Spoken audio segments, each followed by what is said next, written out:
Blur and Out of Time. They're joking, there's 2 hours to go. On XFM 104.9, I'm Ricky Gervais, with me Steve Merchant and Karl Pilkington. A new leaf, bit of a blow at the, Sonys. Not like that. I mean, you know, we were taken aback. Speak for yourself. Yeah. We've got guests. Jonathan Ross won, and he has guests, so we're gonna have guests in. One of which is, sort of a tie-in. He's gonna explain himself. It's, Dr. Fox, Dr. Neil Fox. Popped in for a chat. It's a pre-record, we've got that. Although live, in the second hour, we're gonna have a chat to the girls from Tattoo, who are, upstairs at the moment in Capital, and they're gonna pop down and have a little chat with us. So we're really trying to, you know, make this more of an interactive show. We don't know yet whether we're gonna give up, or not. It depends how this show goes. Yeah, look forward to that, but we've got some great, we went down to the big library, so we don't have to rely on 4 non-blondes and the, you know, the 2 jam tracks that are up here. We went down to the big library, and, we've got some great tracks, Steve, haven't we? We've got some classics. Should we play one now? Well, before that, I just remember that some of the criticism we received, I think, was that we're perhaps not taking into consideration the listeners. A lot of shows, a lot of radio shows, they cater very much to the community, to the area which they're broadcasting. They interact with the listenership. Where's the fun in that? I agree. Well, for me, really. I'd just like to justify why we don't tend to correspond or interact with the listeners. Here's a typical email from Vicky, age 25. She asks, do you ski? Rick, that's her question. No, I do you ski, yes or no? No, I don't. No, you don't. Right, there you are. Thanks, Vic. Brilliant. Keep those coming in. See, he's turned them against us, Karl. What do you think, Karl? What do you think of Steve's attitude there? It's alright. More insight like that coming later. Black Grape, Kelly's Heroes, on XFM 104.9. I'm Ricky Gervais, with me Steve Merchant and Karl Pilkington. Okay? Proper radio. As you know, we're a bit gutted that we won nothing at the Sony Awards. We found out that, on the panel was, Dr. Fox, probably one of the greatest, DJs in the world. One of the great living broadcasters. I certainly think that he's up there. Yeah. With Tarrant, John O'Coleman. And so, Chris Moles. Chris Moles. We asked him to, he's also on the, Pop Idol panel, so he can make and break people, so, we asked him, basically, to explain himself, why did we win nothing? Why were we so bad? This is what he had to say. The award, guys, was called the Entertainment Award. Right, now, in itself, I think that should probably tell you something about what should be on the tape. There should be some entertainment. And, it just wasn't very entertaining, actually. I don't mean that sounds quite horrible sitting here in front of you now, but it just wasn't very entertaining. But fundamentally, what elements did you not find entertaining? The fact that it didn't seem to entertain me at all was part of it. I mean, it's a bit of like, how long's a piece of string, isn't it? What is entertaining? We have talked about string on the show before, though. Then there were loads of people I'd never heard of in my life. And some of those were perhaps a bit more entertaining than you. The people that got silver, I think they were called Joe and Twiggy. They worked for a station in the Midlands, I think Trent FM. They were actually pretty funny. Funnier than ours stuff. Yeah, yeah, they were actually. Yeah, they were funny, and they seem to sort of understand their local. They seem to understand their market a bit more. And then I got onto yours. I think, oh, great, Ricky Gervais. Yeah, he's really funny in that program, isn't he? I must watch that. I'm gonna absolutely die laughing here. And oh God, it was painful. How would you have improved it? Just listening. Bit of humour, be quite good. Bit of humour, essential, I would think, to an entertainment show. A bit of prep, you know, a bit so get in there and actually think about what he's going to do, perhaps. Well, right, okay. Well, thank you, Dr. Fox, for your honesty. We've got to the bottom. While you're here, can I just show you this? That lump. Do you still do prescriptions? Dr. Fox there. He was, you know... He was honest, he was blunt. He was blunt, you know, I'd like a second opinion. I'm only joking, he's not actually a doctor. In fact, well, he used to be called Dr. Fox, and now he just calls himself Neil Fox. I think he's been struck off. No, he's Neil Fox, MD. Right. He's just, I wondered if there was some malpractice, that something happened. I mean, we Someone was under, and he sort of, you know, went a little bit crazy. Let's leave it there! Yeah. Because Froggy will not take that lightly. Who? Froggy. What do you mean, Froggy? He's Dr. Frog now, he's changed it, he's not Fox. He hated Fox. But are we going to heed his criticism? Because it was there was no preparation, we weren't funny, fair enough. Yeah. There was just really no content We didn't care about we didn't care about the show. The demographic we were meant to be aiming at. Just sounds like a lot of work, all that. Well, I think what we can do is we can take it all on board and immediately forget it and carry on, because it's Brilliant. easier. What about that? Brilliant. I'll tell you what we could do, though. Play some bloody great tunes. Well, thanks very much. Athlete, you got the style on XFM 104.9. I'm Ricky Gervais, with me Steve Merchant and KARL Pilkington, innit? Alright? Brilliant. Well, you know, the funny thing was, the day of the Sonys, the radar figures came out. That's the body that tells exactly how many listeners you've got, etc. And, XFM went down a little bit, across the board. Except one show, Steve, that went up 34%. Keep talking. Well, what show do you think that was? Well, I'm trying to think. Would it be Zoe Bourne? No. Would it be Christian O'Connell Breakfast Show? No. It was this little mother of a show. Really? Up 34%? Yeah, everything else went down, we went up 34%. Yeah. So, maybe Dr. Fox should be listening to those figures. Indeed. Yeah, will we get a pay rise? Will we get a 34% pay rise, KARL? Ooh, up to 80 quid a month. No, because for the last, 2 years, there's been nothing there, and you've still been getting the same money, haven't you? That's the way it works. There's been what there? You're not paid per listener, are you? It's just... You know what I mean? It seems like it. I think they've each given us 5 pence. Exactly. I went along to, I came in from the presenters meetings I've never been to one before, a presenters meeting, I didn't know they existed, and I just came in to annoy KARL. It was about 5 to 6, so I was gonna get him as he knocked off. We're gonna have a Sorry, pint. and the presenters meeting is what? That's where they dish out which amusing news stories they're gonna read out, is it? Yeah, or no, what order they're gonna play, Athlete, Coldplay, Right. the Vines. And, I went upstairs, all the people were there, and, quite interesting, wasn't it? KARL, Yeah. you know why the figures went down a little bit? Come on. The war. Is that what they said? The war, yeah. At one point, I said to KARL, just how many listeners died in this war then? Because I thought he was saying that they were at the front. Yeah. Or XLM listeners went, well, I'm going. Yeah. I'm going to Iraq. Well, the reason our listenership Tell went... Zoe to tape it for me. The reason our listenership went up is that just tells you who's listening to us. Cowards, yellow bellies, children, women, People with fallen arches. terrorists. Oh dear. Yeah, it was quite a good meeting. Now I told some... So what exactly, is there anything I missed out on? Is it important No, they information? just, it went down a little bit, except our show, which went up 34%. Up 34%, but no awards remember for that. And then you went out afterwards, didn't you? Yeah, we went to a bar to have a couple of drinks and that. Yeah. And then, a few of them went onto Stringfellas. No, they didn't. No, some of them did. Zoe Who? did. Zoe and, a few of the office people and that. I went home. Stringfellas. Yeah. To what? To watch lap dancing? To beat what? Yeah, that's what goes on there, isn't it? I know, it's mad, isn't it? I've never been to Stringfellows, I don't know what happens there. But no. Why would they? I don't know. I mean, I was talking to people about it the day after, and they said, oh, you missed out. I said, well, did I? So how does it work? They said, well, you pay... Never quite understood lap dancing. Never quite understood it. What is it? It's basically someone dancing naked, rubbing their arse in your face. Yeah. That's basically the gist of it, is it? But you can't... The rules is you can't touch. Do they do a home service? I just think it's nearly, I've got to be careful what I say here, but it's sort of, I'm dissing Stringfellows or anything, but is that not sort of like one step down from prostitution? That's such an antiquated... What, No, are you do you from know the what I 19th century? No, but I mean, it's like, I don't quite understand it. I don't get it. Because the thing is, I said, how does it work? They said, you pay 20 quid, you get some clean money, sort of like little vouchers, that you stick in the knickers or whatever. Oh, God. Clean money? Yeah. Disinfected money, okay. Well, just like vouchers. Can you put loose change in there? Because I got a lot of that. But, I owe you. Yeah. Yeah, go on. 20 quid it is. Right.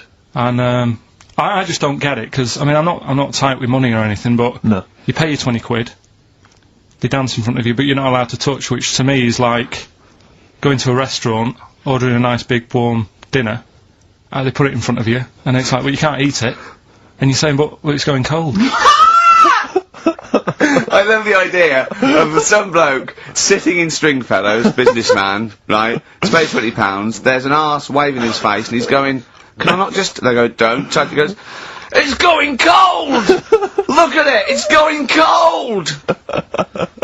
Oh, that is brilliant. It's going cold. Got home and read the magazine. There was a story about a baby that was born that looked like a frog. What magazine's this? That made the news. That was in a proper newspaper in the end. It didn't really have a neck or top half of its head. It would look alright if it always wore a scarf and a hat. The world would be a more interesting place if there were loads of different types of humans like there are creatures. Then some people would be good at certain jobs. Spider people, ant people, builders, cockroach people, dustbin men. Good idea, isn't it? I mean, Cockroach men, spider men, what are you talking about? Look at some insects, right? Yeah. They don't have machinery, yet they're getting by, aren't they? They have their lives like we do. They get up, they wander about, they collect food, they tidy up, they fix stuff, they make their own house. We can't do any of that. So what I'm saying is, why aren't we using them? Why are these cockroaches with all these powers and stuff powers. going about? It's all these But powers. how could we use them? How could we harness them? Just told you, dustbin men. Or whatever that No, what you mean? said that if they were also men, if they were cockroach men, we could use them. You've left a big bit out, but when that 1-inch cockroach becomes a 6-foot bloke wearing a jacket. It's just that we always use insects for like a bit of fun. You see flea circuses and all that, which is all very well, but I don't think it's getting the most out of them. Woke up at 9:55 a.m. Soon as I woke up, I looked at Suzanne and she looked at me. I said, "Did I tell you about the immune system?"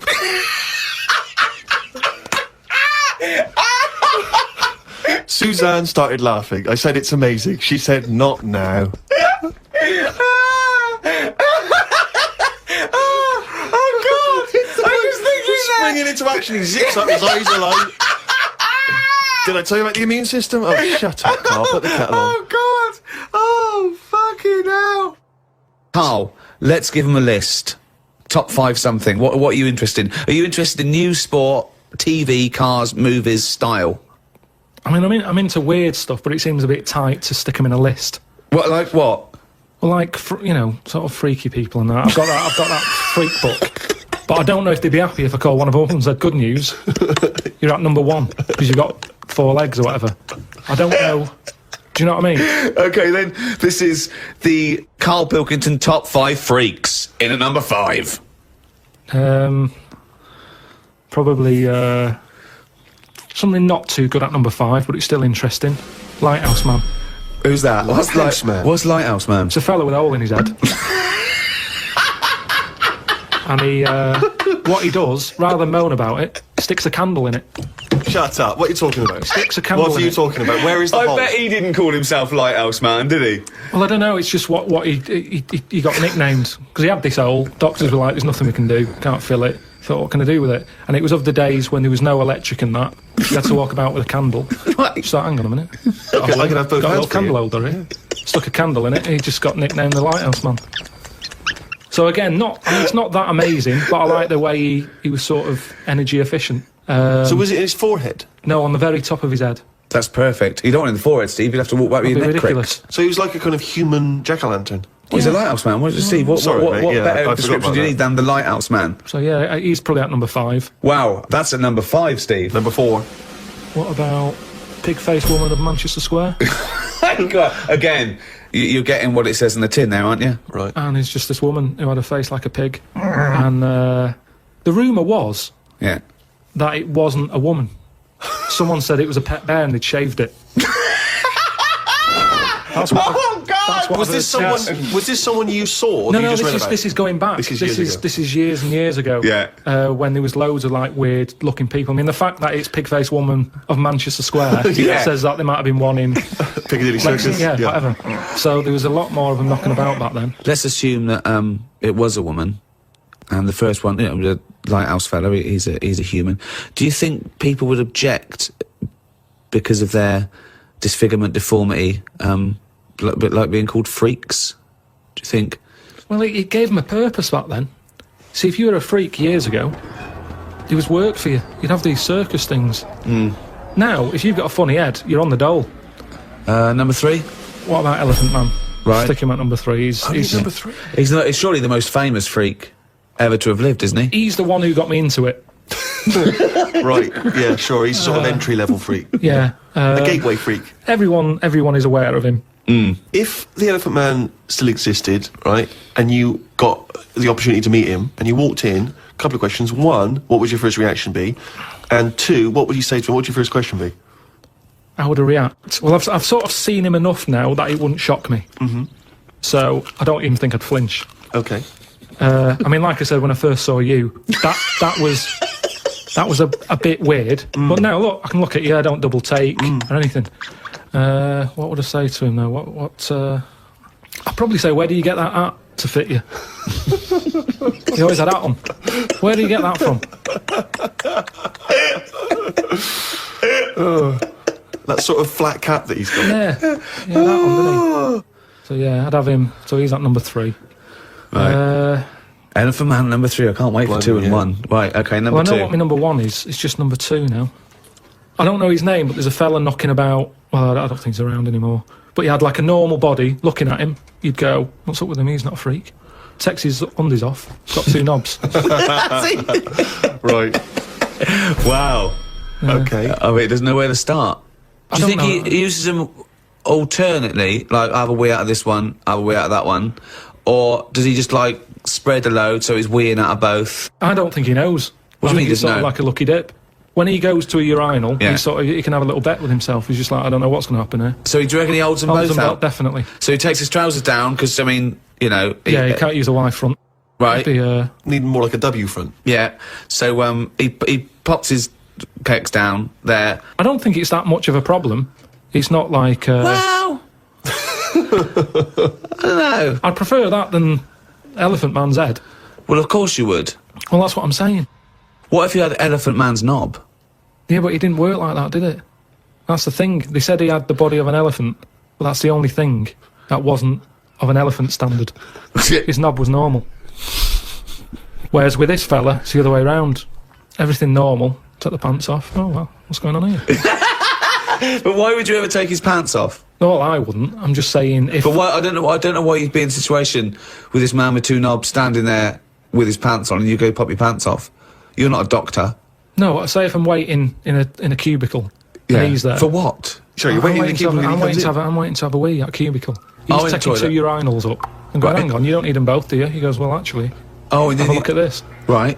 He's got 2 knobs. See, I didn't see him at 2 urinals. I saw him at 1, maybe them pointing inwards. If you had that, and say the first time that you met Suzanne, would you mention that straight up? Would you say, right, before this goes any further, I've got something to show you? Well, let's see. Tell me exactly what you would say. You had normal head then, didn't you? I had the same head, yeah. Yeah, but it had, like, hair coming out of it, didn't it? And sort Yeah, of yeah, but she also had a smaller arse back then as well, so I think we've both been dumb. Anyway, we need to get to number 1. Yeah, number 1. Okay, it is. It's Pillow Man. Oh, yeah. Pillow Man. Okay, now explain for those that don't know who he was. He's a fella with no arms and legs, just a head and a little body. Nickname Pillow Man. Well, why is he your favourite? Just because he's amazing. Just the way he just got on with his life. He used to light a cig, just using his lips and his tongue and that. Oh, I've And seen not this. It's fully lit. He'd buy like Roll Your Own. Yeah, it's in the film Freaks, isn't it? Yeah. And he He had a rolls shave it. as well. Yeah, that's right. Yeah. How did he Do you have a think shave? he used to do it? He used to get it in his mouth, and I don't know. Jesus. It's amazing. Did he have a knob? I think he did because he had some kids. What? Yeah, he had kids. He was an all right looking fella. He wasn't odd looking. It's just that Sorry? he looked like Samuel L. Jackson. Imagine him with no arms and legs. Right. That's odd, though, isn't it? Really? It's weird, but you've got to give it to him. You know, I mean, he's there rolling his own. He's pretty cool looking. I just want to say to people, it's no. You say it looks cool, to, with no arms, no legs to smoke, but don't forget that smoking can stunt your growth. Yeah, but yeah. Remember, he was on like this circus freak show thing with Yeah. like a bearded woman, Yeah. right? Which isn't really a freak, is it? She's going to have a shave. Have a shave, you're not a freak anymore. Yeah. A bearded woman, compared to a fella who's got no arms and legs, a bearded woman, get out. But there was like a fella with no bottom half to his body, called Johnny Eck, was his name. So, when you're knocking about with that crowd, you're going to get a bit. You're going to get a bit. So, yeah, he had kids, and they were all normal kids. They had all the limbs. Did his and wife everything. had arms and legs? Never saw his wife. Never saw his wife. I think He was probably ashamed of her. She was a bit of a freak. for someone like him, you'd think he'd just give up, wouldn't you? You think, forget it. What sort of life is it? Yeah. I'm like a Mexican jumping bean. It's not worth living. But he just got on with it. I mean, to have a shave, I don't even bother having a shave some days. No. Nor did the bearded lady. Lazy fucking bitch. So that's why I've put him at my #1 position. It's just amazing, isn't it? The human, you know, how you know, whatever you dealt, some people just get on with it. Yeah. So yeah, the pillow man, or draft excluder, as I prefer to call him. There you go. Oh. Now, me and Steve are a couple of big shots. We do this for a laugh, but this is Karl Pilkington's only source of income. This is what you do now, isn't it? This is my full-time job. Yeah. What do you think of that? Is this Depresses me. Why? This isn't what I ever wanted. Because I haven't got a purpose, have I? I'm sat here talking about the pillow man. If it weren't for him, I'd have nothing to say. It just depresses me. That I just wish I had a job where I felt like I was needed. And I don't feel needed. It's not a proper job. We need you. We No, I need know, you. We need but- you for but- money for old road. I know, but this isn't. I wanted something that, you know, when you die and that, it's, you know, you get up to the gates, whatever, and they say, "What have you done?" And then I'm looking worried, thinking, "Is the pillow man about?" Universally speaking, Red Hot Chili Peppers on XFM 104.9. So, I've got a lot of rockbusters coming in. Yeah, all right, actually. People Yeah. obviously seem at long last to have tuned into your wavelength, Carl. Which is, of course, 104.9. Yeah. Thanks very much. Exactly. Yeah. Should we give the clues again, briefly? We just had an email, Actually, to be honest with you, let's not, because we've already had a load of answers. I know, so, yeah. you know, Oh, if yeah. you didn't get it first time round, you don't deserve to win. We had an email saying, because I've got a bad back, am I squeezing Carl's head? Well, I've already had a little squeeze, didn't I, about half hour ago, didn't I? Yeah. Are you gonna- You just got to be careful, because I don't want any strain, so I'd say keep still, whatever happens, and you're right about there. Could I have a squeeze, you know, just to, while you're not really kind of capable? He's Could I have a allowed to quick squeeze it, isn't he? Because Is it- I've never squeezed it once. I've never Remember, done it. sideways, temples, go quite hard, but not too hard. Yeah. Front to back, go as hard as you like, because that's Alright, much... well, I'll just have a try now. Have a go. No, you've got a bucket. He's sorted it out. He says every Saturday between one and two. You can't just- him Yeah, no, let him have one squeeze. Let him Go on, have one have a squeeze. go then. So, the front and the back. Yeah, no, get round, so you got, that's it, right, now, use the thing like that. Not too hard at the front? No, really hard really at the front and back. There you go. Yeah. You got the hang of it. Oh right. God, it's good fun. I see know. why you like it. No, we'll just go aside. It's great fun. Yeah. It's great, and you know, there's a little bit of, you know, grip there with the short hair, but obviously not too much. There's not much up there up top. Good, isn't it? Yeah, I'll be doing that again next week. Do you know, I got a form, right? Do you know I'm staff here, right? I'm like on the staff, I'm Yeah. one of the staff. Got some internal mail the other day that you have to fill out about if you die at work, who gets your money. It says, do you put yourself at any danger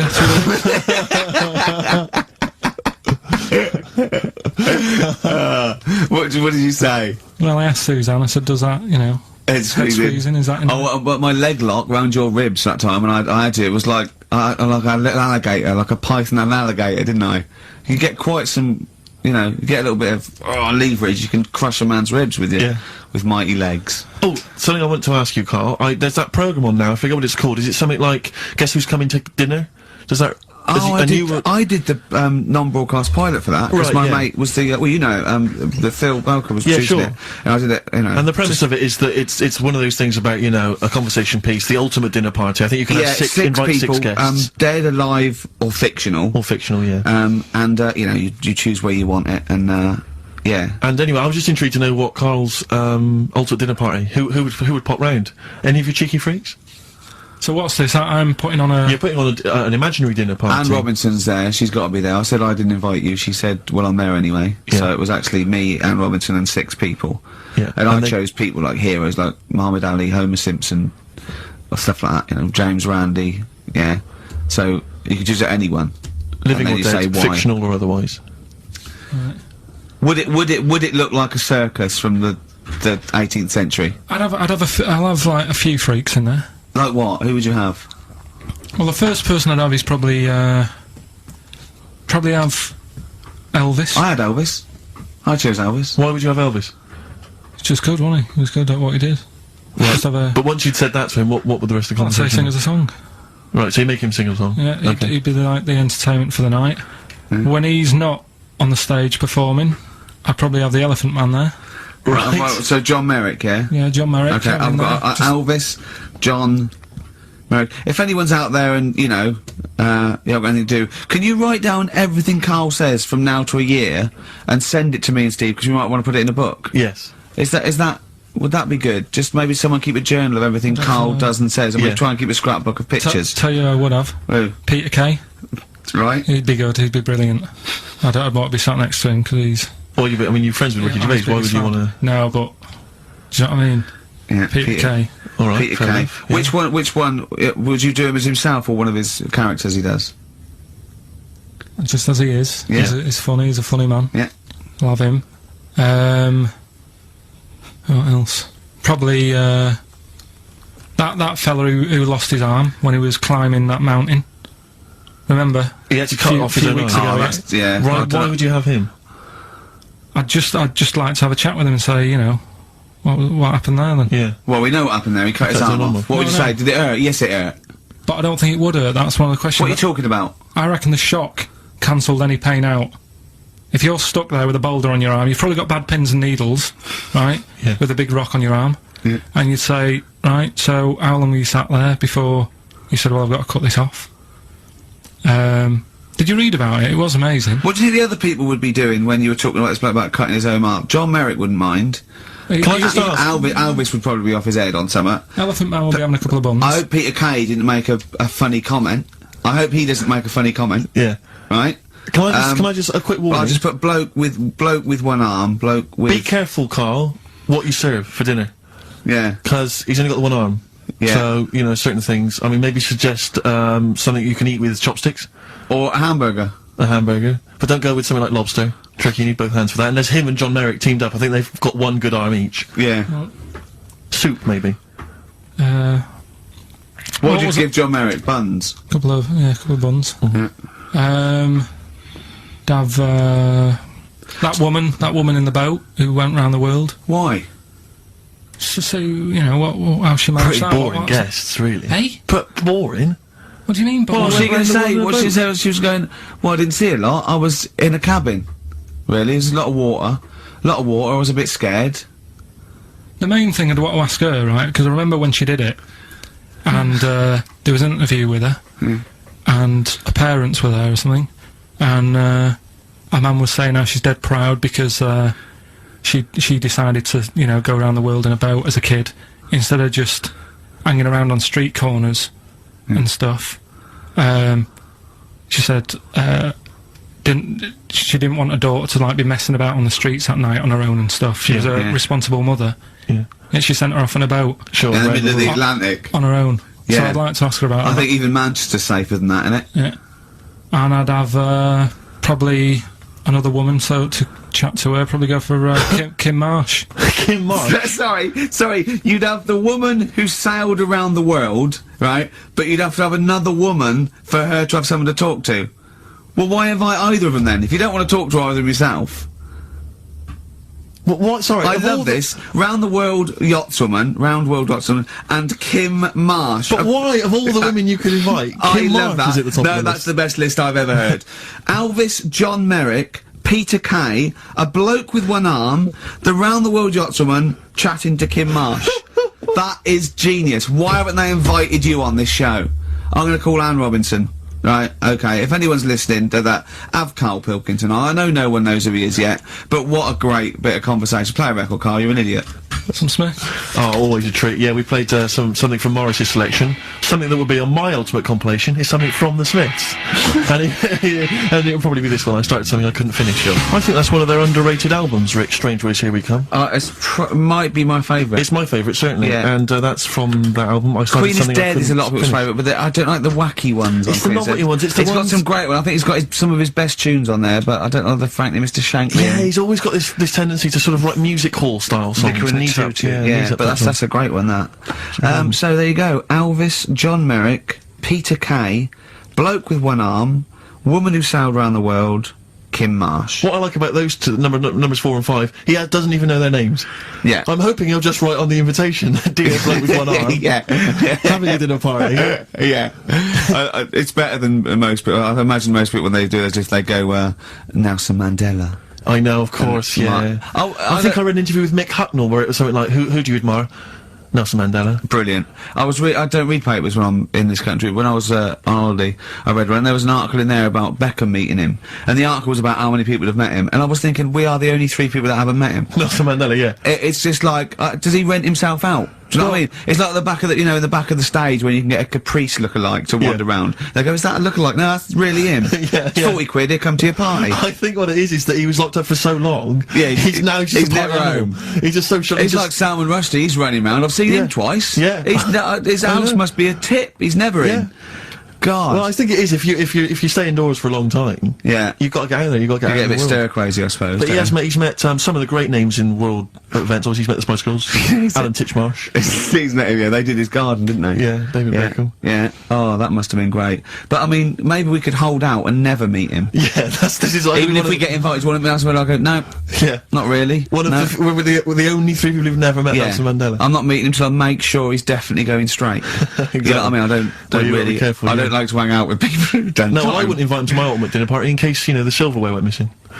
Well, you don't know. He was inside for a long time. You know they pick up things in these places. You can pick stuff up. It's usually Carl that comes out with those sort of things. Carl, what do you think of that? What, Nelson not having him around 'cause he's nicking? Well, let's back out now. Let's back out now while we're ahead. Night Swimming by R.E.M.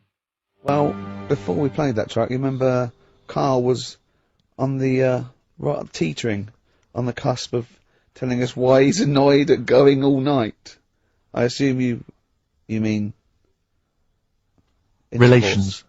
Yeah. What do you mean? What annoys you about that? What? Sexual relations all night. The concept? Or people keep you up? Is it your next door neighbours or something? No, just that thing of people who say, oh, was that it all night last night? Who says that to you? You know, lads who think they're, think they're a bit of a lad and think that means it's good. What, like Sting and his tantric sex? Sting. Yeah. Well, to be fair, it goes for 8 hours, but only 3 minutes of that is going for it. The other sort of, 7 and a bit is sort of laying next to each other, isn't it? Right. Or sometimes in a different room. Yeah. Yeah. Yeah. Is that why it's called Sting? Hey? Well, if you're at it all night, bet it. It's gonna sting. So what's your problem with this notion of going at it all night? It's just that thing of, get it done right the first time. Do you know what I mean?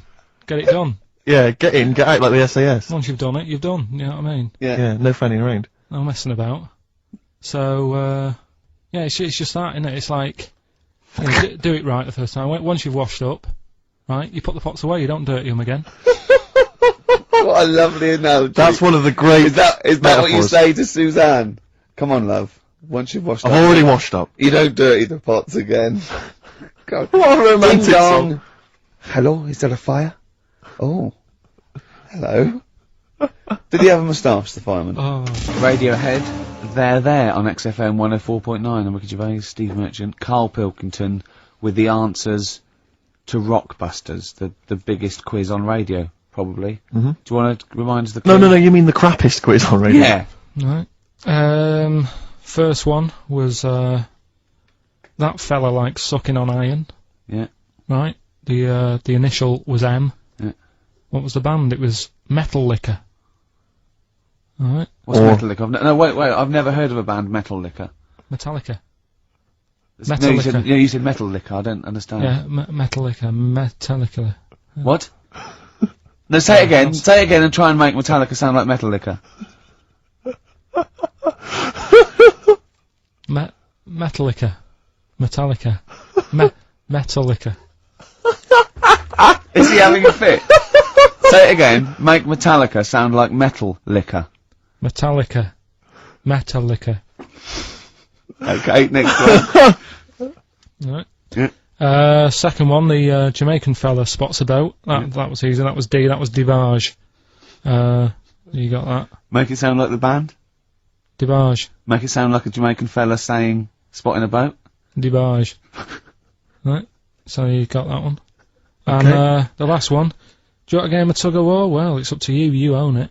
Right? That was E. That was your rope. Right? Europe. Europe? Right. Who did the final countdown? Yeah. So that's the... No, what? We've let that go. That's the 3 answers for this week. Who's the winner, Steve? Well, again, I mean, there are lots and lots of people who got it right, Rick. So I don't know if it's just us that think this is rubbish. Right. But, Who's the winner? well, you know, I'm always a fan of people with just something, a name, I don't know, that maybe tickles me. Yeah. And sadly, I did want to give it to, I wanted to give it to Daniel Jowett. Because I just, for some reason, Danny We're Jowett. going to stop. But sadly, I just realised he got it wrong, so I'm going to give it to a different Dan. So not only did you ridicule his name, He's not even getting the prizes. But better luck next time, Danny Jowett. Instead, I'm giving it to Dan Mason of Ilford. So he got them right, and he wins those prizes. Alright, well... okay. More of that next week. I mean, what do we think? Are we doing it? We'll do it next week, then. Do Yeah. it again. Okay. What are you doing now? Got a record or what's that? Hoople. Bit of Motley Hoople. Oh, it's a Hoople. Yeah. The Hoopsters. Monkey News? Next. Mock the Hoople. Roll Away the Stone. Classic little ditty. On XFM 104.9. Alright? Play the jingle. Oh, is it? Is it? Brilliant. Oh, chimpanzee that monkey news extra. Well, Is so- there Monkey News? I tell you what, I've been having a bit of a problem this week. Why? It's just been a struggle. Normally, I can come into work on a Monday and there'll be something that's happened over the Saturday, over the Sunday night. Do you know what I mean? Over the weekend, the monkeys have done something. Been very quiet. I thought I'll be alright. Let's see how the week goes on.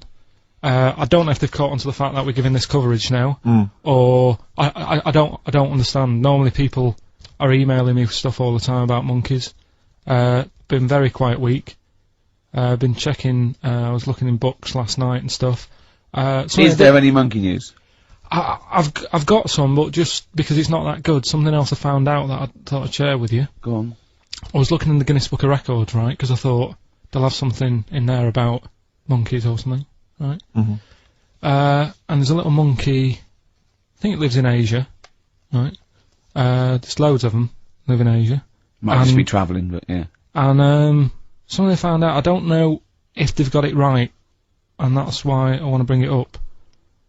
Apparently, it's the mammal, right? That's got sort of the pointiest eyes that pop out of their head. Steve.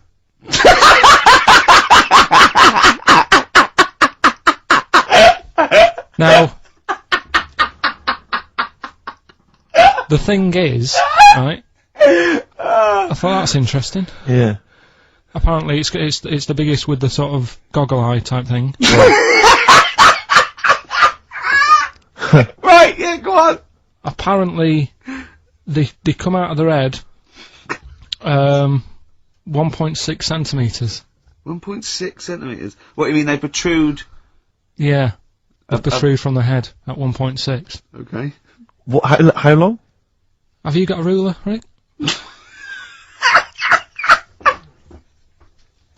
1.6. He's having a go. I'd say I'd be a I'm little having bit a go. annoyed if the monkeys beat me. Well, I don't think it has. That's what I'm hoping. Is there anything we can... I mean, what's 1.6? Oh, can you... It's about... Drop your trousers. It's, about 3/4 of an inch. What do you think? I don't know. Have they got it right, or what? Maybe I should come down to Monkey World with you next week. So anyway, so that's not the monkey news, that's just something that cropped up, and... Sure. I do know once, when we were playing pool in the office, I think Lucy was your partner. Yeah. It was me and Ash versus you and Lucy, and you were having trouble because his glasses kept slipping down. So Lucy pushed his glasses up his nose, but the glasses touched his eye. Do you remember that? Yeah. He He started it. He started it. Well, you're the one who joined in. No, I know, and I feel bad now. Yeah. He makes me nervous when he goes, yeah. It's like, play a record. No, I'm just trying to think about which part of your fat, middle-aged physique I can pick on. The tits would be a good Yeah, start. yeah. Oh, the belly. Sure. Oh, what do you think of that? Oh, that's... What is that? Play a record. Is that monkey news for this week? Have we not got What any is other that, monkey monkey news? news? Well, it hasn't been that good. I mean, the one that I found out here,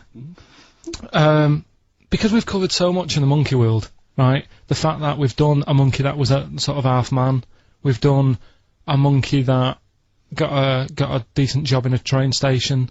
Can you think of any of the other? Well, that's just some of the great monkey news from the past. That's what I mean. So that's what you got to compete with. So even though this is quite amazing, Just tell us. another monkey's got married. Oh, not another monkey getting married. What do you mean? It's got another one. You know, it was knocking about with some woman monkey for a bit.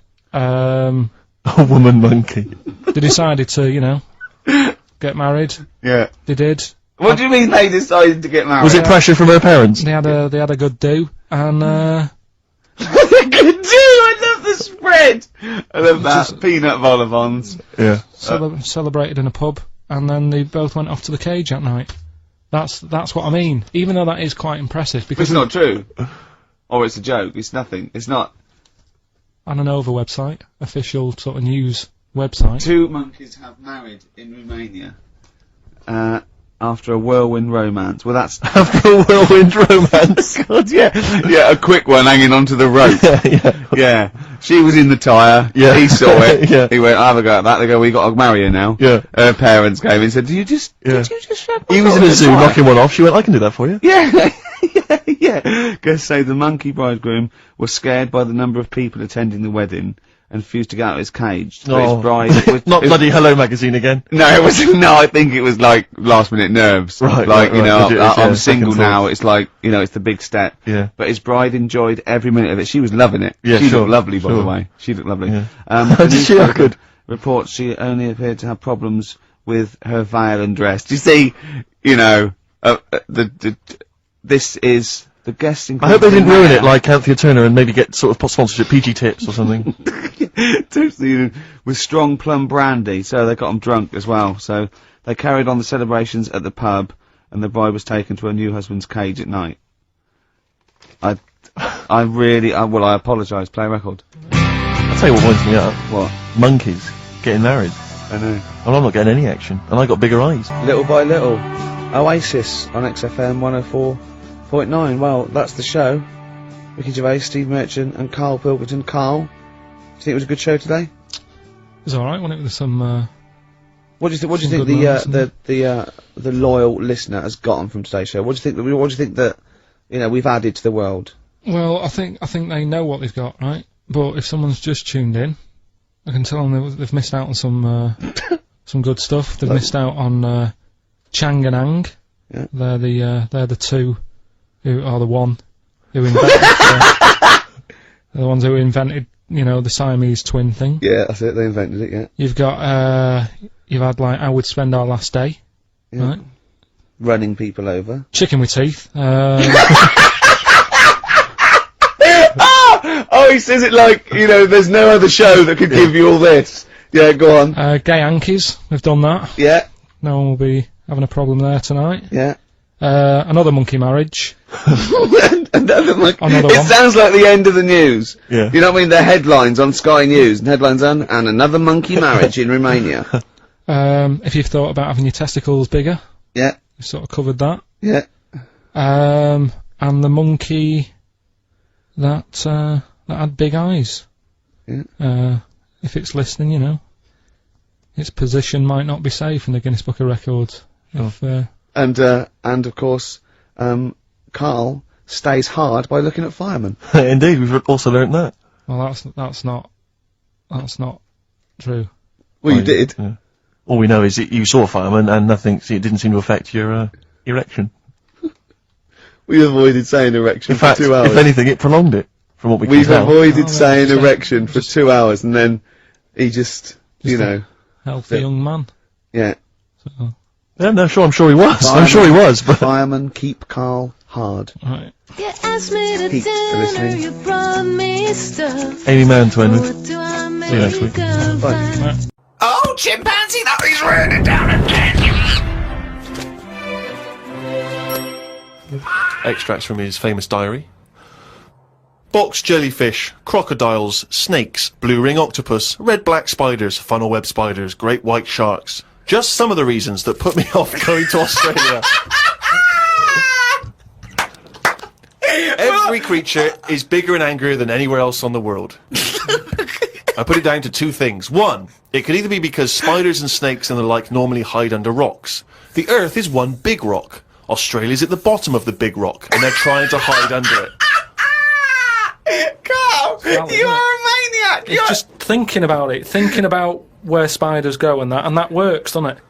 No. Why doesn't that work like Because a there's rock? no real upside down and bottom of the Earth, is it? It's all relative to what? It's relative to what? A map that you saw. Well, it's a coincidence, isn't it? No, right, okay, read on. I've heard that a lot of people go camping in Australia, which I think's mental. If I was to fly all that way, I'd want a decent bed. Plus, I wouldn't be camping in a place where there are killer spiders wandering around. I agree. I've only been camping a few times, and each time I was glad when it was over. The last time was last year in Lyme Regis. Yeah. When did you go camping in Lyme Regis? Last year. It's alright, Lyme Regis. But it was all a bit of a nightmare, because I was going with my mate, and he said he knew someone who knew someone who had a bit of land in the garden. We had a bit of land in the garden. What's the point, though, innit? You know, what's the point of camping in someone's garden where there's a sort of like a spa down the road and like a pub? No, because you're by the sea, aren't you? It's getting away from it all, seeing the world. It's not if you're in someone's front garden. No, back. Oh, sorry. Well, there's even less to see except 3 fences. No, but it's private, isn't it? So the thing is, he said, oh, it's a great garden, the owners are away, and there's a toilet, an outside toilet that they have Getting for like, away when they from have it, parties yeah. and stuff. So we get there, and this lad who knew about this bit of land, Someone's back garden. well, yeah, said, oh, you can't use it, they haven't gone on holiday. So now you're stuck in the middle of a big civilised conurbation called Lyme Regis. How are you going to survive? Well, we ended up just sort of keeping on the beach. But Did you pitch your tent on the beach? put the tent on the beach, we found somewhere where there was a load of rubbish. So we thought, nice. That's the place to go, yeah. lovely. No, A but municipal tip. What was it? Was it chemical waste or just like, you know... No, just Coke just cans and syringes stuff. and, Oh, uh, lovely. But listen, though, Baby you've got to diapers, think sure. about that. Rusty, what's rusty? If there's rubbish there, it means it was a good place to camp. Why? Why? Because other people have camped there. Right. So that's how you've got to look at it. It's like, it's a way, that's like a little tip of... So you could have slept first in a thing- public lavatory. Yeah. This one's nice. What? It's covered in shit. Means other people have had a shit here. Welcome to our 5-star hotel. You'll notice vomit over all the fucking walls. So that means people have had a good time here. They got right pissed up and threw their lungs up. So that's where we put down the tent. We put down the tent there. And then what Some was people put up annoying a is... tent, he puts down a tent. We what's her name? We It was already up. It He was carried already it all they the way carried it from all the way London. there. And they went, let's pack it down. the weird thing was, as soon as we set up, some other people turned up. Oh, they saw the rubbish tip. Holiday makers, They started setting up their tents. And, Yeah. oh. No, look, there's some nappies over there. Yeah. Nearer the nappies. And they offered us some sausages. All right. My mate said, oh, ignore them. That's like code for swingers. What? No! What? So there were some people cooking some sausages, Yeah. saying, "Would you like the sausages? We've made too much." And you It's said, just "No, that that's thing, code don't for talk swinging." to strangers. It's like we want to get away from it all. Yeah. We don't want someone, you know, it starts off with sausages, doesn't it? And then before you know it, but what do these people look like? they were about 45. Who are they there? A man and a woman. A man and a woman. So what was in it for the bloke? Some people like that, don't they? That means you say, right, I want the bald one, love. If it's like wife swapping, shouldn't one of you be a wife?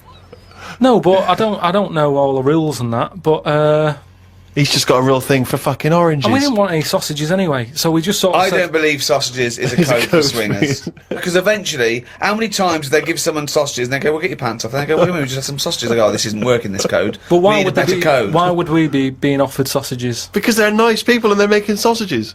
Makes you wonder. Let's not trust these people. Let's move our tent nearer to the corpse. So yeah, that was the camping. September 30th. Going away with Suzanne's mum and dad. We're meeting them at Madeira Airport as they're flying in from Manchester. The plane was full and I had a headache. There was a baby sat behind us that was crying its eyes out for the whole flight. The mother of it said it was upset because its ears were hurting. So were mine.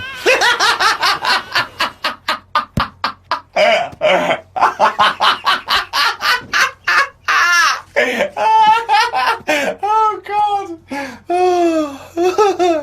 We went to try and find a supermarket. Suzanne's man was having a go at her dad because he didn't have a shirt on. She said he looks a mess and is embarrassed to be seen with him. It's their Ruby anniversary tomorrow. That's why we went away. Oh, yeah. I bought a fan to put in our room to drown out the sound of the mopeds. I've heard Wayne Rooney does the same thing with a vacuum cleaner. What?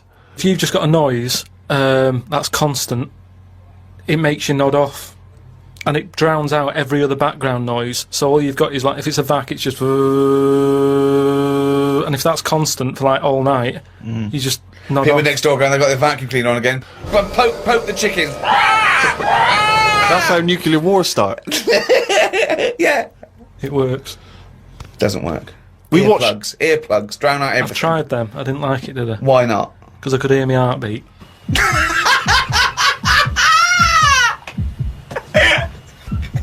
Oh, you're such a strange little creature.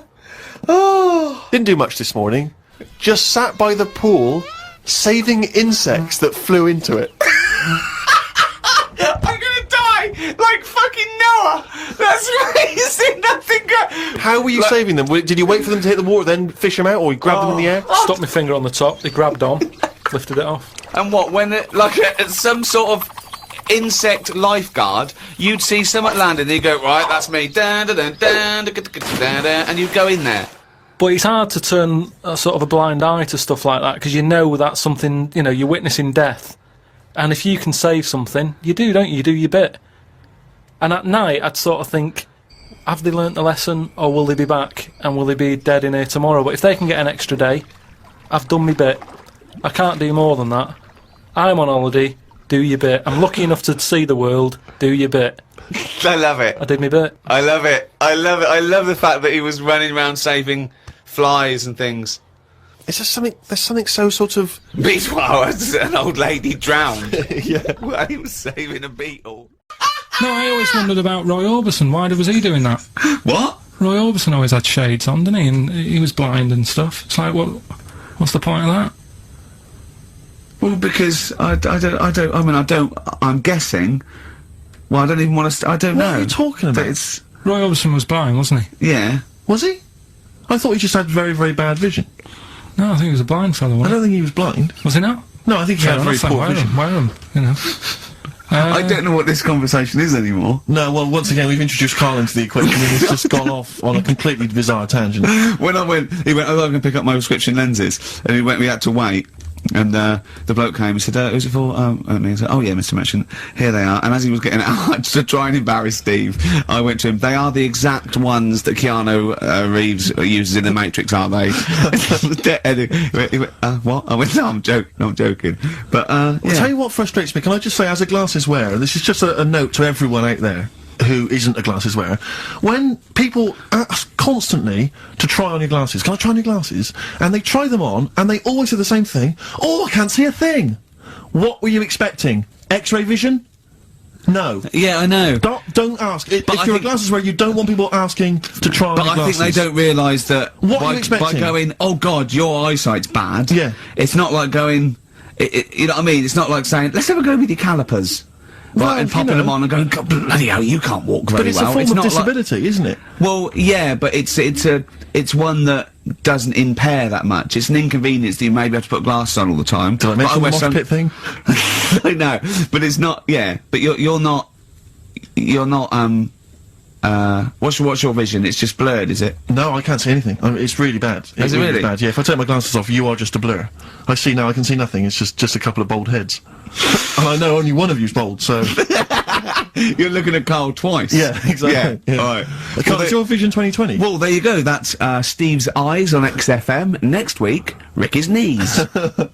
Bit of vinyl? Yeah, no, listen, I want to mention this. This is from this new Morrissey compilation. It's a new series. I'm assuming a number of different rock stars are going to do it. It's called Under the Influence, and various rock stars get to choose, obviously, songs which they grew up listening to and that have influenced them.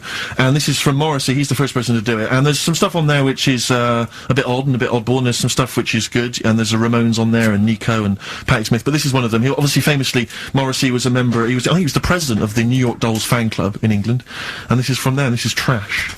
The New York Dolls Trash from this new compilation Under the Influence, compiled by Morrissey. Are they the original punk band? 08700 800 1234. Well, We want your everyone knows calls. they No, are, we don't. so- We don't want your calls. Everyone knows they are. Don't call in. Don't call in. Please, we're not interested. No point. Rick, it's 1:30. Yeah. Adverts? Yeah. Coldplay and the Scientists on XFM 104.9 with Jermaine, Steve Merchant and Carl Pilkington. We saw an interesting sight on the way here, didn't we, Steve? Yeah. When we came in yesterday to Well, to plan the show. to plan the show, yeah. We actually annoyed Carl for half hour and left. Yeah. But a bloke with a completely tattooed face. Actually, I don't know what stage you are in, what stage you're at in your life when tattooing your own face is a good idea. But this wasn't sort of like, tribal or religious or anything. It was a bloke just had a sort of tattoo on his forehead and around his eyes, professionally done. It looked quite old, so I don't know if tattooists do that now. I think they've probably got to watch themselves. But I just think there's not rules about what you can tattoo. I'm assuming if you're a tattooist, you can do what you want. You can tattoo anything. I wouldn't have thought. There's probably some comeback, isn't there? I mean, I certainly, I think they've got to be sober. I think you've got to be over 21, I don't know, Right. over something, and I wouldn't have thought many tattooists would tattoo someone's face. Would they? Well, I don't know. Have you met I'd tattooists? I mean, I don't want to slag them off, but they are like, I know why they're big. Well, exactly, and they've got needles. A lot of them are big. But they do seem like they live in the periphery of society, a lot of these But people. I just wouldn't tattoo someone's face. Do you know what I mean? No. I've been No, I mean, worried you'd wrestle a man to the ground and then hurt your back. No, you wouldn't tattoo someone. No, I know. Does everyone ever regret it? I mean, I'm sure some people regret a tattoo. Whenever someone shows me a tattoo, I go, that's brilliant. Because I can't bear to go, that's rubbish. Yeah. I just think that, because they can't change it, there's no point. Yeah. I mean, what do you think? I go, it's brilliant. Well, I read in the paper, was it a man or a woman who had, they just had Beckham on their arm? Just, not a picture of him, but the word Beckham tattooed on their arm, spelt wrong. Oh, They'd missed God. out the K. Or maybe they missed out the C, so it was B-E-K-A-M. Oh, no.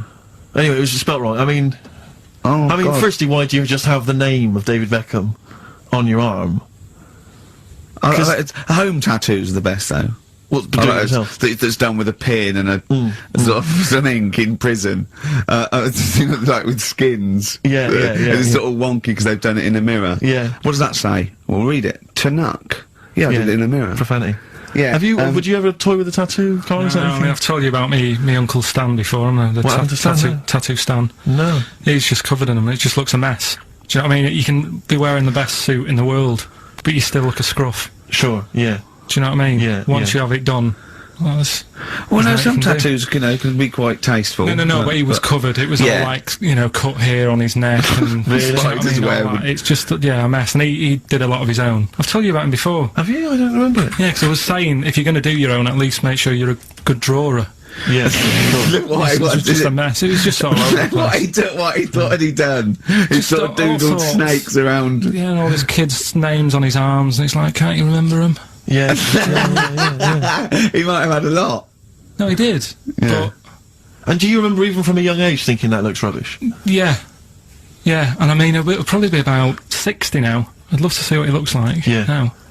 Well, But just look at this. There was a story the other day in one of the magazines that I read about this fella who had a Well, this would be Bizarre or 14 Times then. Yeah. One of the magazines you read. yeah. So it's going to be. It's not the Spectator. No. But this fella had a big eagle put on his back Yeah. with a snake sort of covering it, and Such rubbish, isn't it? This kind of symbols of sort of Lord of the dynamism and Rings. life. Yeah, I know, yeah. A snake and an eagle. Yeah, a large-breasted vampire woman riding a dragon. Yeah. That's always a good one. but this fella had that, and he had it in his will that when he dies, he wanted his son to have the skin taken off Oh God. and put in like a little frame. Oh. Oh, God. That's horrific. What's that? That's my dad's back. Yeah. Oh, are you sure? God. No, because I read it and kind of started having sort of memories of Auntie Nora again. Yeah. Because she used to always, like, Now, Auntie Nora is the woman Who farted for 5 minutes. she had wind for 5 minutes. Sure. Yeah. But she also, she used to say, oh, Carl, rub me back. Right. And, with her being quite old, it was all sort of mouldy and warty. It was mouldy. No, Mouldy. sort of mouldy. Mouldy, right. And what did you do? I didn't like it. I hated it, in It fact. was like reading a Braille book. Yeah. It was like putting your hand in a load of Cocoa Pops. Oh, dear. All really big brown things. And I just thought framing hers would be sort of 3D-ish. Right, yeah. What's that, a chunk of the moon? No. Yeah. Did you R-text that wall? Yeah. That's Auntie Nora. That's Auntie Nora's back. Oh, God. Any piece of your body, Carl, you'd like to leave behind for That's posterity? disgusting. Putting your hand in some... Is she the one with the split tennis ball when she wasn't wearing Shut knickers? up. That's the What? one. No, let's not discuss the tennis ball. Okay. So she used to get you to sort of knead her dough on her back. God, this is really But bad. like, what would she with her dress or whatever? Or She wore those sort of squid-looking things that old Sorry, people wear. sorry, what? what? Those squid-looking. Hey, it's Auntie Nora covered in octopuses. What are you talking about? What do you No, mean it's she wore... like a nightgown type thing, But but what's squid got to do with it? because it sort of looked like a squid around the edge, Oh, I know, frilly things, yeah. and she just said, "Oh, I'm aching there." Oh. She was never well. She was never. Do you know what I mean? She's always had something wrong with her. I don't ask her how she is. It's just like she's not going to be all right. Did she have wind when you were sort of neat? It must have been like playing an accordion. Yeah, get a little tune going. Oh, who's your auntie with the tattoos? That's Hazel. Oh, right, yeah. Let's leave that. Why? Oh, let's Why? not talk Well, about. leave it. What have I come across there? What's wrong with Auntie Hazel? What's up with Auntie Hazel? There's nothing wrong with her. What? It's just a What? just a lesbian, which is nothing wrong with that. Well, no, but you've made it sound like there is now by not wanting to say it. My But auntie's a I know what lesbian. you're saying, though. I know what you're getting at. Just because I call her Uncle Hazel. Play a record. He's from Manchester. Please forgive him. Lizzie, don't believe a word. XFM 104.9. I'm Ricky Gervais, with me, Steve Merchant and Carl Pilkington. Email here from Chris. He said he met a girl in Australia whose boyfriend tattooed her arm with the word psycho, except the spelling was wrong, and she ended up scarred for life with the word physco. Physco. P-H-Y-S-C-O.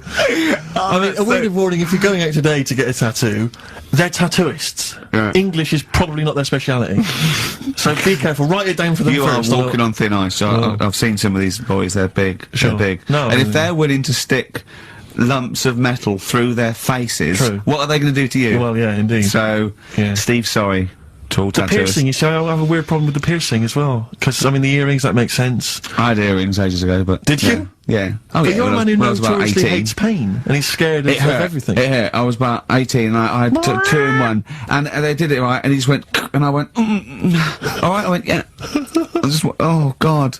Did you have them in both earrings? It's just, it was like a staple gun. I just went, yeah, and it didn't really hurt. I thought, well, I'm not doing that again. It hurts too much, and it just throbbed. Were you still living with your parents at the time? No. I mean, what do No, people, I'd moved- what- no, that was- your kind of oiky Reading family, what would they have made of? Oh, well, they know these. I had them afterwards, yeah. And But did they take yeah. the mick? Oh, God, of course they did, yeah. Yeah. Rick, you ain't going to eat like that. Oh, you'll get followed. Oh, look at you. Look at that. Yeah. That's disgusting. And when I was new romantic, my mum said, bloody hell, I thought I only had one girl. Which is the earring? Because isn't it like one ear is for gay people and one is for straight people? Is that just a myth? Or I is don't that- know, it might was it, something yeah. to do with which Well, ear you had it in. Yeah, there probably was sort of like signs for that, yeah. It's like when you're growing up, I heard loads, like, if, right, a white polo neck, right, and a ring on your little finger, that means you're gay. Yeah. Yeah, like, you can see him coming. Exactly, You're just consulting your little chart. Exactly. Hang on a minute. Hold on. White polo neck. Yeah, yeah. Those are the earrings in the left ear. I got it. I don't know where I Because am. wasn't there that thing that the famous cover of Born Bruce to Run? Springsteen? Yeah. Where you didn't know the handkerchief, yeah. It It was sort of actually even in the right hand pocket. dominant.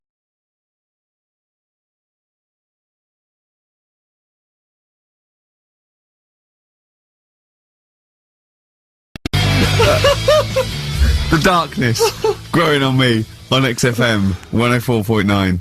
Oh, it's all going well already, isn't it? The microphones fell apart. Carl's shouting because he got headphones on. His music's turned up too loud. Canfield level. God, it got pre-out. Look at him giggling. Look at him. Look at him laughing. That's so funny because I got a letter here from who was it from? Mike Heel, who sent me a little picture of a little Japanese fella from a film who said looks like me, and he does a little bit. But he says, please can you make Carl laugh? I've never heard him utter as much as a snigger, and I'm worried he may have a genetic disorder. Well, I mean, he has got a genetic disorder, obviously, but he was giggling then. I hope people heard you then. Look at his little face. It was a joy. Oh, I love the things that make him happy. But I love the fact just before the microphone came up and just before the record finished, he had his headphones on, the music was too loud and he was just shouting, Bauhaus, it's not working! Bauhaus, it's not working! I have to play something else! I went and found Ziggy Stardust by Bauhaus and he said, why isn't it working? Look at him giggling, look, he's lost it! Is he going away? Are you on drugs, Carl? What have you done? He's tickled, look at his little, he looks like one of those shaved monkeys. Look at his little, oh my god, I've never seen a forehead glow. I know, it's extraordinary. Oh. And he's got that red shirt on as well, so the whole of him is just a big glowing... Carl, what are you trying? What are you putting in? I'm gonna see if I can get this to work. Go on then. Hang on. Brilliant radio. I hope Dr. Fox is listening because I think he's eating his words right now, Steve. Right, I think I've done it. Well done. That's excellent. Right, what Let's play Bauhaus now and let's try and compose ourselves. This is Ziggy Stardust by Bauhaus. Well, it worked. That worked, didn't it? See, panic over. Calm now. Calm now. You're on holiday soon, aren't you? Yeah. You got to go off early. Well, about How many holidays have you had? Because I only ever have time off when I'm working, like doing another job, like, you know, filming or something. But you seem to have a lot of holidays, just like, and you were sick as well. You were just like, because you had wet trousers, which is a little bit. Do you not care about the job? I mean, I've got to ask because, you know what I mean, if I was in charge, I'd worry about your motivation or, because yesterday we were trying to work out what you enjoyed doing, and we got to, Manchester United and moaning. And that is the two we came up with. I don't know where you get the moaning thing You're from. always whinging. About what? Everything. When? When did I last have a moan? Just before we came on air. Right, and why was that? I don't know, I can't remember. Because we were in good mood, me and Rick. I'll tell you why. Go on. Because you brought a song in at 10 to 1. Yeah. With a load of effing and jeffing in it. Yeah. And saying, can you edit this? Yeah. Yeah. But that's your job. You could have brought it in yesterday. No, I couldn't. Why not? I hadn't thought of it. But why are you whinging? That's your job. And I didn't come in 10 minutes before, it was a good 20 minutes before. It just took you ages because you were whinging and moaning to even get started. I'm not being dragged into this. You are always... I'm on my holiday now. Well, not yet. No, you're not on yet. You're still working. Well, that's what's funny. This isn't even work, right? And yet it should be. Compared to what I do in the week, this is a doddle. Well, it's because you're not putting any effort in, clearly. Where are you going anyway? Where are you heading? Cornwall. Yeah? What's happening down there? Well, there's a monkey world. You're excited about that? We're going to go and see that. Probably go twice to that. Yeah. Whilst I'm down there. How long are you in for? The whole week? Yeah. Yeah. So, This is with your parents, isn't it? yeah. Taking them out. Your father, what do you think your father will be up to? What's he going to be nicking on this holiday? Well, Tin. There's a lot of tin in Cornwall. He's, Since they've shut the mines. He's just called Suzanne, said they've got there, said it's a nice little place. There'll be no towels when you get there. So what are you gonna do? What are you gonna do? Just gonna chill out and sort of like go to the pub and stuff? Yeah, like I say, I mean, all I've got planned is probably probably Tuesday and Thursday at Monkey World. What about Wednesday? What are we thinking of Wednesday? Just wandering around? Just sort of think about, you know... King Arthur and that. Where he was down there, wasn't he? I don't know, but I'll tell Where you you going? something. What town? I don't know. I don't know where it is. Suzanne Doesn't sorted matter. it out. Yeah, I don't she know, sorted it I don't know. out. I heard you on the phone to her saying, well, pack 'em, pack 2 pairs. Poor woman, she's packing your bags for you. Yeah. Right. But, You'd spend more time at home if Steve didn't come in at 10-2 with a rap record with, like, obscenities all over it. yeah, well, we'll play that next week. Well, you didn't even get the job done, that's the thing. We can't even play it because you didn't get finishing time. I'll you're tell you what, that Method Man, if he doesn't stop effing and jeffing, it's the end of his career. In my opinion. All this F that and yo Jeff, I'm a Jeff myself. Yeah. Or I'm hanging out with my Jeffs. Yeah. It's terrible. Jeff, and, you. and we know you can't put out the J word on XFM. Oh, Mother Jeffer. Well, so we haven't got that, but what we have got... Go on. Monkey News. They've still got a monkey news, have we? That's sorted out. That's coming up. Yeah. Rockbusters. Yeah. Well, last chance. Definitely your last chance this time. You actually improved a little bit last week. You did a couple of good ones. Yeah. Same again this week. And, Cheeky Freak? The controversial cheeky freak of the week, where KARL finds a human being with some sort of congenital or you know, imposed deformity, or you know. So and we talk about that in a wry way. Do you think that's big and clever? no, but that's just it. It's never about taking the mickey out of someone, right? It's to make you think. I'll tell you what isn't big and clever. How lucky you are A on dwarf with learning difficulties. Nice. Yeah. Well, We'll explain it to you. That's the forthcoming single from British Sea Power. That's called Carrion. That's nice and retro. That's Yeah. like end of the 70s Bowie. That's great. On XFM 104.9. That's just some of the records. That we've played so far. Do you know what I mean? You've had The Darkness, you've had Bauhaus. It's like, can it get any better, Carl, do you think? like I say, we've got Monkey News coming up. So, Guess what? I lost 400 quid cash this week. Gambling? No, that's tragic. This is why it gutted me. It wasn't even on your gambling addiction. No, I had a photo shoot, I had a suit, right, and I'd claimed back some expenses, and I'd had it in my pocket, and then when I took the suit home, it must have fallen out in the street or the cab, and I remembered it, and I went every pocket twice, and it was just the fact, I don't think about, oh god, that's terrible, that's a terrible blow, I think, oh god, if I had it back now, it would be free money. Yeah. If I suddenly found it now, I'd have £400 that was just free money, and I had a little nap to get over it, and I was, And you were fine. I was okay. But that was someone £400 just found, what a gift that is. Oh. Just, I mean, untraceable. Was it in a is- money clip? Was it rolled up in a money clip? No, it was just literally 400 quid in an envelope. And that's so a that, treat. I know, see, I'd always hand it in. I genuinely would. Unless I found it in the middle of a forest or something. If it was in the street. Do you know what I mean? No, Because a bear dropped it. yeah. But I mean, if I found it in a pub or a cab, I'd just hand or it in a to skip that anyone you who were was rummaging through. Yeah, exactly. Yeah. But I'd hand it in. Well, But there's no way. If they found it in the street, there's no way they could do it. You know, it goes to the police station and it sits there for 6 months. But Yeah, exactly. Well, it's a waste of time. Pocket it. But because when I was younger, I remember being outside a post office once when I was about 10 or 12 and finding a purse and thinking, oh, that's nice. And opening it up, there was some money in there and a pension book, and so it was obviously an old lady. I found an address, I sent it to her, and my mum said, you know, you've been so good there, you'll probably get a little reward. She'll probably send you a little reward. Nothing! I got maybe a thank you note, but no cash, no moolah, nothing. Really? And I was livid, because I'd been told that I was going to get a reward. I thought I've been a good Samaritan, nothing. So, many moons later, when I was at university, I learnt from that, and this is the most bizarre thing. It this was like, explains a lot, doesn't it, Carl? this is like the Mary Celeste. I went to a cash point to I thought, I can't get my card in here. And I realised there was already somebody's card in the machine. They'd put the code in, but then they just disappeared. They'd been kidnapped or something. So it was just there, waiting, sitting. Said, what do you want to do? And it gave you a number of options. I thought, interesting. Steal or go to heaven? Yeah, exactly. He went, oh dear. Yeah. Well, I pressed balance, just to check what their bank balance was. Unbelievable. It was a considerable sum of money. I'm not going to lie to you. It was not typical student debt. It was like, I think they were a foreign student. There was a lot of cash in there. A lot of money. Did you feel a slight bulge in your trousers when you saw the amount of money? I couldn't believe my luck. I thought to myself, now then, I could just take that card out and hand it in, or I could teach them a small lesson Right. and maybe give myself a reward, because last time I did that, I didn't Yeah. get a reward. So if I give myself £30, then I'll take the card out. 30? Give myself 30. You didn't really? pounds. Well, I thought that's a good reward, and I went in, I handed the card in, I took it, Steve, and that's- that's a little reward for me. And I'll tell you this, don't think it's evil, because I went in and I bought everyone a drink. Well, brilliant. Yeah, I didn't tell them I got the money free. Well done. Excellent.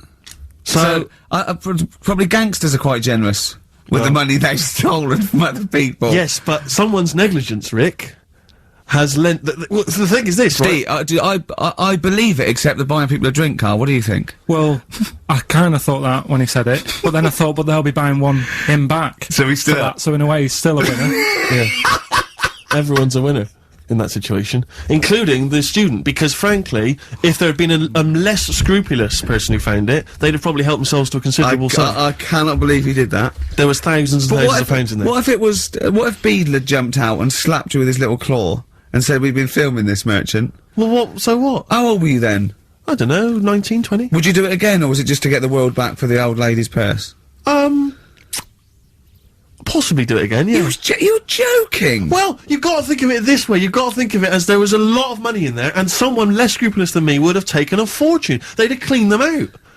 Whereas I just took a small reward, which I thought was more than enough for someone's negligence. And I've returned the card. They've got the card back. Everything's fine. Think of someone else. I could have gone on a spending spree. I could have been buying stuff, all sorts. Yeah, but it wasn't yours at all.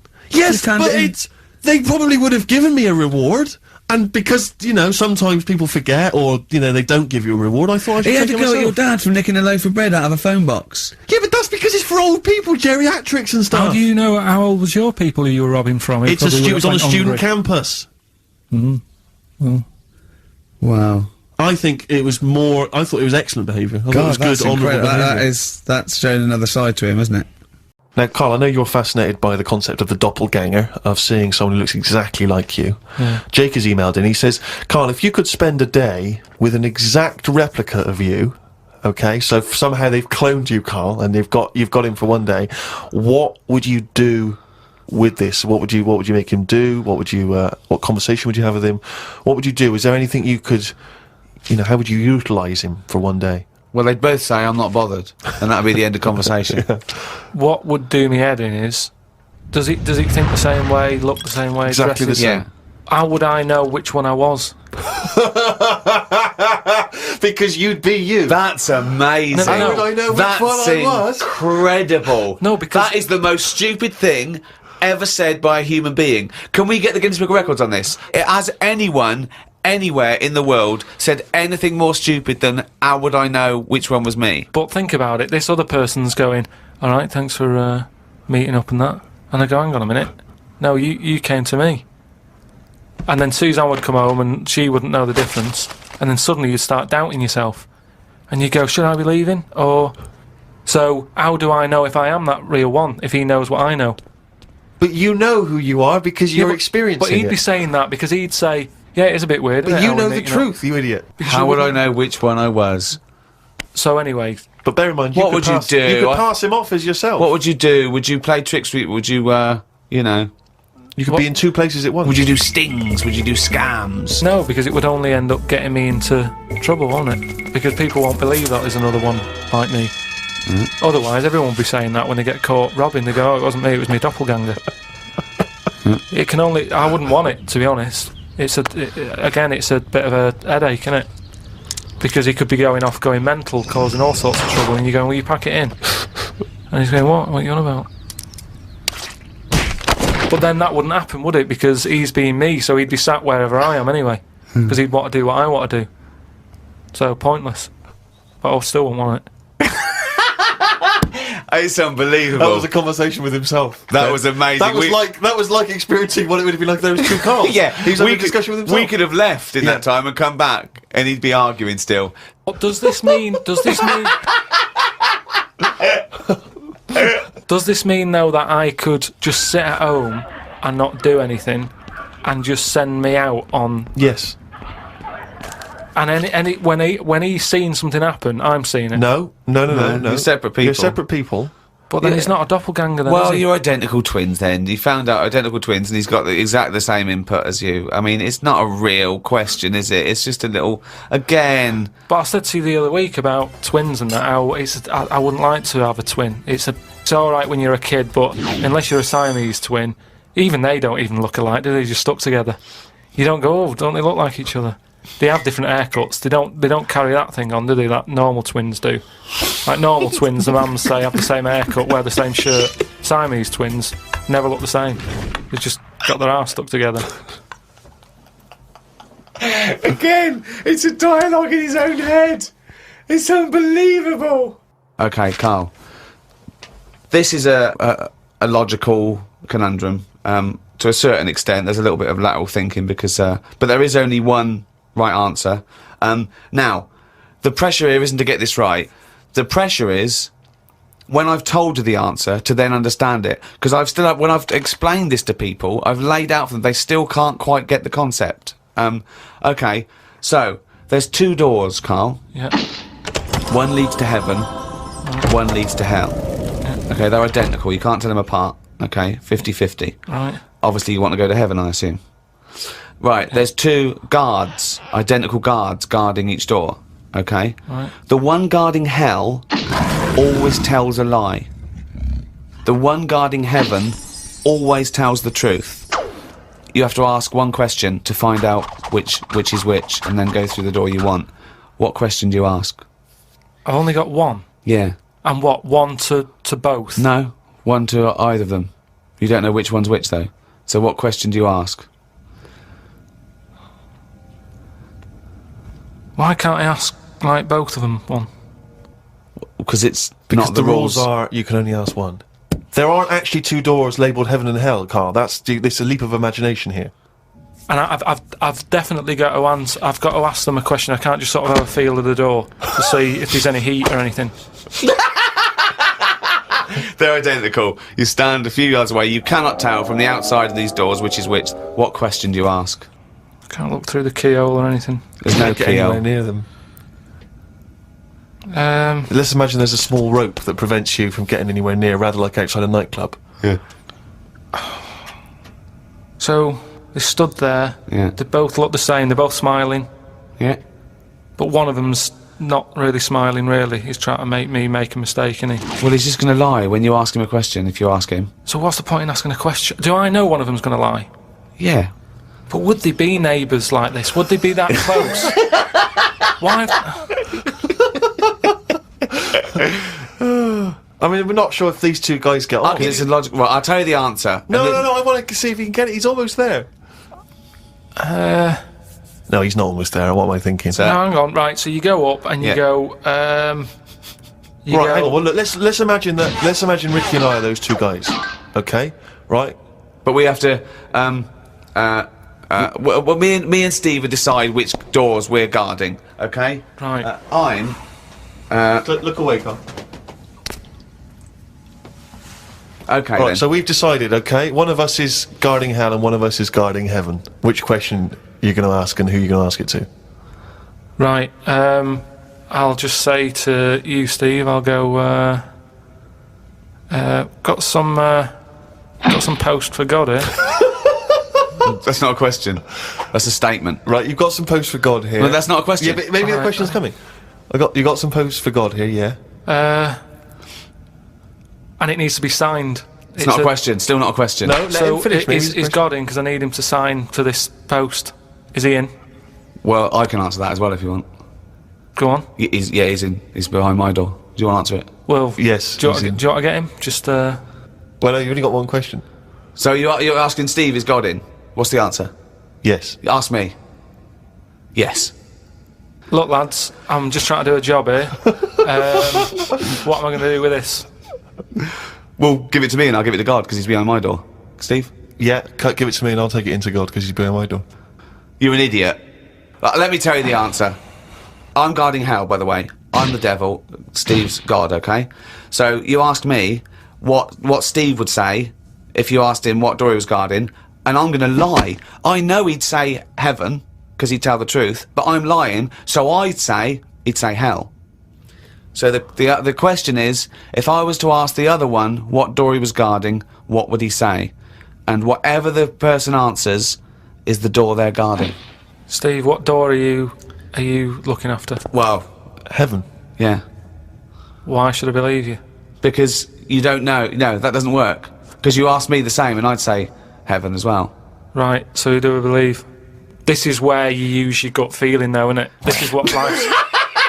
Well, as opposed to the pure logic that Ricky's just used. I just think because there's a lot of questions in life where you don't know the answer and you go, do you know what? I don't like the look of him. So, They're identical. yeah, but they're still identical twins. You always get a little snidey one. Oh, chimpanzee, that is raining down. That's the jingle there for Carl's diary. Here we are. Spoke to Ricky and his friend Glyn about art. I just don't get it. Ricky had some odd pictures on his walls. I don't have any pictures up in my flat because of the mirrored wall. But I can't say I'm bothered. The mirrored wall, we should just explain what that is. When you moved into your flat, there was an enormous mirror on one wall, was that right? We just got this flat, and you know, it's not a big flat, so I think the people who had it before us, he was a gay fella, right, which was a bit like, oh, so you've been doing with that mirror and that. But that What? no, just, you know. Just, What? What has he been doing with the mirror? Well, What's he just been a doing? bit- Why- no, what? it's just because they're quite sort of experimental in it, aren't they? And I don't know. What do you mean? What do they do? Well, I wouldn't know anything about it, but go on. No, what do you want? What? no, I don't. Experimental in what What do way? you mean experimental? I just mean, you know, they'd be doing stuff. What? Whatever they do. Chemistry, What? have a chemistry set out, they were doing experiments, what? No, just doing what. Singing "I Am What I Am" and just checking out No, the each to dance their own. I'm moves. not having a go at anyone, but What? I'm just saying, like, they're doing what they're doing, which Carl, you're is not annoying as homophobic, well. are you? Because, You're not no, st- I'm not. I'm Well, not. This is why. Why are you worried about what a little gay fella was doing in your flat before you got it in front of a mirror? I wasn't worried about it. Why I are mean, you thinking about what he was doing? Why are you fantasising what a little gay fella was doing in front of your mirror in your... I'm not bothered. I'm just telling you why it was a bit odd that he had a mirror in there, right? But forget the history. But you've got a mirror in there now, haven't you? No, because what I did was I was going to take it down, and I thought, oh, it's a bit dangerous. This, you know, it could crack and Because it's the fall on size me. of the whole wall, isn't it? It took up a whole wall, Right. So like when he's moving about everywhere, he's got a good view of it and that. But he's got this full wall of mirror, and I thought I can't take that down. And I thought, what can I do? So I've just put wallpaper on it, Brilliant. and it looks all right. You wouldn't know and what have you, but it means that I can't put any pictures up. That's all. That's all I'm saying. Because I've put a nail in. And what don't you understand about art? What about art don't you understand? The concept? Specifics? No, So- that's like when we were in London having a shop around at Christmas, and there was that picture of fruit for 700 quid. It's like, well, just get some fruit. You know what I mean? You can get some real fruit for 3 quid. Yeah. I understand that, but don't invent cameras then. One or the other. Do you know what I mean? That's what annoys me. Someone invents something, and then they go, "We've got to invent something else." So I wanted to ask you something. You know, but again, we've got to be careful here. You know when you wouldn't leave the building that was on fire because you were standing proud. Hang on, we need this. So some people now don't know what you're talking about. Carl, you're on holiday. Yeah. On holiday in Tenerife, right? Yeah. You'd had a moment of intimacy with your girlfriend. Yeah. Yeah. A knock on the door. You had to stop and get up. You peeked around the door. It was a fireman saying, "Get out," but you didn't want to leave because you had a. Yeah. Yeah. It was a little. Yeah. Yeah. But what I don't understand is you maintained that while looking at a Spanish man dressed as a fireman. Yeah. Is that true? Is that the fact? You maintained. I'm sorry to say it, you maintained a arousal whilst looking at a gentleman dressed as a fireman. No. Is that these are the facts? And they are undisputed. Right? Did you maintain? I'm not a machine, though. Do you know what I mean? I can't turn it on, turn it off. Right? But you were talking. I just thought you were talking to a fireman. You'd have probably lost it. I don't know, but you didn't. No, but the other thing was, I mean, I was talking to Suzanne about it again, right? Yeah. She said, "What are you talking about that for?" Right? I said, "Oh, it just cropped up, right?" Yeah. And the dilemma was, you see, I wanted to try and make sure that it was a proper fire because that was the last condom we had, right? So it would have ruined the night. So Yeah. I didn't want to like. It was like, well, what's going on? Is it? Do we need to get out? Yeah. Is it a proper fire? Yeah.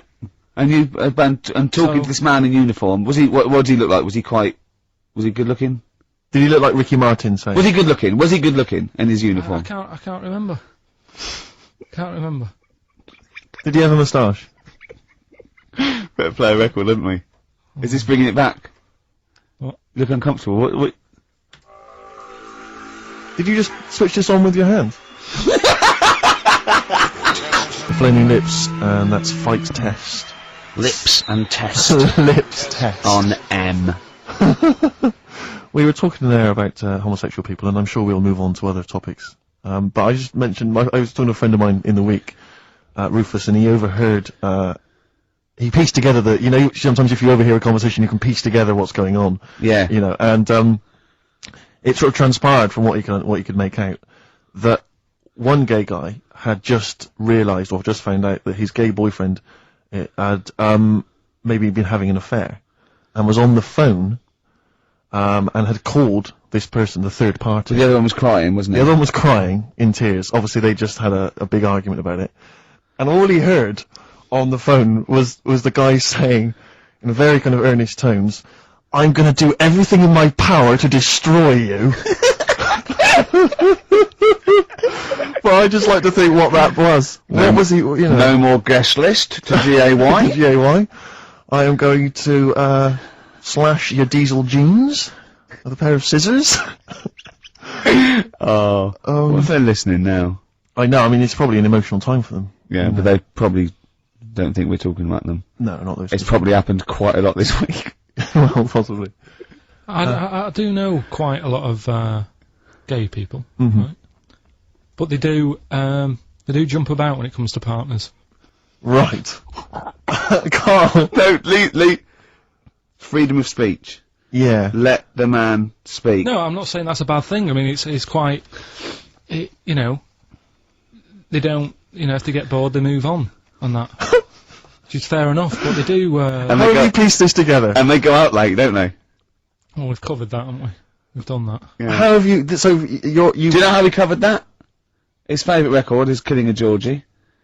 And he went, at the end of the record, he went, see? But how late was it?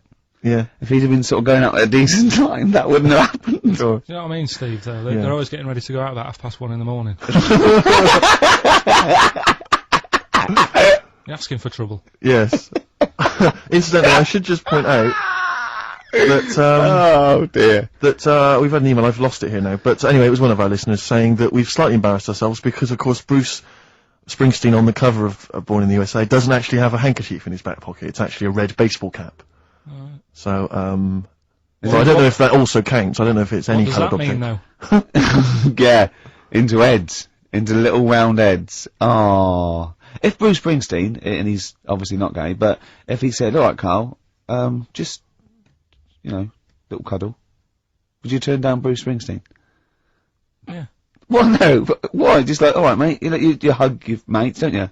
If Bruce said, alright, Carl, I like your show, love your head, little cuddle, a mate's cuddle. No, I just, I'd say what you're doing. He'd just say, look, We're a couple of old friends. look, Bruce Springsteen, I've got those great songs, I like what you're doing, let's cuddle, let's have a little, alright The mate. annoying thing is, right, Steve, right, do you know how he likes to squeeze me head? How Yeah. Ricky likes to squeeze me head? Yeah. He had an old mate over this week. He's got a similar shaped head, apparently, as mine. Yeah. Right? He's hardly gave me a call or anything, because he was busy with this other fella's head. Oh, you feel quite bad about that. Oh, This is a better head to squeeze, I'll tell you why, because he shaves his every day, right? He's got the same sort of hair problem with him, shaves every day, a right? problem. No, I know, and it's because he's had it several times, like, Carl's is sort of comes through a bit long at the side sometimes, it looks a bit unkempt towards the end of the week. I've seen there's a couple of little pimples under there. Mm-hmm. Right, I really have to do it, just like, get there, slap my hands on it, squeeze it. With this one, I can sort of get my do you know what I mean? I get my, really, you know. But- You're like a gay, the way you jump about from head to head. That's my record, you like a saying. gay. Just saying. Right, still coming up then. What have we got coming up? We got Rockbusters. Oh, has any monkey news this week? It's been a problem. Why? It's not much has been going on this week. What, in the monkey I mean, world? In the monkey world. I don't know if they've caught on to the fact that they're getting coverage. They're keeping their behaviour hush-hush. Being a bit careful, but I found something. Have you got Rockbusters? It's your last chance, don't forget. Is it good, these? Got Rockbusters, got some good prizes. Steve will look at them in a bit. Yeah. Cheeky Freak of the Week. Have you got a cheeky figure of the week? Got that. Got Yeah. that. So what deformity is it this week that you're ridiculing? Well, keep listening.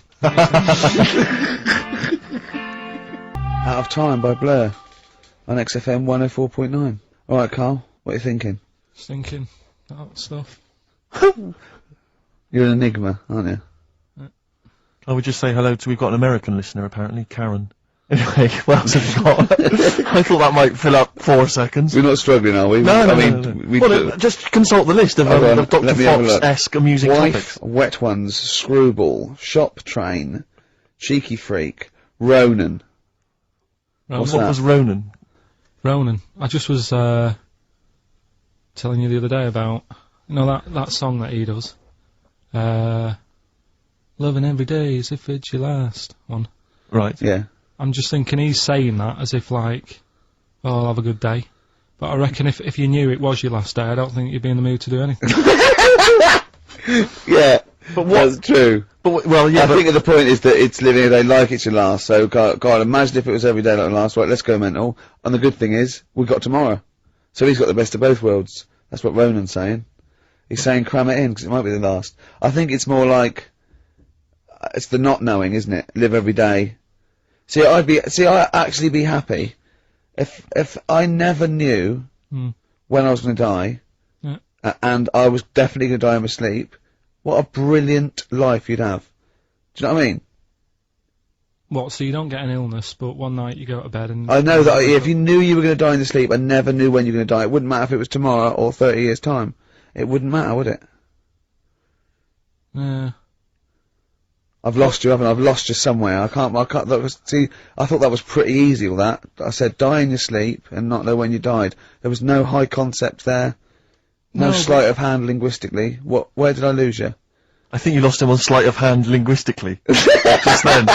You've lost him again. Yeah, I think that's the way I'd want to go. I don't want to know about it. That's why I don't go to the doctors or anything. That's a good, Brilliant good approach. And do you remember him saying he's going to die of cancer because he doesn't check his balls. He doesn't like the feel. Of course, of course. What do they feel like, your balls? Like a wet chamois leather. With two marbles, two kumquats in a wet chamois leather. No, but I just... Why are they wet? Sweaty. No, they're not. I'm just saying smooth. Are they smooth? Yeah, because a chamois leather's smoother when it's... Do you shave them? No, I don't. In case a fireman pops round, you want to look your best. It looks like your head.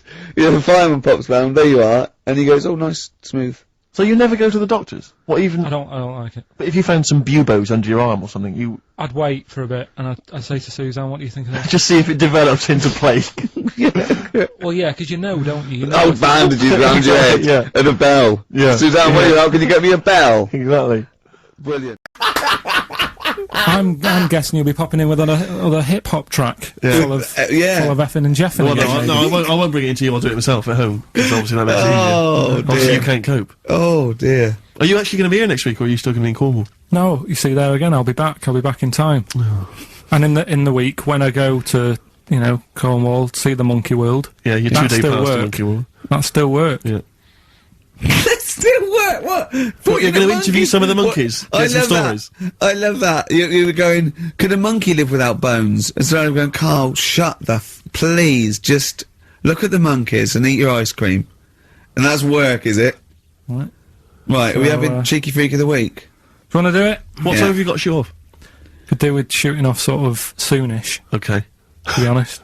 This is not radio. Have you ever heard that on a radio show? Chris Tarrant going, I can't shoot off about now. I couldn't get a later train. I know! Why didn't you get a later train? There isn't a later train. So I couldn't get to Cornwall tonight if I had to. If I had to finish this show, I couldn't possibly get to Cornwall. Rubbish. Of course there's a later train. Oh, I've booked it now anyway. Right, well that's the point, isn't it? Yeah, you're not following through. Whatever. I don't think the show's lost anything. I think we've still had the, Freak of the Week's coming up now. Oh, cheeky Freak of the Week. Right, well, we've had some interesting things we've been looking at. This week, it's about the strangest couple that ever got married.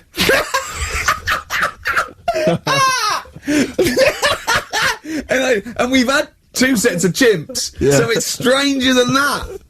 Oh, it's not Dale Winton and Nell McAndrew, is It's it? not your parents, is it? Well, we're going back again to I think this is about 19... Something like that. 1940. Yeah, whatever. Whatever. Yeah. Strangest couple, a fella, right? He had skin of a lizard. He had the skin of a lizard, okay. And the woman who he Which he married... used as a condom. The woman who he married. Yeah. Airiest woman ever. Right. And that was their act. They used to tour the world, and they'd say, it's like, couple who've met, they're having a great life. Let's get them out on stage, here they are. And they'd What do you mean he had a skin of a lizard, first of all? That's what it said. He had some sort of some illness. So he was called Lizard Man, and you like that because it was good description. I thought that's good. I'm Let here. me know. I'm here. Hello. We've booked a table for 2. Who are you meeting? I'm meeting Lizard Man. Oh, he's over there. Yeah. You know he is, right? Yeah. I'm Look meeting out. the hairiest woman in the world. She's over there. Yeah. Yeah. So what did they do for their act? Now, bear in mind that we had some Siamese twins last week, and their act was having a bath. yeah. So, I hope it's an improvement on that. What did Lizard Man? He came out and ate some flies, did he? I don't really know. I just think they stood there and that. Yeah, when you read this and it goes the most interesting fact ever, Lizard Man, and you go, that's enough. That's Yeah, enough. well, I can that's- extrapolate from Yeah, that. but straight away I'm thinking, right, I wonder if they got the wedding photos. Right? And then, like it said that they had a kid. Oh, what would that be like? Half Exactly, lizard, half exactly, it'd that's be what I like was an thinking. ostrich, wouldn't it? It would sort of like. That's what I was thinking. What did you think it would come out like, the baby? I didn't think what that looked like, I just was thinking, oh, parents' evening. Do you know what I mean? You wouldn't want them coming up to the school, would you? So, Well, that's so the little problem. Johnny, who starts off relatively normal, he's quite good at, he's good at nature, Yeah. isn't he? And his mum and dad come into the room and they'd be looking round, wouldn't they? Well, it's always like that thing at school when, like, you find out your mate's mum and dad are really old. Right, Have you sure. ever seen that? Yeah. When you go, have your gran and granddad bought you? Yeah. It's my mum and dad. Yeah. And you go, oh. It is weird. What's that we're talking about? He calls him mum. What was that? Oh, sorry. Do you know what I mean? Yeah, And no, like- that's always strange. I just- If you had Godzilla and King Kong as your parents, Yeah. and it was they're like you always say- fighting. they're always fighting, and like you say, you're in a school play or something, you wouldn't tell them, would you? You wouldn't want them coming out with a video camera. He didn't tell his parents he was in the. When we were, Well, exactly. You did Little Donkey. You didn't tell your dad, did you? And he came along and videoed it. Yeah. Was kept that- it quiet, don't want them to know anything. But you didn't. What was it? You was meant to be playing. You had a little drum, didn't you?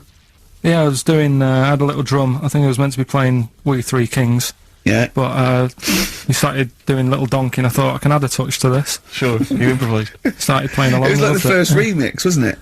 It went down well. But yeah, that's all I was thinking with, the Freak of the Week this week. That's what I'm saying about Freak of the Week. It's to get people thinking, right? Thinking how lucky they are. That, they don't have to... Comb their face.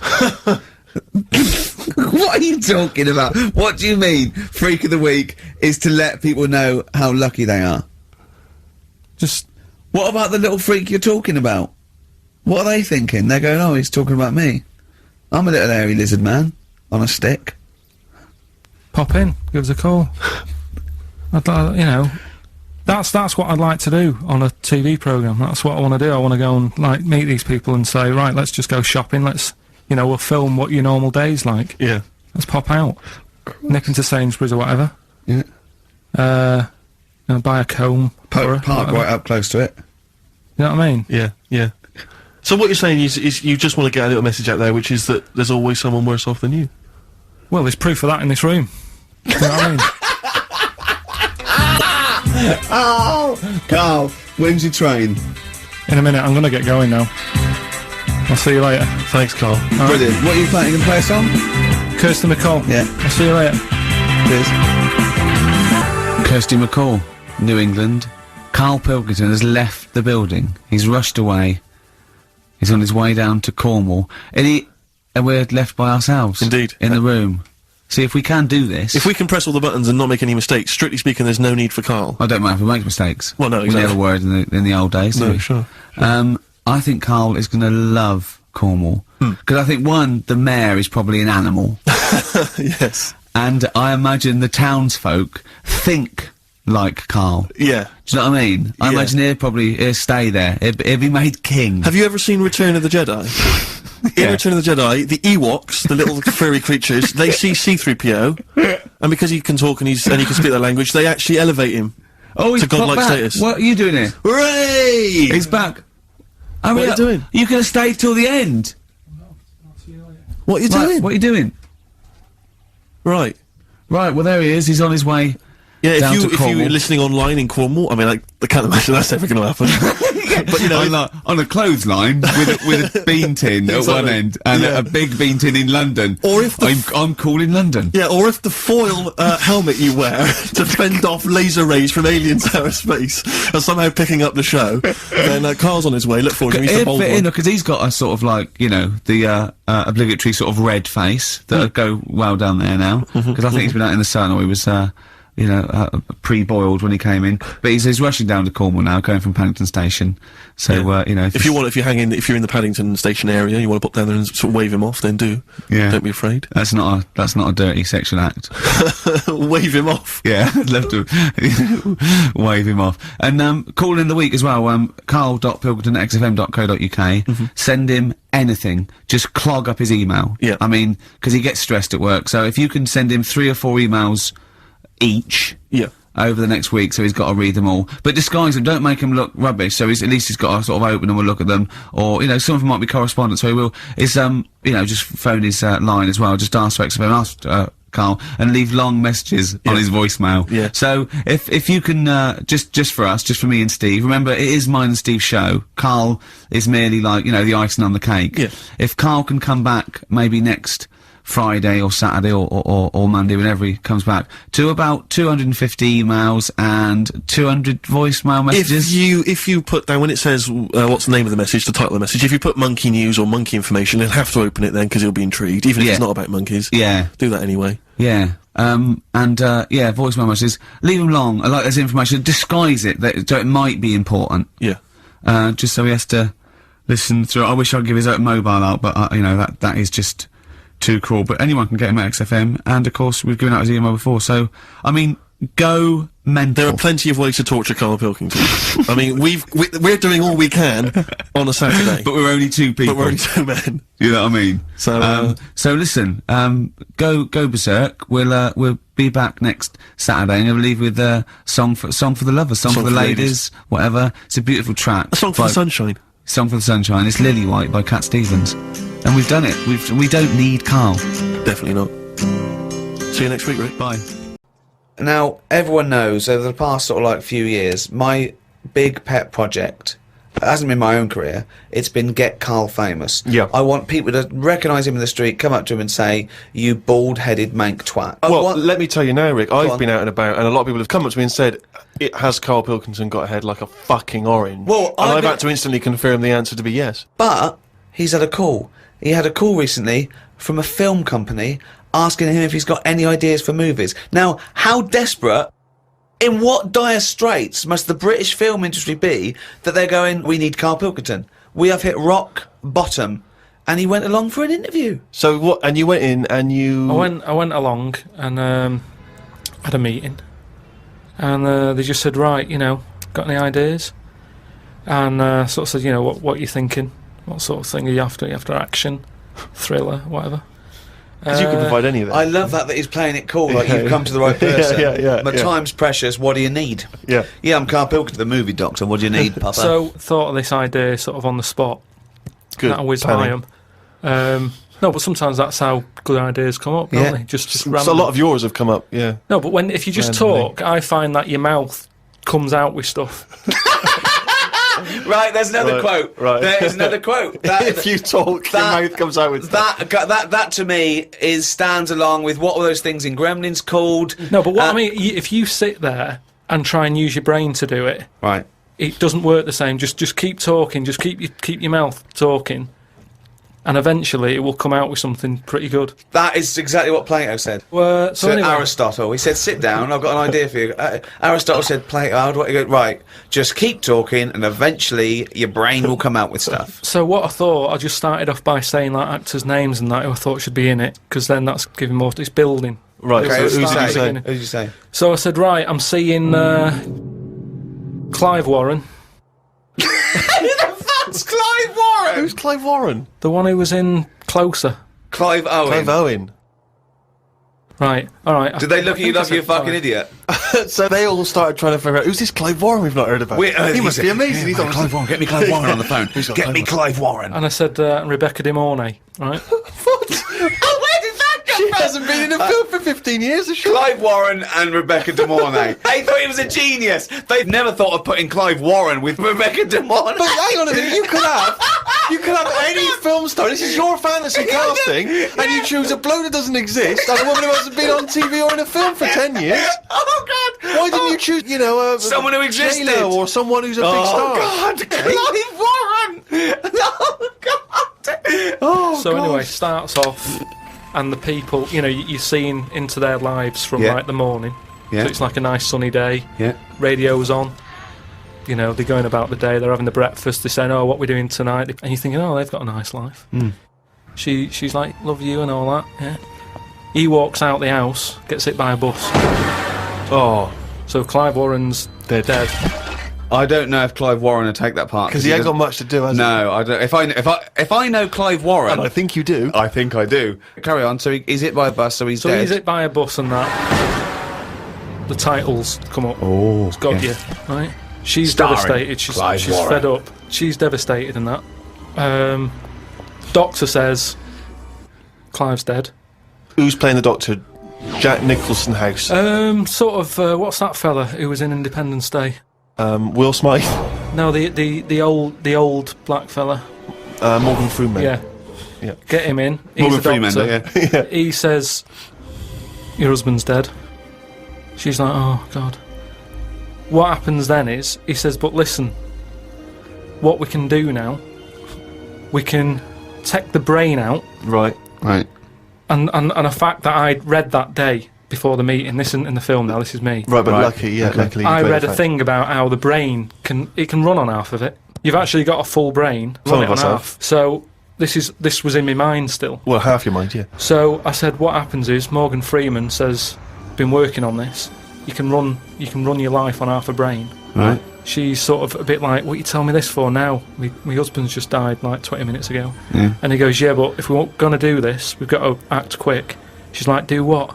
He says, whilst his brain's not fully dead, because it stays awake for a bit when you've Oh, been he's killed. not dead then. Fine. No, but Wait. he is. But they found out that Right. it stays awake a little bit. No. So- that's- No, he's gone. No, You're no. hit by a bus. Yeah, no, he's You're dead. If the brain's dead, you are dead. Clive Warren's dead. And if the brain's not dead, you're not dead. No, but it's like people in a coma. They're dead, aren't they? But No, the brain no, isn't No, dead. they're not in a coma. No, they're not in a dead. coma. No, they come out of coma. He's All not right, then he's in a coma. He's been hit by the bus, but the chances are he's not going to come out of that coma. But his brain is still awake. So change that. That's easily done.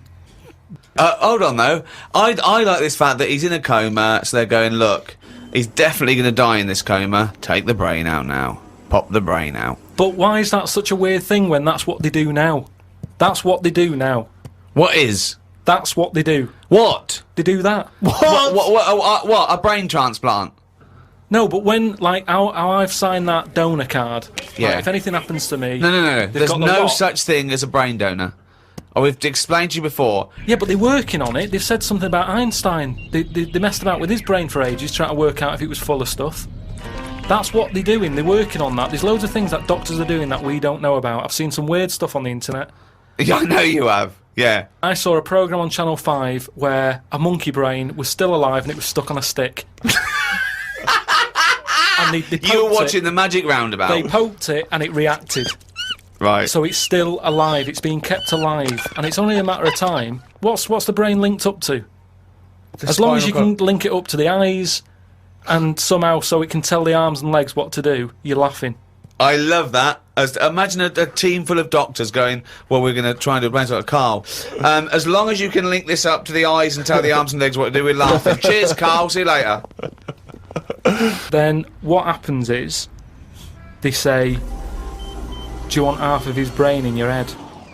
Half of his brain in her head. She says, definitely not. I'm having you struck off. She starts screaming. She calls the police. He gets Yeah, but arrested. you'd have said that years ago when people can have like someone else's arm put on their body and stuff. Yeah, but he's only in a coma. Yeah. No, but he's not going to come out of that coma. Right. So it's like this or nothing. It's Right. like, look, you know what we're going to do here? We can either turn the switch off, Yeah. or we can put his head in your head. But why would But you... so why... what he does? So what they do then? They're going to take half his brain. Half of his brain, take Put it- out half of hers, pop it in place Why would she do that? because she loves him. But hold on, well, no, wait. What would she then be? Because this is what I'm trying to tell you. Okay, sorry. What happens is, he explains all this to her. I mean, this would probably cover about 20 minutes in the film, but I'm just rushing it. I just rushing switched it up off, now. but yeah. No, you wouldn't. This bit would have you. So what... Well, what, I'd have actually left when I wouldn't have even gone in to see a film starring Clive Warren and Rebecca De Mornay, unless it was 1985. so the thing is, she's the same as you. She says the same thing. She goes, "Why would I do that, Doctor?" And he goes, "Well, what will happen is, he's gone, but you'll have his thoughts. So in the morning when you say, 'Oh, I don't know what to have,' well, I have cornflakes. His bit of the brain will sort of say, Have a Weetabix. have shredded wheat or Yeah. whatever." And she's like, "Oh yeah, good idea." Sorry. So the point of this film is that the dead man can remind her what breakfast cereal she likes. Yeah. So the thought. When What do you she- mean? Yes. So that's it, is it? No. That's not the only Wait, thing. wait a minute. This is only Act One. That's just the first bit. Everything's going well. She has it done. So who is she? Is she herself? She's Rebecca De Mornay. Yeah. But now With and again, with him chipping in with a bit of voiceover. So the idea is it's all going well at the beginning, and she's... So she can't decide what So dress to wear. she's had half of her brain taken out and put in a bin, Yeah. okay? And Clive Warren's half has been put in there. So now she's walking round, okay? So Yeah. she's like a schizophrenic.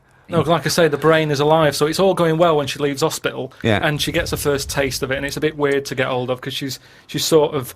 I think when she signs herself out, he's sort of fighting, writing his name and stuff, so there's a few sort of technical things that she has to get used to. And does Clive's brain What does know he that think? he's now inside her brain? Does that matter?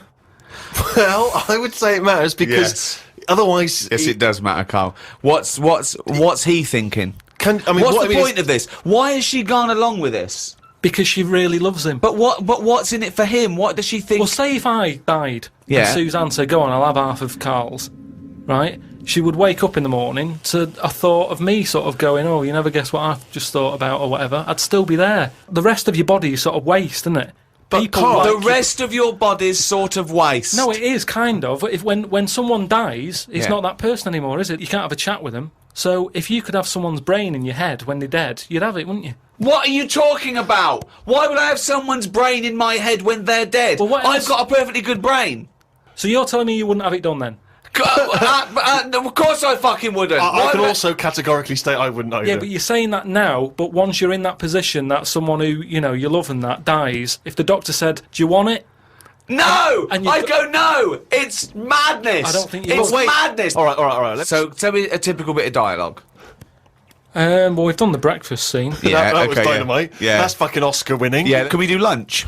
There may be like at the funeral, because even though the brain's still alive, they still have the funeral, and you can have like a funny bit where they stood around the grave, and like there's some relation there who he doesn't like, and she can start laughing, and the family are looking at her going, "Why is she laughing?" Yeah. And she's sort of laughing, and he's saying something a bit rude, going, "Look at her head."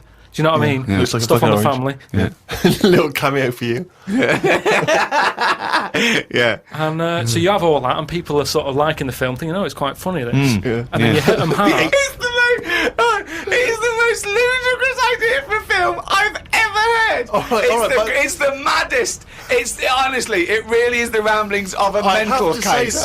I have to say though, I am hooked now. I want to know what's going to happen next in the story. Then what happens is, she hears the voice go, "Leslie, where are you?" Something. Right? Her name's not Leslie. No. No. So she's thinking, "Who's Leslie?" Yeah. So in her mind, she's going, "Who's Leslie?" He's going, "Oh, So he's thought, hang on, I've let something slip. I've here. let something slip." So she's going, "Answer me." Oh. He goes quiet on her. Oh! So He was having an affair. this is the thing. So she's trying to hunt down Leslie. Leslie. And he's got to stop her thinking it. Then what happens is, I mean, you know. Where your backs? So he's got to hunt down Leslie. So she's got to hunt down Leslie. It's a woman, is it? Another Leslie, or It's is it a another bloke? woman. Right. But what happens is, I mean, without ruining the end for everyone, what would sort of happen is. Oh yeah, because we don't want to ruin it for them because this will be filling the multiplexes in no time. No, it's the greatest love story ever told, set in a head. But listen, let's just get to hang the on a end. sec though, Carl. I don't. Yeah, you've got to tell us the end. I don't think you can let people No, come on, listening come on, what's hanging the on end? waiting for the film. Just let your mouth talk. Right, so what I said was, maybe what happens is, his brain is more powerful than hers. Right. How is there power? Why is there no power involved? What I mean is, her brain was running the rest of her body. Now he's his taken brain, over. that gets more powerful and overrules her body. Okay. Yeah. She then fancies Leslie. So it's a lesbian hold on, film. this is building up to a lesbian love. So what the? Well, it's what? trendy, isn't it, that? So just have a bit of that at the end, and So hold on. So he overpowers her, so she is now a lesbian. What's Leslie getting out of this? Why does Leslie think, hold on, why is my Because- dead lover's wife coming on to me? because this is what I'm saying to you, is relationships, it's the love of two brains. Right, okay. Again, can anyone the out there, can we subline. make that into it? That's a quote. The relationships is a love of two brains. Well, it's- now, he's got something there. He's got something there. But my point is this. Why is Leslie suddenly turned lesbian? Because she loves the brain. But does she know this is Clive Warren? Rebecca will say something now and again, like, oh, I like me Minge. I like my food done like this or whatever, and it's all about Dave I love likes my it. food cooked. Oh my, wait a minute, Clive Warren on this food cooked. Yeah, I'm in two minds about this bacon. Yeah, What I'm I going mean to turn is into a lesbian. People Shredded wheat. people like what they like, and it's the same way, like I've said to you before, with someone who's been going out with a woman, and then is found out that she's got a twin sister, and they divorce that first twin and go out with the other twin. It's all the same. You're after the same thing, aren't you? Yes, but that... When a cat dies, you buy another one. It's the same thing. You want that same. Yeah, but you love don't for necessarily something. switch your sexual orientation. In the case of your twin scenario, they both look the same. Yeah. Has there ever been one where it's a twin boy and girl? Go, well, I was going out with her, but I mean, he looks a bit like her. Yeah, I loved boobs, now I like cock. This is your problem. You don't know anything. And this theory about if your mouth talks enough, the brain will kick in soon. Well, I know that must be some people's favourite record, Steve. Well, it's certainly one of mine. Thunder Road, Bruce Springsteen. I won't hear a bad word said against the boss. A lot No. of people dismiss him, as you said in the past, as being some kind of stadium rocker, but you can't listen to a song like that and not be moved. Surely, Carl. It's all right, yeah. Brilliant. A passionate man. Yeah. What? So, Carl. No, it's right. There's certain songs like that was all right. It didn't sound anything. If it wasn't Bruce Springsteen, if someone new came out sounding like that, I'd go, yeah, it's all right. Sure. Do you know what I mean? Yeah. You're a regular Simon Cowell, aren't you? I don't know if I like music as much as I used to now. That's what happens when you work in it, isn't it? Because I was Danny Minogue was on the telly in the Is week. it like when you work in a sweet factory and you don't nick the Mars bars after a couple of months? Yeah. Yeah. Danny Minogue was on the telly in the week, right? Yeah. And she was doing a medley. Yeah. Why do people do them? Well, to try and get all the hits. I know what you mean, yeah. But who's that busy that they haven't got time to listen to a full album or? But it was it's like a meal in pill form. Yeah. Well, I like most of Danny Minogue's hits, but I don't like the whole song. Yeah, exactly. So if you want to just like pop the best bits down, 30 seconds, put them all together. Yeah. Well, I've got a Stars on 45 record from the 70s. Do you remember those? Yeah. Stars on 45. But it's that, like you say, it was. I mean, this one had kind of. It would be a snatch of Stevie Wonder, followed by the MASH theme, followed by Layla, just the intro. It was sort of. It's not music. It's just. Yeah. Well, we do a bit of that, don't we? That's what DJing is, isn't it? It's a bit of everything. But we play the whole song, don't we, often? Yeah, we're better, aren't we, Carl? Oh. So what do you want to talk about today? Do you want to look at the list? Yeah, well, it's got describe looks. That's our list we've put. So this is a very amusing sort of link about describing your look. I don't know. What's this? I don't remember this. No, I just was thinking like, everyone's got an idea in their head, right? Of what they look Well. Careful, Carl. Don't open yourself up to criticism. Go on, yeah. Everyone's got an idea. Do you know what I mean? Everyone's got an idea of what they look like and stuff. If someone wanted to know what I look like, or what Ricky looked like, or what you look like, Steve, if that. Yeah. What would you use to describe yourself? Do you know what I mean? Words. Not really. I don't understand. What do you mean? Well, like, Someone who doesn't know us, we've got to describe, and what's the game to hopefully get some sort of interpersonal language going, so you know they've got the same image as you, to a certain extent. I'm just thinking, if I was to meet Steve in a restaurant, Yeah. right, I'd Nothing untoward going on. We're just hanging out. We're no, a just couple- having a chat, just having a normal night out. and that. Yeah. Who's paying? Because I mean, is it expensive? Go this restaurant? Dutch. I mean, Right. So, I say to you, I'll see you at 8, right, in this restaurant. I turn up at the door. It's a bit of a posh place, right? say he's Steve Merchant in, Yeah. and the waiter sort of goes, I don't know, what does he look like, right? And Where's he from? just a little French fella. Oh yeah. Oh yeah. And what does he look like? So the thing I'd pick up on first, tall lad, Tall, yeah. and then he goes, oh, well, you know, we got lots of tall people in, right? And I go, oh, big eyes, Big eyes. yeah. And then he'd go, yeah, he's over there. I'll be honest with you. I mean, you can have dinner and you can buy me dinner. I'm not sure you're going to get anywhere with me. You're slagging me off. No, I'm not slagging you off though. That's what Yeah. I'm saying. Yeah. I'm just using what comes to mind when. And I think of you. can I just Tall and big eyes. Can I assume that they know, like, could I say, like, easiest for me would, I'd say, looks like Reg Varney from On the Buses. Would they understand that? Can I use sort of, like, kick Yeah, references? he's 30 odd, this waiter, so he'll. Yeah, So I he'll know go, that. oh yes, it's Reg Varney, he's sitting over there. Yeah. So he that's went right. German towards the end. See, I describe you more, Rick, I think, as...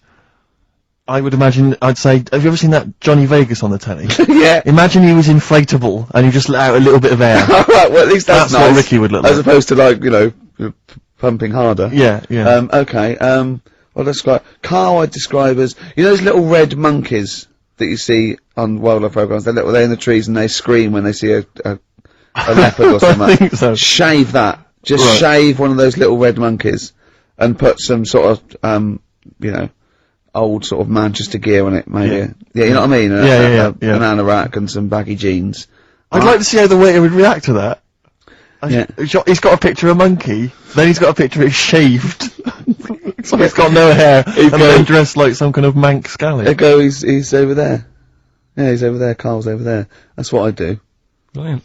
So, now coming up the verve, after that, an amusing link about gay handkerchiefs. Really? I'm looking forward to this.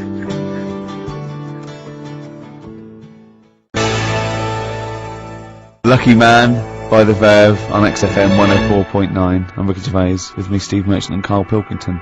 Carl, what's the problem with gay Yankees? You played Bruce Springsteen last week, Yeah. right? Yeah. And you said he had got a load of trouble on his hands when he had a hanky in his back pocket. Did I say that on air or? Well, we were just saying that famously on the cover of the Born to Run, Born in the USA album, it's just him, isn't it, with just his backside basically, with Yeah. a red handkerchief. I wasn't looking. Well, I just. I did it for research purposes, for this amazing link. And, yeah, he had a red handkerchief, I think, in his right hand pocket, and apparently Yeah, it that was. signifies homosexuality. Apparently, I don't know. Oh, I thought it was which way you take. I don't know. These myths, aren't they? Right, that go yeah, well, around? exactly. I don't even know if I don't this know. is No, well, I read up about it, okay. right? Just research. And it's all sort of, you know, you've got all different coloured hankies. Are they? Right? Yeah. Right, and it depends what pocket you put it in Yeah. as well. So you've got like the different colours, different pockets, Yeah. and Sorry, how many variations are there? Different pockets is what? well, you've What's got that- like your back pocket, your right back pocket. But your what do they left back mean? pocket. What do you mean? Well, what do they signify? You can't just tell us they signify something. What do they signify? Well, some stuff that we don't really want to talk about, to be honest. What? Sort of stuff that gays are into. Right. That's So what do you mean? Barbara Streisand records. Yeah, yeah, Eurovision. No, like a couple of things that were there that I know we can mention. They said something about I love that, what he thinks he can't mention, Yeah, I love it. Decency, what is this? 1956? no, but I mean, it isn't just, you know, having it away. It's, Having it away, I love him! No, but Having it away! they get up to some weird stuff. I love the fact he didn't want to offend, but he's offended a lot more people yeah. by saying Of they course. get up to some weird stuff. Right. In your opinion. Yeah, what do you mean? No, no, but don't, if there is something that I don't know about that it's like you can't say on the radio. Yeah, I'd rather not. But what do you mean weird stuff? Well, one of them, right? If you've got a red hanky, right, Yeah, in your right pocket, Like Bruce. yeah. That's that what exactly he what had? Bruce had, yeah. right? Well, apparently then Bruce is an armpit freak. An armpit freak. Yeah. No, Really? No, no. But that's very specific. Carl. Seriously. Well, what? Right, okay, right, okay. What else is there then? Sorry, is there some kind of homosexual body that sat down and came up with this at some point? Well, you said we've got, well, this is getting crazy. You've got, like, a blue handkerchief in your top breast pocket. I don't know what that means. You need to sit down. There's some kind of summit. Figure out what it means. Yeah. It's just that you're not free from it either. So if you were to go in like a gay bar, Yeah. which, you know, you might do if you're straight anyway, because they're, you know, good places, I think. Right? You can't actually go in there if you've got a cold, because every coloured hanky represents something. Right. So if I was to go in, had a bit of a sniffle, I could get into all sorts of trouble. What, for that Marks and Spencer's white linen hanky, that means you like to be tied up and whipped. Yeah. There was another one, armpit freak we've covered. Yeah, armpit freak is done. We've covered. Armpit freak? I don't really know what that means. So, right, okay, yeah. But there was just one other thing, like a blue and white one, is if you're into sailors. To sailors? Yeah, if you have a little blue and white hanky, that's in your left pocket. Yeah. Right. Blue and white equals sailor. See, you know the sort of things I find incredible. Go on. Mirrors. Shiny objects. Kettles. Yeah. Oh, God. Well, listen, remember the time when I tell you about the baby that had a baby? The baby that had a baby. The baby that had a baby? Yeah. It's happened again. No, it hasn't. Well, it didn't happen the first time. It was in the papers, I think, on Monday, in all the tabloids. So it's a twin where one has grown and the other one is still at a fetal level. No, it wasn't, though. It had grown. He was saying to his mum... Who was saying to his mum? The little kid, he was 7 years old. And he kept saying... Yeah. Yeah, he was pregnant. And he was pregnant? Yeah. I know. What do you mean? And he was saying to his mum, oh, God, I don't feel well. And, like, his belly was all swollen, and they thought he'd just been eating cake or whatever. And he was saying, I can feel something moving about, and they were like, stop messing about, there's nothing wrong with you. Eventually, I think he was in gym at school. In Jim? What, Jim was pregnant with him?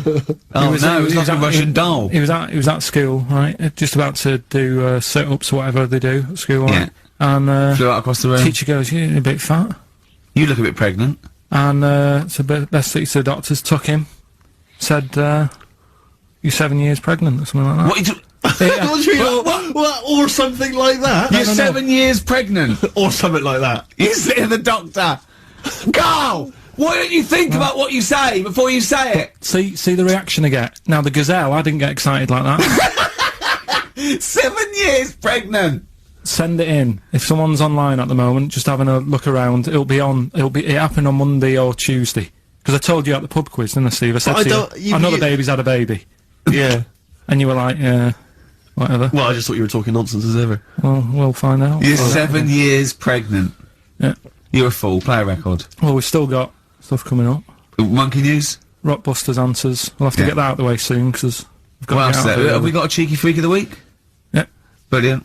America by Simon and Garfunkel on XFM 104.9. I'm Ricky Gervais, and I understand I'm about to read my words, Steve. Well, once again, there's always someone, and it looks like it's Mike Lamb who has come to Carl's rescue. Lambo's let me down then.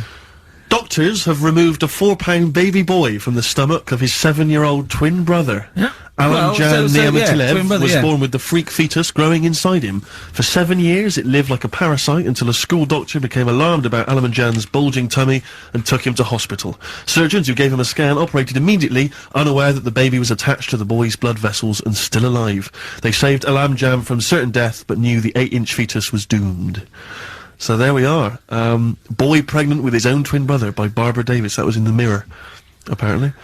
So, I've read on and all the facts are right. They took him to school, the parents didn't realise. And that isn't even this week's Freak of the Week. I mean, that's you still got that to for come. free. You've got that, you can have that. That's the free freak of the week. Free freak of the That's, week. you know, that's giveaway. That's like 13.5% extra. Yeah. You know what I mean? That you might get with hairspray or something. So that, I mean, if that's just the throwaway freak of the week, there are 2 freaks of the weeks there. If those 2 freak, I can't wait to see what the actual freak of the week is that people are paying for. Is it incredible, Carl? I'll tell you what, something else you can have for free. Go on. Another sort of freaky thing, right? I was watching this programme in the week. Right? What? I don't know what it was. But it was about, I just saw this little fella on it, right? What do you mean, little fella? He was doing this history thing, Oh. right? Yeah, I know what you mean. So is this he's found out that a Viking was a bit like him? Yeah, that's it, yeah. He was boneless or something, or he's... Well, that's the weird thing. What do you think of that, Steve? He's what? He's boneless? No, he was called Harry the Boneless or something. Yeah, but you know what you're gonna get there, don't you? That's what I mean, always have a name, Elephant Man, you know. Harry the Boneless. Where is he? You know what I mean? I'm meeting someone, waiter, what's his name? He's called Harry the Boneless. He's over there flapping around. Yeah. Yeah. Coming to He's over lunch. there in the bucket, having noodles. That's what I mean. But, do you reckon you could do that? Do you reckon you could have your bones taken out? I love talking to him! He's brilliant! It's like talking to a 5-year-old. I was asking Suzanne when she was watching it, and she was like, ask me later. Yeah, brilliant. She wanted to know about, What did you said? You were watching this programme about history, right? About Vikings. Something like that, You turned to your girlfriend and said, do you reckon you could have your bones taken out? Yeah. I love that. What do I you mean, think? that is why you are my favourite What do you mean you think you can have your bones taken out? Firstly, why would you have your bones taken out? If you've only got a small flat or something, and there isn't much room, Yeah. right? And what I mean is, would all your organs still do the stuff? No, they wouldn't. You'd just be mush. Listen, I'll teach you something now, right? The skeleton, right? Spam, yeah? Support, movement, anchorage. No, support, protection, anchorage, movement. Spam. That's what the bones do. Yeah? You couldn't stand up. You wouldn't be protected because they protect his rib cage, skull, of course. Anchorage, everything holds onto it. Every muscle is tethered to pull against something, like a crane, a pulley system, so you wouldn't be able to move at all. Do you know what I mean? So you'd be in a bucket. There'd be nothing. Well, you'd die immediately, obviously. No, you can't have your bones taken out, Carl. I mean, why do you need to ask that question? Sorry, but Boneless Bob, or whatever his name was. Harry. The Boneless. he presumably didn't have any bones. I mean, that's why he had that name, No, obviously. he did. No, He had- well, he's got the name. Yeah, exactly. No, he was just... he was... I've had an email here from Graham, Old Kent Road. He just says, I had a dream about KARL last night. Can I sue? I've no idea what he looks like, apart from the boldness, and yet he turns up in the middle of my dream. I don't need this, it's harassment. yeah. But people are having dreams about you now, KARL. You actually, it's like you're one of the, something that was created by the Brothers Grimm. I had a dream. You know when people used to have anxiety dreams, they had like an exam or something, like you suddenly go to school and you realised, oh my god, you didn't have your trousers on, or I had an anxiety dream. I assume we started off in anxiety dream about The Office, about filming The Office, and we had to film in HMV, but someone hadn't cleared it, and so we had to find an R price. And I went, oh, okay, that'll do. And as I was walking there, right, I didn't have any shoes on, which is like an anxiety dream, but I looked down and I went, so what? Yeah. So I'm so lazy now, I think even anxiety dreams don't kick into me. I'm not sure that's a dream. I think that's just a memory. I wouldn't be at all surprised if you, turned up with the film in The Office Yeah, with going, no shoes. we don't need shoes. when we were originally doing the pilot for the very first series, obviously Ricky's the main character, he's in it all the time, it's obviously important, this is our big chance to get something made for TV, you know, it's going to launch our careers, and, I turn up on the Monday, he's twisted his ankle, he has to be wheeled around in a wheelchair, because he went out jogging, stepped on a tin can in the street, and fell over. Who left that there? Like a 40-year-old man with brittle bone disease, he just twisted his ankle and he was out of action. It was pathetic. Yeah, that was the pilot. Absolutely pathetic. But I still turned up, Carl. That's the sort of trooper I am. Well, yeah, but you moaned the whole week. Wait. Well, I didn't like having to go around in a wheelchair, did I? It's not pleasant, you know, but in a weird way, it taught me all the problems. do you have anxiety dreams, Carl? Do you ever lie awake worrying about stuff? Because I have a lot going on in my head. Yeah. I don't have that. What do you do, rent it out to people? Is it two monkeys swinging in a tie at the moment? Yeah. I just don't have that many dreams. No. I love that. I love it, mate. You don't have that many dreams. We haven't had a decent night's sleep till you're 14, according to you. 12. Really? Yeah, so I remember I know once- what you meant. I know what you mean though now, when sometimes you're so tired, because I'd forgotten that. You're so tired and you think, well, I'm so glad I don't have to go out tonight. I'm going to go and just lay on the couch and then go to bed. Yeah. Have you had one, Steve? Have you? Anxiety dreams, I do have them periodically, yeah. It used to be a lot of, you know, things like running to get to school in time, but, you know, suddenly your feet are running in treacle and you can hear the school bell and you I can't haven't had get them for there, so- years. I just haven't had an anxiety dream for years and years and years. Yeah, don't know. I just don't care. No, well, no, you just genuinely don't care about anything. This is the problem. You've just got to a point now where nothing bothers you, really. It's like you're just too lazy and disinterested in anything. This show, your career, my career, Carl. No, I'll never give up on Carl. So, Carl, so this little Harry the Boneless, what was your point? Was that really your point? You wondered if you could live without bones? Yeah, I saw the little fella on this programme, and The presenter? yeah, and he was a small fella, and he was talking about Harry the Boneless, and I thought, you know, that's interesting little bit of science stuff. Yeah. Yeah. Well, yeah, that's about it on him, really. All right. Well, that's just another bonus cheeky freak of the week, is And it? that's not even the freak of the week either. No. That's still to come. So you've had a pregnant Siamese twin. It's been mad in You've the had a freak week. boneless fella and another fella talking about him. They're not even involved in freak of the week. No. This is getting mad. Play a record. Let's play a record. Let's have cheeky freak of the week afterwards, shall we? Yeah. Current single from Nick Cave. There's another bloke, right? I don't know the sort of full ins and outs of it, Go on, you surprised me. but what he asked for, something happened to his tackle, right? It's penis. Yeah, right. So he was at the doctor's, and they were like, "Oh, what can you do for me? It's a bit embarrassing. I've got nothing down there." Right.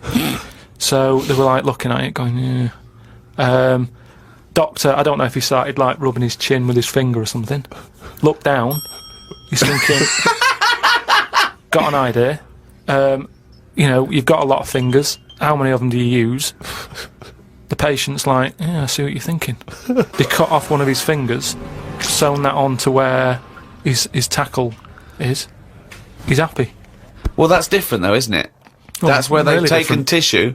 No, but I assume they fashioned it into more of a knob than a finger. If you were doing that, use a sausage. I mean, why lose a finger for... Well, I'll tell you why. Because your finger has your tissue, your blood type, and therefore would graft near your testicles. A sausage is a thing that's made by a butcher out of offal, okay, that really can't be grafted onto any part of the human Yeah, but- body. That's why they very rarely use any meat products Yeah, but in surgery. I know, yeah.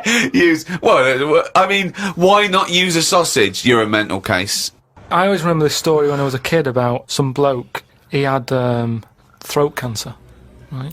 And his doctor said, carry on with your life, right? It's not going to be that good, but just carry on. But don't eat meat. And he was like, oh, I love meat. He's like, yeah, but just don't, you know, have your veg, keep yourself strong, but don't be eating that. Anyway, he was fed up because he loved his meat, and his wife was feeling a bit sorry for him one day. And thought, you know, I'm sick of him looking fed up and that. All he wants is some meat, for God's sake, give him some meat. So she goes to the butcher's, gets him a big piece of, like, steak and what have you. He can't believe it. He's like, oh, brilliant, cheers for that. Anyway, he's got the meat on his plate, just about to tuck in, and the cancer comes out from his throat. What? No, it's something, I know, it sounds really weird, but it's something that I was told about years ago when I was growing up. What are you talking about? It was just some bad illness, some cancer thing, and it was coming out waiting for the meat. It was sort of dying. Again, a lot of your medical knowledge is from... It's from the film Alien. So this guy with throat cancer, okay, as opposed to it being a disease of the cell... It was like a living... The Alien. It was Alien. so it was the animal. It was the little animal cancer. That's why What he are you wasn't allowed to talking eat about? meat. He wasn't allowed to eat meat. So it's 'cause of- sitting there. So it's actually sitting there and throat. Well, I'll tell you what I'd have done if I'd have had some cancer in my throat. I'd go, there you go. Rid of that. What are you talking about? So what happened? He choked to death on this thing, and the wife was like, "Oh, I shouldn't have given him the meat after all." Just That's listen to bollocks listen to story. your It's all there's loads of weird stuff like that There that is. happens in medical stuff. Well, the terrible thing is, if you got testicular cancer and you eat meat, your bollocks come out of your trousers and they're all over the plate, Yeah. and you have to be asked to leave the restaurant. Oh, chimpanzee, that is only gonna bring it down to the That's the jingle for Carl's diary, excerpts of which we read each week. Get straight into it. A band from the Conga have won the Best Newcomers in a Radio 3 competition. They use pots and pans for instruments. It says that the Conga is a poor, sad place. So why do people do that happy dance at the end of parties called the Conga? Right. One is the Congo. There's no place called the Conga. They come from a place called the Congo. Conga! Fucking hell, you're such a... Met Suzanne at Euston Station. I said I would sort out the tea tonight, so I called the curry house. The fella couldn't understand me. I asked for 2 poppadoms. He kept saying, how many? I kept saying 2. He still couldn't understand. I said 1 more than 1. He understood. When we picked up the food and took it home, there were 5 poppadoms in the bag. Oh, God! Oh, God. There is a restaurant somewhere that sells knobs to eat. No, there's not. There is. No, there's not. No, there is. It says that women can't eat too many of them, and if you want a seal's knob for dinner, you have to book in advance. Right, it's gobbledygook. This is the ramblings of a madman again. It's a trend, he writes. It won't last long. It'll be like hummus.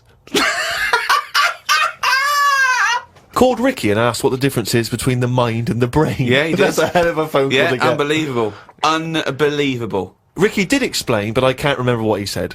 I wondered at what age you are when the mind kicks in. Okay. Ricky changed the subject and said there is an island called Spider Island. There's nothing but spiders on it. A bloke went to visit the island and said there was 1,000 types of spider in one tree. What do you think about that? What do you think of an island that's just full of spiders? I don't know, because you need spiders. I don't know what they do, but they say a world without spiders, like, wouldn't be good.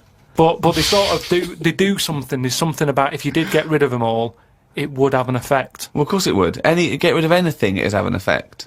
Not everything though. Like I've said, you know, jellyfish and what have you. Well, no. It's 97% water or something. Yeah.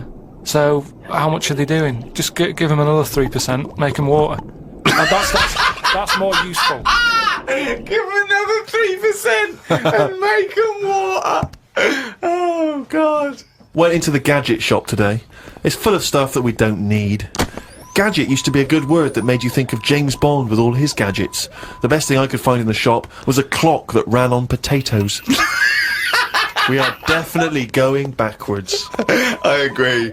Well, who cares about that? A little electrical impulse, so what? Had a night out with old schoolmate. Found out about more of the other lads I went to school with. One is living underground. What do you mean living underground? Not like a mole. Do you Yeah. mean he's got a basement, or do you mean he digs a hole every night? My mate went to visit him and he said it had been raining really heavily and that, and it's all the rain's running in. What do you mean he went to visit him? He went down here? What's that? That's an hole in the ground. Yeah, come in. He just said, "Oh, come round to us," and he's living underground. What do you mean he's living underground? He's happy down there. He said it was really muddy and what have you. He said he won't be going back to visit him. I believe this, though. I believe someone he went to school with now lives in a hole. That doesn't shock me. You spent far too long with him, if that, now you're just happy to accept. I totally accept that. I'd be surprised if I walked round where he lived that there weren't more people living in holes. His dad wanted to throw his budgie on the fire. True. His budgie died, his dad said, let's throw it on the fire. I mean, his mum, what did your mum do? She just was worried about the other bird that was left, so she made it a bit of company by getting a rock, getting a feather off the dead budgie, sticking it on the rock, putting it in the cage. So, a Bit of man company. living in a hole It's not is unusual. not that bizarre. Right, carry on. Watched a film about Hitler. Didn't watch all of it as it was subtitled. Can't be doing with that. Asked Suzanne if cinemas are full of deaf people when they're showing subtitled films. She said, shh, I'm trying to watch it. I say, what do you mean, shh? It's subtitled, I can make as much noise as I want. Yeah. She's a lucky, lucky woman. You must be a joy to watch a subtitled film. I mean, the concentration is up there already. It's not as easy as when you're hearing it, because you read things, but it's possible. If you had a buffoon going, I'm just going to sit here and make as much noise as I want, what's the point of that? Yeah. Do that in a cinema. Just walk into a subtitled film and go, right, everybody, let's all do the Congo. We're having our bathroom done. The bathroom man was round at 9 this morning. We weren't allowed to use the shower because it all had to be bone dry before we could use his waterproof filler. Not that waterproof then. Went for a brew with Ricky. We talked about monkeys and how they are closer to humans than they are to apes, and how bees will drink cider to get off their heads. Now and again there is a bee that lets the drinking get in the way of the work, and other bees sting it to death. Blimey. Yeah, well, there are bees. They love a drink, and they can they can just they will drink pure alcohol. They love getting off it and they fall down and they're drunk, right? But some bees get addicted in the same sort of percentage as human addiction. Like 10% of bees, they can't get enough of it. They take ethanol, they take cider apples and that, and then when they get back to the hive, they go in a bit pissed, and they've got guard bees, and they go, "Come on, we've all had a drink." Bouncers. Yeah, they sort of are, right? And they push them away, and push them away again. Then the next time they go, "Right, I've had enough," and they give it a good hiding. And Carl couldn't get over this. I saw his face. But I knew that he was thinking of that bee with sort of like eyes rolling around his head, a little bit belligerent with his jacket on backwards. Yeah. You know, and the bouncer going, come on, son, we've all had enough, let's move away, Yeah. move away. You're not coming in, right? You're wearing trainers. Yeah, you know, you're wearing 3 pairs of trainers, and I'm sick of it, you know. But what I did find out, because I went home and went on the computer trying to find out about drunk bees knocking about, they're not actually meant to fly. It's only because they don't know. Fly. Well, no, but they're if they were told that you're not actually designed to fly, they wouldn't bother. No, this is that thing that goes around that aerodynamically, on the face of it, looking at the size of the wings and the body proportions and everything, that it's a surprise that they can fly. Okay, it's not that. No one's ever told them they can't, and as soon as someone tells them you're not meant to fly, they all fall out of the sky going, "Oh, what are we doing?" Like in a cartoon. No, but it's something about the confidence and that. At the moment, nobody's saying It's nothing to do to with the confidence. There is no such thing as confidence in bees. A bee never loses its nerve. That's not why it drinks. Because what are you drinking for? I'm just not confident anymore. There's no point to turn to the bottle. I can't go up there again. You're an idiot. There was this kid at our school we took the piss out of for basically the rest of his time there, because when he was about 11, someone said, "How would you want to die?" Right? We do that thing, drowning, fire, all that. He said, "I want to die of old age in my mother's arms." How old was he? Like 11. Loser. My mother's arms? No! What, getting off with her? What does that mean? Die of old age, and I'm going to old cheek. Brilliant. I want to die of old age with my nan and my mum. Yeah, all in the same bed. Oh dear. So if it was the last day, if you had one day to live, okay, what would you do with your day? Now let's assume that you're not in a state of ill health. There's not much you can do. It's just the end of the world, and you've What got do you one mean day. there's not much you can do? I mean, that's what we're asking you. It's the last day of your life. It depends, doesn't it? If we're all in the same boat, if someone says, "Oh, unlucky," without bitterness, like, "Oh, we accidentally exposed you to some radiation poisoning, you got a day," or if it was like, "There's a meteor coming this way, we're all in the same boat," I think it would be different. It depends whether it's you It would and make no the difference rest to of the me. world. No? I'd do the same thing. I'd steal a car and go joyriding. But like go mental. I'd be smashing stuff. I'd be knocking people over for a laugh. I'd be Yeah. going crazy. It'd be like Grand Theft Auto. Right, It would be okay. extraordinary. Brilliant. Driving through parks. That's what I did in the getaway. Yeah. I tried to play it seriously, and within about 10 minutes I was just going around areas I knew, Yeah, trying to knock exactly. people over. Yeah. Yeah, I don't think I'd want to do that much. Seriously.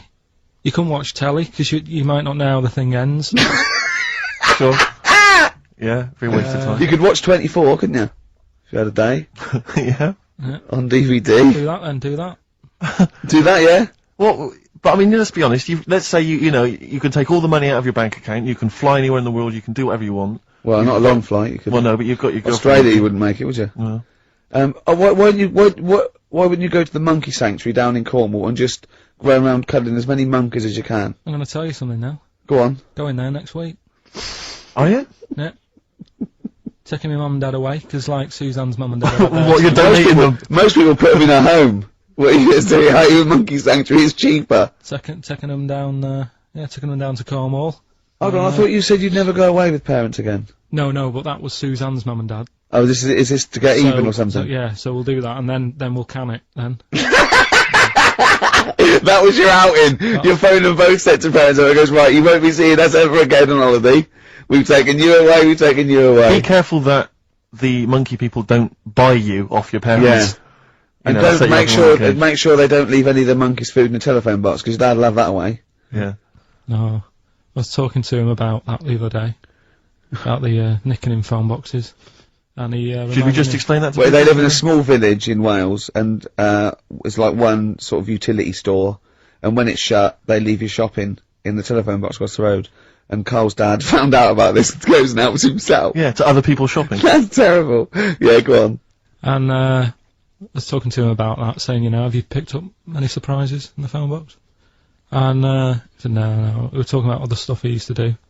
One of them used to be going in this supermarket, right, in Manchester. Yeah. Needs a new pair of shoes. Yeah. Go in, take a new pair off the shelf, pop them on, leave his old ones there. Really? And walk out again. Yeah, brilliant.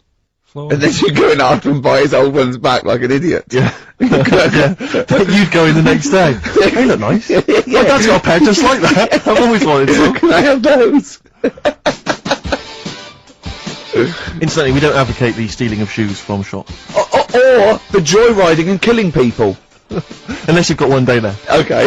Or phone boxes. John. Fighting. M. Gervais, Merchant, Pilkington. Rockbusters. Oh, brilliant. Is there a jingle for Rockbusters? I don't think there's ever been one, is there? No. Could you come up with one quickly? Oh! Rockbusters! Brilliant. Alright. Well, the prizes this week, there's not many. I have to say, Carl's not sourced many, but what he's got are actually good quality. Well, I'm trying to instill in him that it's, you know, quality, not quantity. Absolutely. As opposed to, like, 15 copies of, you know, Fools and Horses Christmas Special with a giveaway 3-wheeler Yeah. car and Primal Scream's greatest hits on 11 CDs. Yeah. Not Primal Scream, in Spiral Carpets. Oh, that was it, yeah, In yeah. Spiral Carpets. Anyway, yeah, we've got this new KISS FM hip-hop classics compilation, which has got some really good stuff on there. New stuff from the likes of, you know, Outkast and the Wu-Tang, but some old classics from Public Enemy, and of course LL Cool J's Mama Said Knock You Out. It's one that's worth having alone for that track. Yeah. I think this is 4 CDs? No, 2 CDs. The Best Air Guitar Album in the World, Volumes 1 and 2, and a special box set. Yeah. You've got all sorts on there. There's May. Brian Adams is on there, Robert Adams, Palmer, May, but also Palmer. excellent stuff. Beastie Boys, Clash, we got the Kinks, so that's good. Abigail's Party, the DVD thing with Alison Steadman. I know you're quite a fan of that, aren't you, Rick? Yeah, it's good. It's good. Which is from many years ago. If you've not seen it, it's good. This Later with Jules Holland DVD. It's got live performances from PJ Harvey, the Cardigans, Rollins. But he is playing Boogie Woogie over their tracks. I would hope so. Okay, good. And also, is this the new albums from the Thrills? Yeah, it Is is. it the album? Yeah. Yeah. So that's a little. Wow. Is that exclusive? It's not even out yet, is it? Oh, not even What? out. Not even out. Well, that's the sort of things that Carl can come up with if pushed. It's all about the game, though. It's all about the game. The prizes are just for fun. It's all about the playing the game. Let's see what Carl's come up with this week. This is his last chance. If I ever hear anything like new odour again, that's the end. They did get it though, didn't they? So they're working out. They will do it. Just let's have the jingle again. Alright. Oh, Rockbusters! Right, if you haven't heard it before, cryptic clues that make up a band and some initials to help you on your way as well. Right? So, Well, you'd never get it without, but go on. first one, that fella likes sucking on iron. Right? That fella likes sucking on iron. Yeah, the initial M. Right? Okay. That fella likes sucking on iron. Right, that's the first one. Second one, the Jamaican fella spots a boat. Oh, God. Say that again. The Jamaican fella spots a boat. Spots a boat. Yeah. Right. The Jamaican fella spots a boat. Yeah, that's right, yeah. All right. Initial D. D. D. D, okay. D. All right. And the last one, do you want a game of tug of war? Well, it's up to you. You own it. Right? Interesting. I've just got number 2. Right. Do you want... Oh, God. Right, The go third on. one, do you want a game of tug of war? Well, it's up to you. You own it. And what's the Right. initial? E. All of them again, quickly. Right, so the first one, that fella likes sucking on iron. That's M. Second one, Jamaican fella spots a boat. Right, that's D. And the last one, do you want a game of tug of war? Well, it's up to you. It's, you know, you own it. Right? But he embellishes it like it's a whole story by the end. That's E. Ricky.gervais@xfm.co.uk. Please don't phone Email in. only. Email him. We cannot be bothered to answer the phone. Ricky.gervais@xfm.co.uk. Brilliant. With the answers to Rockbusters, the biggest quiz on radio, probably. Do you want to remind us the No, quiz? no, you mean the crappiest quiz on radio? Yeah. Right. First one was, that fella likes sucking on iron. Yeah. Right. The initial was M. Yeah. What was the band? It was Metal Liquor. Alright. What's Metal Liquor? No, wait, I've never heard of a band, Metal Liquor. Metallica. Metal No, liquor. you said metal liquor. I don't understand. Yeah, Metallica. What? No, say it again. Say it again and try and make Metallica sound like metal liquor. Metallica. Metallica. Is he having a fit? Say it again. Make Metallica sound like metal liquor. Metallica. Okay, next one. Right. Yeah. Second one, the Jamaican fella spots a boat. That was easy. That was D. That was Debage. You got that? Make it sound like the band. Debage. Make it sound like a Jamaican fella saying spotting a boat. Debage. Right. So you got that one. And the last one. Do you want a game of tug of war? Well, it's up to you. You own it. Yeah. Right. That was E. That was your rope. Red Hot Chili Peppers, universally speaking, on XFM 104.9. Well, halfway through, Steve. I'm Ricky Gervais. That was Mr. Merchant I was referring to there as Steve. Familiar. Friends by now. 5 years in the making. Carl Pilkington, I known him a year and a half, but he's a good friend as well. Right. Alright, XFM, where paths cross. Alright? Oh, so, any interesting things to talk about, guys? Dr. Fox style? Any amusing observations? Have you taken a sideways look at the week's news or anything, Carl? What have you? Tell you what I did here last night. Go on. Go on. 5 Live. They do like a review of what's gone on in the week. We've been busy in the week. I haven't always got time to follow what's going on. In the world, sure. Someone's made a chicken with teeth. For what reason? Don't know, because they can. Just because they can. And like they So it chooses food. Yeah. they had a few guests saying, well, you know, where will it all end? So you're sure you weren't watching a Wallace and Gromit video? No, seriously, right? It's they're doing it. They're a chicken with teeth. Why would they spend millions researching? What do you mean that? they've got a chicken with teeth? What do you mean there's a chicken with teeth? Sounds mad, doesn't it? What are you talking about, Carl? That's what they've done. Do you know, like... Why? I don't know. They're just messing with science and that, and that's what the people were saying. Why are you doing that? Do you know what I mean? Where will it start? What's the next thing? They did the sheep. They did the cloning. Right? The rat with an ear on its back. Did that. Can hear a cat coming, can't Yeah. it? What else were they talking about? They were talking about that sheep again, that cloning one. Yeah. Dolly the sheep. Do you think it's that clever? Because they do all look the same anyway. What's it got to do with its cleverness? The Being fact that cloned. being cloned, is it, do you think that's a good thing? He doesn't think it's that impressive because they look the same anyway. Right. They could have just put any sheep in there and go, look, they're the same. Yeah. Brilliant. So there was a program, people were talking What are about you talking about, a chicken with teeth? It was the latest news. It was like all about the war and that, and I was like, yeah. And then it said chicken with teeth. I said, hang on a Your minute. ears perked up. Yeah, you didn't hear anything about the war, did you? That was like, they might have was speaking French, or just like whistles. And now, story about a chicken with teeth. I know. You stop washing Maybe up, someone can let us know. You know. Oh, God, don't open the floodgates. No, but I'm just saying I don't know the full thing. They just Of course you Surprise, don't. surprise. They just touched on it.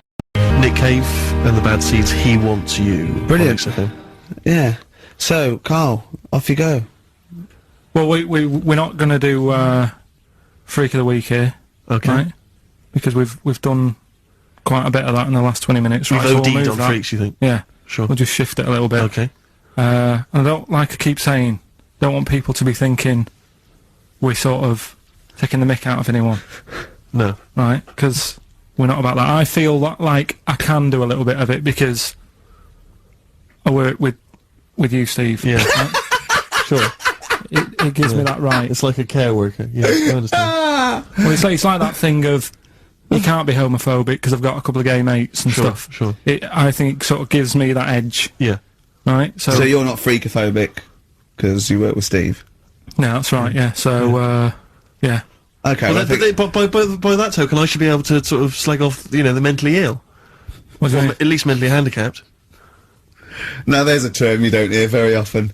In 2003, the The mentally handicapped, isn't that what it was? I don't know where to start. But I I'd mean, like to something- apologise for the Lady Diana stuff, the term mentally handicapped, and any inadvertent racism that we may have stumbled What's over. the actual term then? Is it retarded? Right, come on now. Oh, chimpanzee that! Monkey news, earlier than usual. I'll have to save this link now. Monkey news.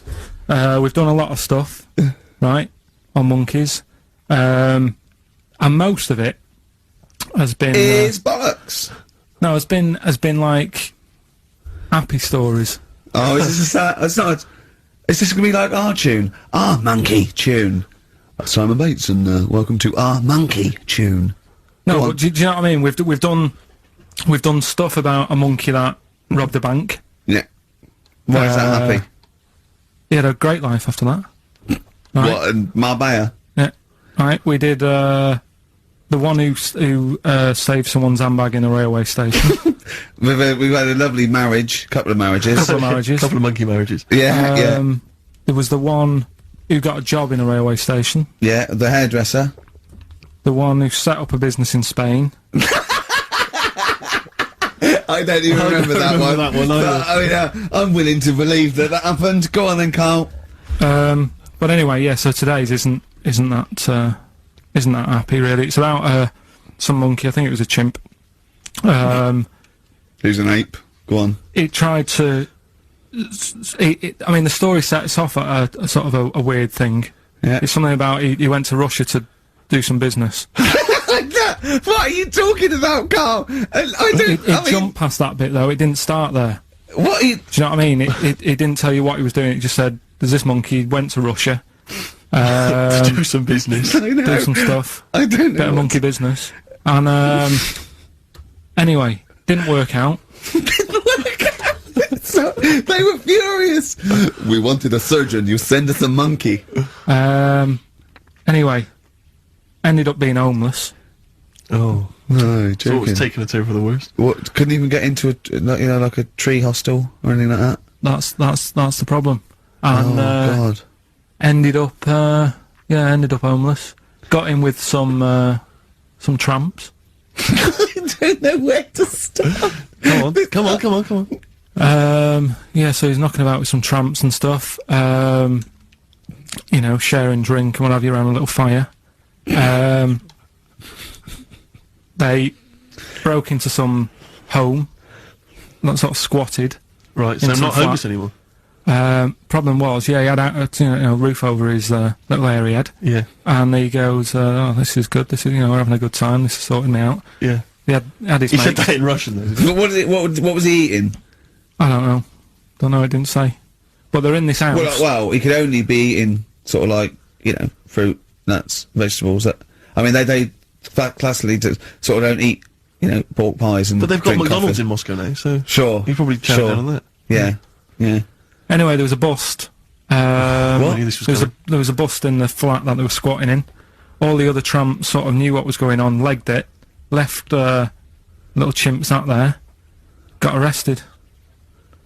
And they thought it was a real fella at first. They were like, get him, you know, he's obviously just a scruffy bloke who hasn't had a shave and stuff. Yeah. Yeah. Hasn't shaved his back for a Yeah. while. Or his face. Yeah. His head. Yeah. Got him down the station, and the boss was like, what's going on here? We've got a monkey here. He was like, what? So you arrested the monkey. Well, so the arresting officers hadn't noticed all the way to the station that he kept slipping out of the handcuffs and was going for the entire journey. They didn't notice till they got there. What, did they put a hood over his head maybe and just like, you know? I don't know. I'll give you the story if you want. There's the headline. What is it? What's the headline, Steve? I don't want to see it, but... The headline, this is once again from supposedly reputable news organisation Ananova, homeless monkey arrested in Russia. Did you read on, or did you see the headline and make up that whole story? It's most of it is there. What Most of isn't there? What bit isn't there then? No, I think you know. Steve can have a look over it, check it out and stuff. Point But out the it was- embellishment for me, Steve, will you? Well, what it doesn't say is that the police didn't realise it was a monkey. That's what I was guessing. Really? That they got it back and said, what are you doing? We've got a monkey here. And they go, yeah? Yeah. Oh, God. There's some more monkey problems in the week. Have you seen the Alfords advert with monkeys in? No. There's a new advert out for Alfords selling bikes and stuff. Yeah. got some monkeys in it. It's caused an uproar. Why? People are saying it's, you know, dressing them up in tracksuits and that is, Taking the mickey out of Manchester. it's, you know, it's not nice for the animals and that. So there's been loads of Will they complaints get a about free it. bike or something, do they, I imagine? I think they kept the tracksuits. Yeah. But, Shall I that's- record that's the after thing, this though. cheeky freak of the week? No, I'm just saying we're not doing this to sort of, again, take the mickey out of the animals and stuff. These are true stories and that. But yeah, coming next, Freak of the Week. Kings of Leon, Red Morning Light on XFM 104.9. I'm Ricky Gervais, with me, Steve Merchant and little Carl Pilkington. It's getting exciting because it's a special time of the week where he gets to talk about a cheeky freak of the week. Well, just get Rockbusters out of the way, right? Because I've got to put these prizes in the post bag now because I'm shooting off. Yeah, because you've got to go early. So, I don't know how you do your job. You went to Manchester, you went to, Madeira, you had a day off because your trousers were wet and you had a cold, and now you're shooting down to Cornwall, you're leaving early. How do you get your work done? And you've got one job, me and Steve have got loads of things to do. That man fast let me work. Like I said, the prize is ready and packed up. Here. No one's been affected by me shooting off early. Right? Okay. So, Rockbusters answers, got to get them out of the way a bit earlier. Right? So, here they are. First one. He's got American coins all the way down his spine. Yeah. Why would that be? Right? Initial was N. Nickelback. Nickelback. I got for all that these. one. I got all these this week. Right. Second one, Jeremy Beadle has got arthritis. What's going on there? Stiff little fingers. SLF, stiff little fingers. Yeah. And the third one, Foxy, Shipman, and No, and a country and western singer, you said. Now, what's the initial? SD. Yeah, so Spin Doctors, yeah, I got that. But and then I said to you, why is it a country and western singer? And you said Doctor Hook. Why is it Doctor Hook? Why does that give anyone the clue Doctor Hook? A country and western singer. It's just what was in my mind. When I Well, there we Well, are. there you go. So we've changed this to Rockbusters, or what am I thinking? You could have had Dre. What's in my mind? You could have had and the medics. Alright? Just think it through. Who's the winner? The winner, very lucky, Sandra Cassidy of Leon C. She gets all those great prizes. You know, we've actually had people emailing in saying, this is the worst Rockbusters ever, because it was too easy, it was boring. Oh. This is just, don't shoot the messenger. Oh, Other dear. people saying, it really has run its course. Some people genuinely agreeing with Ricky. Oh, Carl, this must hurt, mate. Stinging attacks on you. Some people just slagging you off generally, saying that Oh, you God. whinge all the time. Looks and like stuff Steve that. was right when he sort of like poo-poos your ideas. So When he wheezed on your bonfire. someone else, I swear to God, someone else emailed in and said, don't bother sending me the prizes, take them to a charity shop, or pawn them, give me the money, I'd rather have it. So I don't know what to say, Carl, I just wonder if it really has run its course now. All right. Well, we'll see what you come up with next week. Well. Then. Let's see what you do. Let's see what you come in with. Sure. Oh, yeah. About 5 to 1. What do you think of Darley? Going, melting clocks and stuff, no? I mean, the first one was alright when he did the first clock, but then all the time he's just like, oh, I'll draw something and it's got a melting clock on it. I'll do a sheep, put one of them on it. Have you seen his lobster telephone? That annoys me. Why? Because I think what annoyed me more with that is when he heard about how it happened, he had some artist mate round, right? And I don't know what happened. They were okay. they were eating. That's a good hell of an anecdote. No, but they were eating. They were eating some food and what have you. Yeah. Lobsters? And yeah, they were eating lobster. Alright. And That's handy. I don't know, the other artist, whoever it was, sort Telephone? of started saying, "Oh, you and your clocks and all that," right? Brilliant. And, they This didn't started, happen. They Yeah. started arguing, Yeah. and he chucked some of the lobster. Bollocks. And it landed on the It phone. bounced off his mate's head, went on the phone, and they both looked at each other like, "Are you thinking what I'm thinking?" And they brought out that phone as a bit of art. Things like that annoy me. Because happen. it was them just messing That about. didn't happen. Just telling you what I know. I saw his work.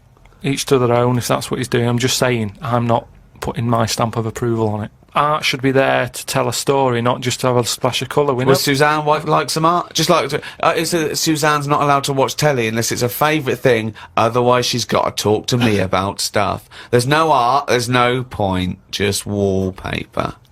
I'm just saying, we've got three windows we can look out of. Right. Right? Stop looking at the walls, look out the window.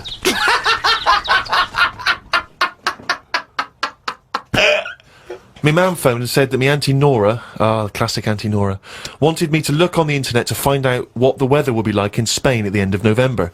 I don't know where she gets her money from. 2 months ago, she was asking me dad how much it would be to get her back garden astroturfed because she's sick and tired of the grass getting out of What does hand. she want to do? Start a football team? What does she want a back garden astroturf? She likes the sort of green look, but she doesn't like the headache that comes with it, so she's just looking into getting that false grass put in there.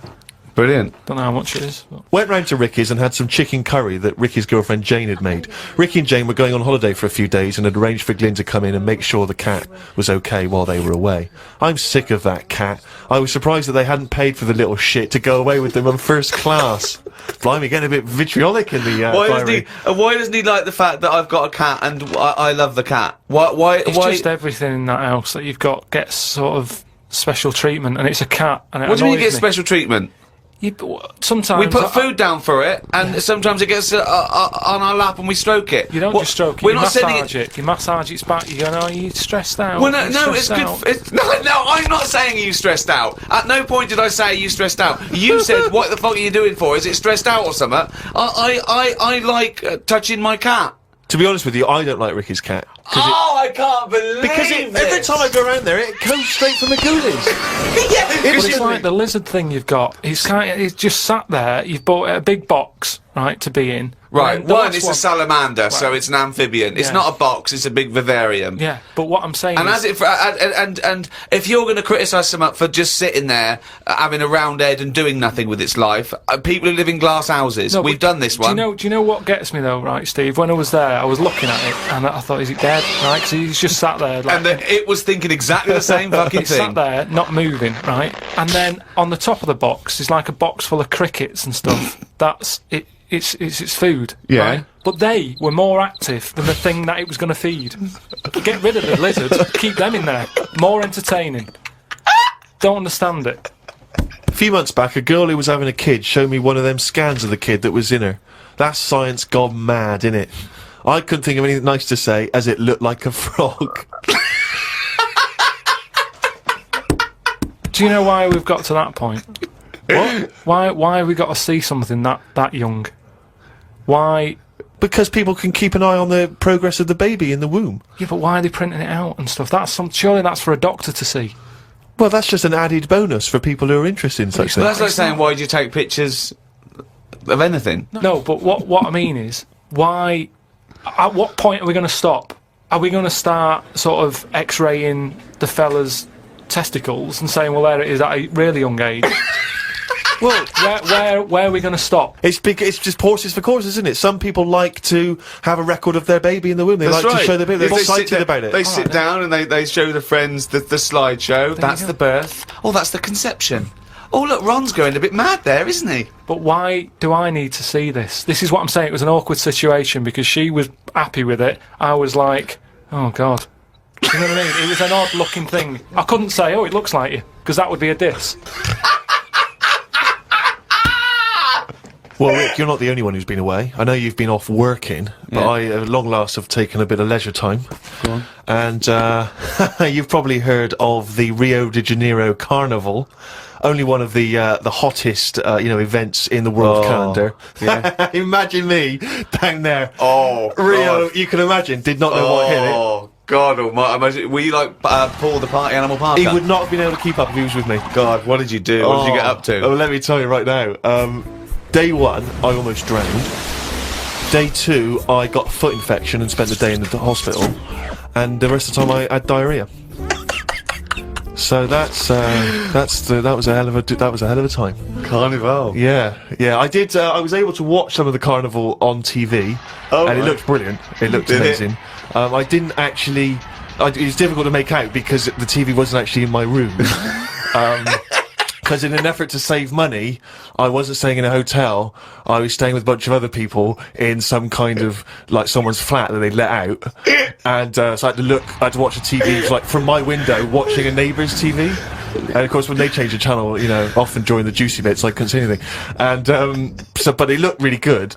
I'm bunged up at the moment just so I can get through the show. But I've just been on a 12-hour flight, and it is terrifying being on a flight when you know that any moment you could go, because you know how the problem is sometimes the toilet's free and sometimes then you got to queue up.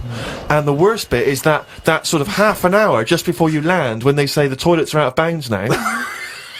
I tell you, I went twice before that in quick succession. The woman sat next to the toilet. She didn't know what was going on, the noises and stuff in there.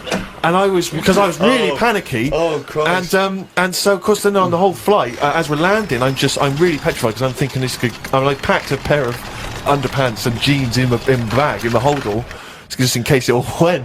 And I was really, because I hate flying anyway, and I hate landing because it's the most terrifying moment of the journey. Then it really was rumbling, and I was thinking, I got to get out of here. Of course, you know when you're in a hurry, suddenly everything makes you angry. The little old lady in front of me who's just hobbling along off the gangplank, go away! You know, just really annoyed. With your bad hips and your bad and legs. your Zimmer frame. I know you've been through a war, but get out of my way! Yeah.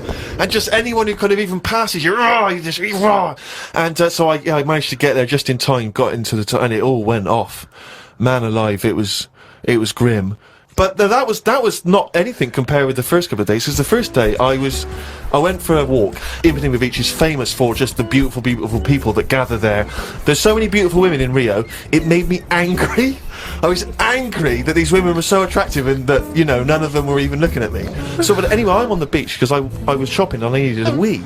Right, and we went for a quick impromptu swim, and I thought, oh, we in the sea. Just think of him on this beach, right, with diarrhea. Well, I'm wearing great big long shorts because I'm not going to try and compete with these boys because they are. And you are, could I say this, the whitest man Yeah. I've ever met in my life. Yeah. I mean, with his shirt off, you can see his heart like a newborn fish.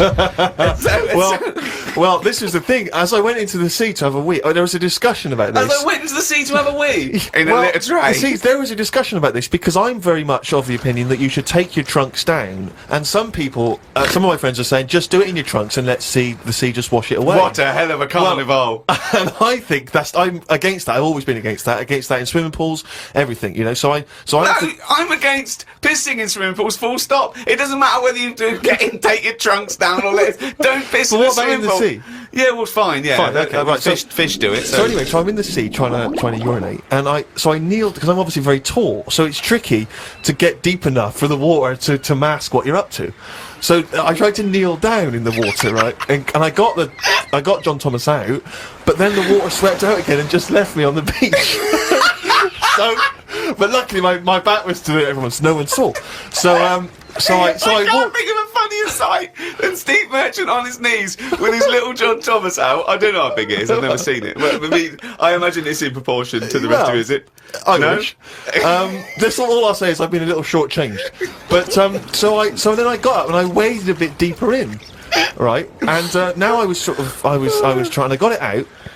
But what I didn't realise is that the waves just off the beach are really just uncontrollable. You never know what's going to happen. So suddenly, I see this giant wave coming towards me, crashing towards me, and I got the cock out and everything, and it grabs this wave, comes over me, and lifts me up, flips me up in the water, right? And I'm floundering around. I can't see anything because, of course, I had to take my glasses off to go in the sea because I didn't want to lose them. Oh God! So I floundering around, and I'm genuinely getting scared because as I try to get into shore, the wave just pulls me back again. So I'm waving to my friends on the beach. But With everything. Well, what I don't realise is that because I'm not wearing my glasses, I don't realise that I've been dragged along the beach some way, and I'm not actually waving to my friends. So there's like a bunch of these beautiful women on Ipanema Beach watching a pasty white man waving with his cock out. And what annoyed me was my friends were laughing, and that Steve, really angers if me. I'd have been there, I would have burst. But why wouldn't you have come running? Would you have come running in to help me? Oh, I couldn't have saved you with your glasses off and your knob out. If I ever save you, I want you to be fully dressed with your glasses on. So you'd have just let me go. That would have been what you'd said to my parents. He had his knob out and his glasses off. There was no way I was I gonna. can't think of a funnier sight. Oh. Yeah. Anyway, other stuff I did do proper research on in the week. Go on. Having testicles done. Having your testicles done. Yeah. What does that mean? Same magazine that was doing the hanky coverage, letting you know what all that's about. Sounds like a great magazine. How can we get him as a pundit on these new shows like Newsnight, Do you know what I mean? Sky Christ, tiny News. on there, wouldn't he? Just on there, just asking what they think. Wouldn't that be amazing? Is there a producer out there that would take a chance on Pilkington? It's Pilkington, Raggy Omar, Ian Hislop, and a panel of people, and they just ask people. Yeah. Yeah. So you can have your testicles made bigger. Why would you want to do that? Well, that's what I was asking. What's the point? Well, the actual testicles, or do they just inflate your ball bag? Because you could do that, couldn't you? You could have some air injected so it was like a big, so they'd look bigger, but they'd rattle around inside, wouldn't they? Make a little noise, wouldn't it, when you're like manacas. Like some kind of instrument. Yeah. Like was sort of like one of those African instruments. It's like a big sheep's bladder with Yeah. all. There's Pedro on the maracas. Yeah. He just yeah. Yeah, just stripped to the waist. Yeah. Just with us hanging out. Why, And then why when would- you're sort of like the neighbours would think, what's he doing? He's been playing those manacas all night, and really you were, Yeah. you know. why The mouse with the ear on its back going, keep it down. Yeah, this is really loud to me. Eh? Why would someone have that done then? You brought it up. Yeah, Well, presumably so that they could draw a little funny face on them.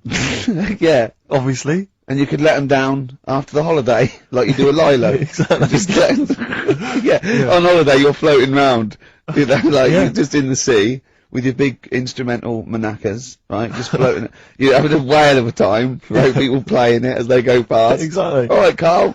All right. Become Yeah. a bit of a sort of local celebrity. Yeah, there's Carl with his floating manacas, like a big jellyfish, right? Yeah. And then the end of the holiday, or Saturday, If you've got a little pair of tight speedos, it'd be like Jordan walking around. and then you just like Just let him down when he comes let back. the to his knackers down for the plane. Yeah. Because apparently they do get bigger, don't they, as you get older? When you're an old fella. No, I think they get lower. I think that's it. That testicles and breasts get lower. Is that purely gravity? I think so. Yeah, probably stretching a bit, innit? So is it Wear the and old, tear. Is the old fellas who are walking about saying, "Oh, sick of these"? Yeah, they don't tread on them. Well, that's You know, why it's- old people have always got to have a little sit down. You know, Yeah, 100 yeah. metres. Just Yeah, yeah, yeah. stick them in the socks. Exactly, yeah. Or they can have I suppose you can have like a little ball lift. You can have a facelift, can't you? Have a little nip and tuck. Or probably a facelift would help, wouldn't it? Because that, if you pull your face up, That's going to bring the skin up. bring up a little bit, yeah. Don't go too far. You'll have a little knob as a tie. But you can, you know, you can tighten stuff up. Speak for yourself. Steve with his kipper tie. That's a lovely tie you've got there, Steve. And you look so young. Yeah. What's that little sack underneath it? That little brooch. Well, wait. Playing with your little manacas all night, Carl. So, a chicken with teeth, and you can have your balls done. That's, imagine Kirsty Ward, whatever her name is, on Newsnight, saying that. And now, 2 features of the week. The war in Iraq, let's forget that. Who wants their knackers done? And look at this chicken. I don't Careful, it understand. bites. I think we should send this link to Dr. Fox and see if, see if he thinks it's an improvement on what he heard during the Play a service. record. Play a record. Yeah, get this link, send it to Dr. Fox. He'd love it. Alright. Right? Plus, he'd be able to offer some kind of medical explanation. Yeah, exactly. Teenage Fan Club. Oh, Brilliant. One of Kurt Cobain's favourite bands, apparently, Teenage Fan Club, and that was the song Radio. he loved them. We've just had an email here. It says apparently they created the chicken with the teeth in order to prove that DNA can be reverse stimulated. The theory being that if you can revert chickens to a state in which it has teeth, I don't know if it ever had teeth, you can alter someone's DNA to stop them going bald. Carl. Did they mean that because birds came from reptiles that had teeth, outcrops, and then changed into a beak or whatever, that they revert? I don't understand. They revert DNA. I mean, there's not quite enough science here for me to be able to answer it in Well, detail. not for us maybe, but I think Carl's probably grasped it. What do you think that means, Carl? Yeah. What does he say? Okay, moving on. Ah, dear. Oh. Life's too short. What else is Have there? you got monkey news coming up soon? Like I say, it's been a struggle. We'll do that. We'll do Cheeky Freak of the Week. Do you want to? Oh, definitely. Should we do Cheeky Freak we of the have Week? Cheeky Freak of the I Week? can't wait. I'll always do these. I'd start off with these. Alright, well, let's have the jingle for Cheeky Freak of the Week. Oh, no. Do you remember it? No. I remember it. Oh. Oh, Cheeky Freak of the Week. Brilliant. Something like that? I want some more, because that was slightly half-hearted. Oh, Cheeky Freak of the Week. Excellent. Right. This we're going back again. Yeah, 17th century? Well, it was 1829, right? Oh, I'm impressed. Now the problem is with Cheeky Freak of the Week. Not so much the week, is it, if you're going back to 1829? Well, Not even of the century. You haven't even done Cheeky Freak of the century. there's What's the problem with Cheeky Freak of the Week? just because. Other than the sort of moral implications. Yeah.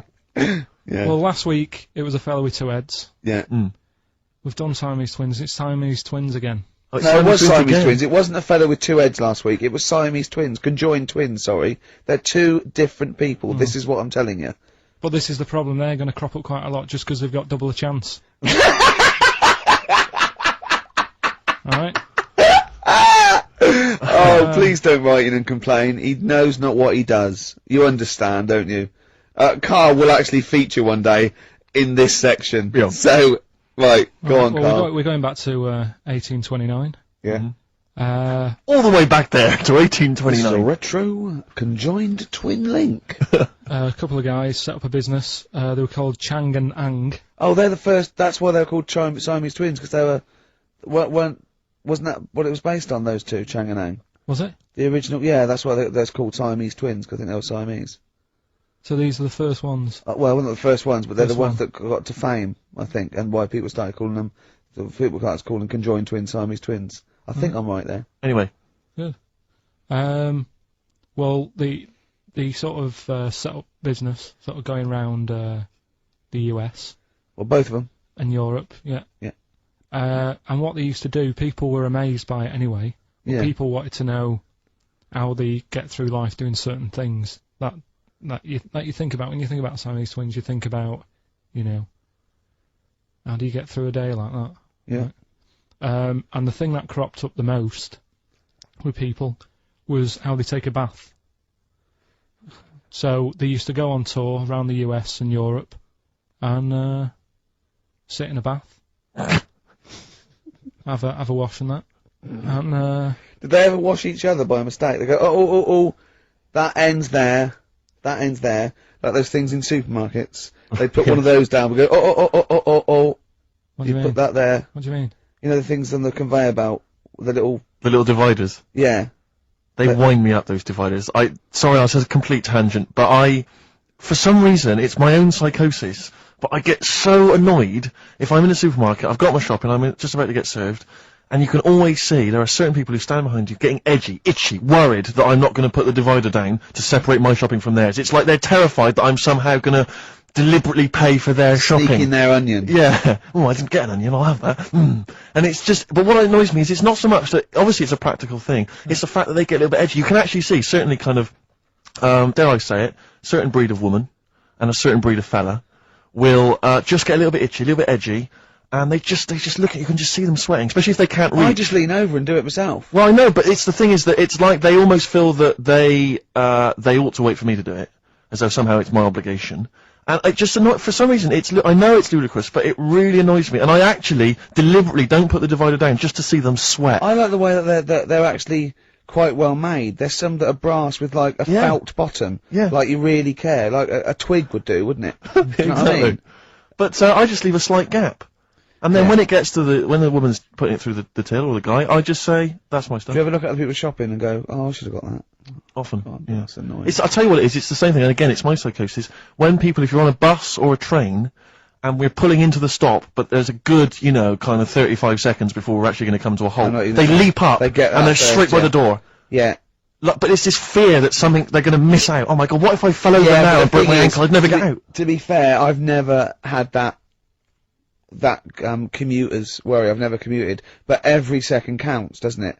Because you miss a train, it can make a difference of half an hour. So that's why commuters literally run to get their connections. But the thing is that with a bus, Yeah. there's often there'll be people who are sat right next to the exit. Will get up and stand up for a while, waiting to get out. It just, again, I'm not tell you saying what, it's not, it makes I'll tell you perfect what, sense when to them. you've got a day It's to my live, psychosis. They're going to be mowed down in the streets. They will just be a few of the You're going to people. be in a lovely Chrysler. Exactly. Yeah, just- Well, I will be going straight through a branch of Waitrose. Yeah. Taking people out in the So we aisles, do not condone going through Waitrose in a Chrysler. in a car. Now, as Chang and Ang, they're in the bath, they're washing their own bits, they've got one of those dividers, right? They go, well, that's definitely yours. I marked mine. That's definitely mine. Mm. Don't wash that, Chang. I wouldn't hang. I wouldn't wash that. Right? So what are they doing? They're in the bath. Carry on with the story.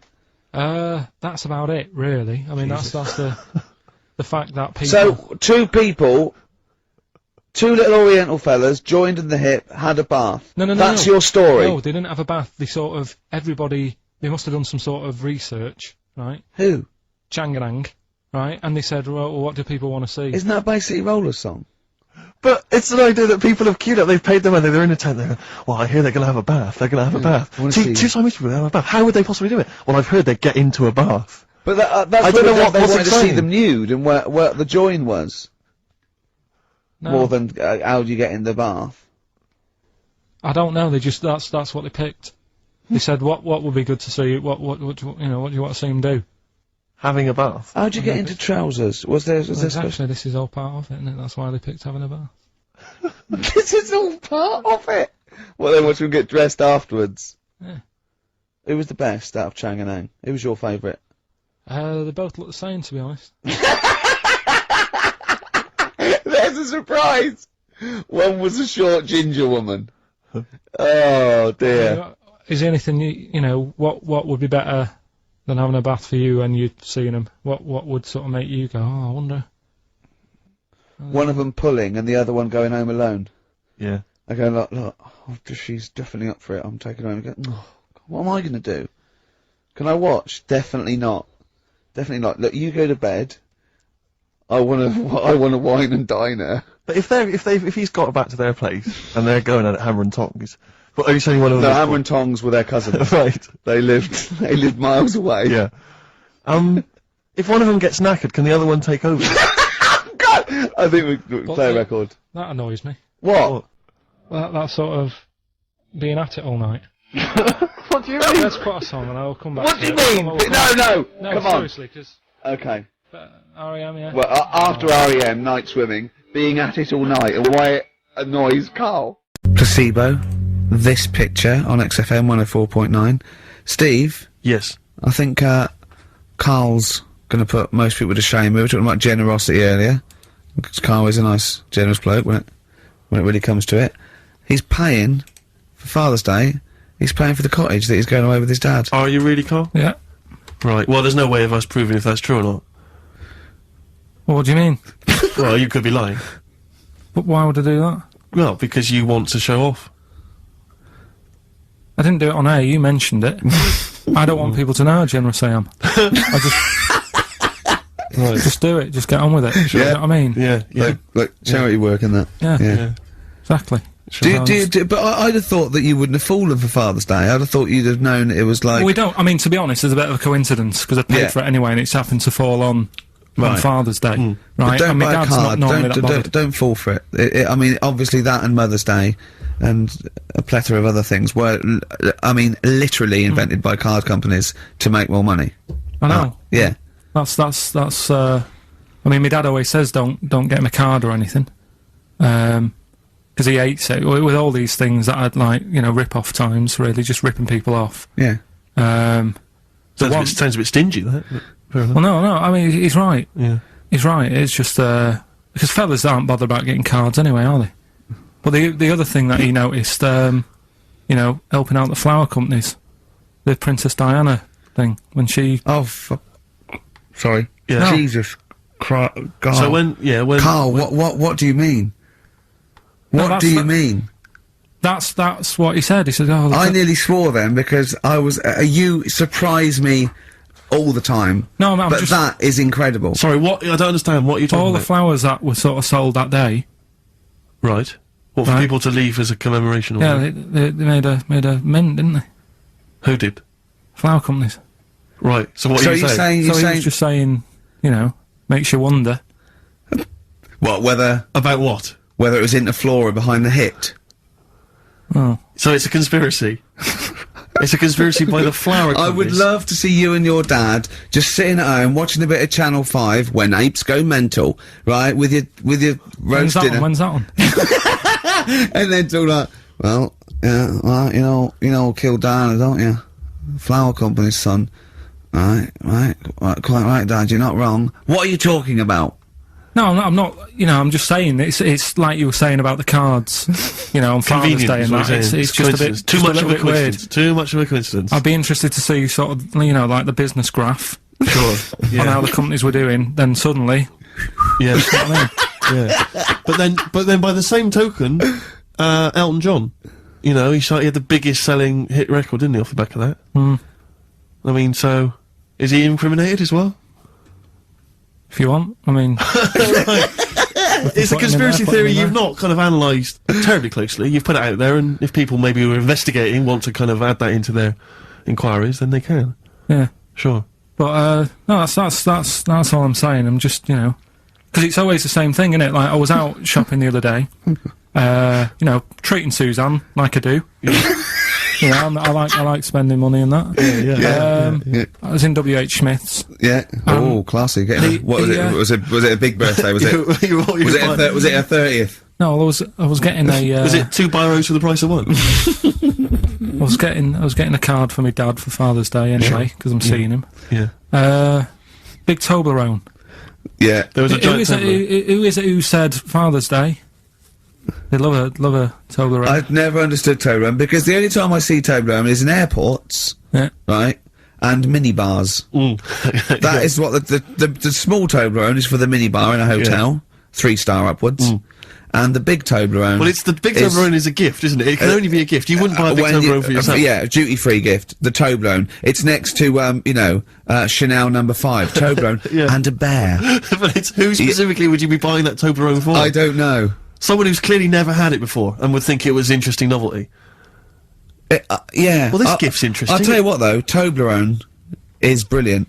I mean, if whoever makes that, if they want to send sort of, you know, some Toblerones, I mean, I will eat Toblerone. Well, yeah. I think very much the same about, I think very much the same about fags. And of Just course- cigarettes. If you've got any boxes of cigarettes And, that you don't want, you know, duty free or whatever, send them. I'd just like to say that, in no way do I endorse Carl's dad's theory that flower companies were behind the death of Diana. No, maybe I could say that on air as well, just to save any complaints. I'll tell you what though, talking about fag packets and that, do you know, like now, they've got, if you have these, they'll do you in, sort of thing, Yeah. on Yeah. the front now, they've got these special stickers on them. Yeah.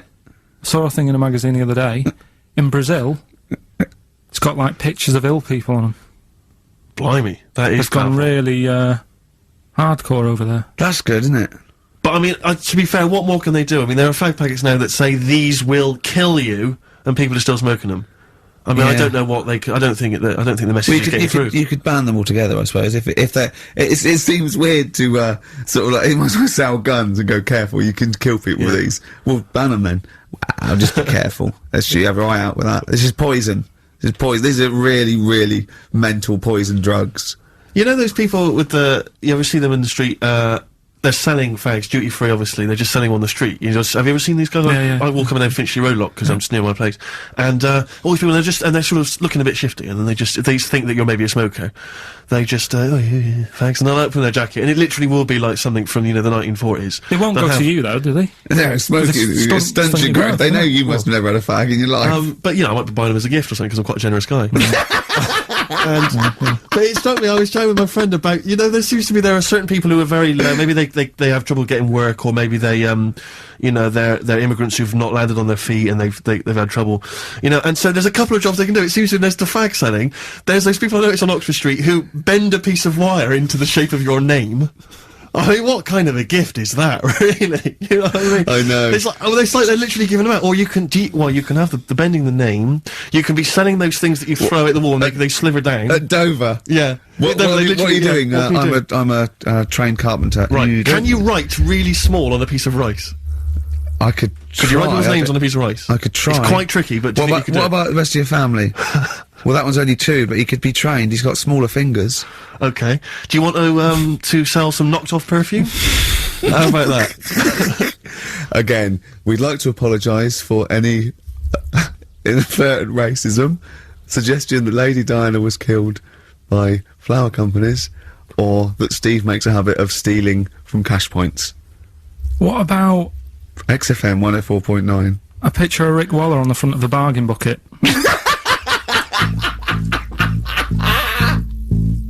Red Hot Chili Peppers. Universally speaking, on XFM 104.9. I'm Ricky Gervais. With me, Steve Merchant, and of course, Karl Pilkington. Now, people come up to me and they say, "Is Karl for real?" And I go, "What do you mean?" He goes, "Well, they want to say, is he that stupid?" And the answer is yes, right?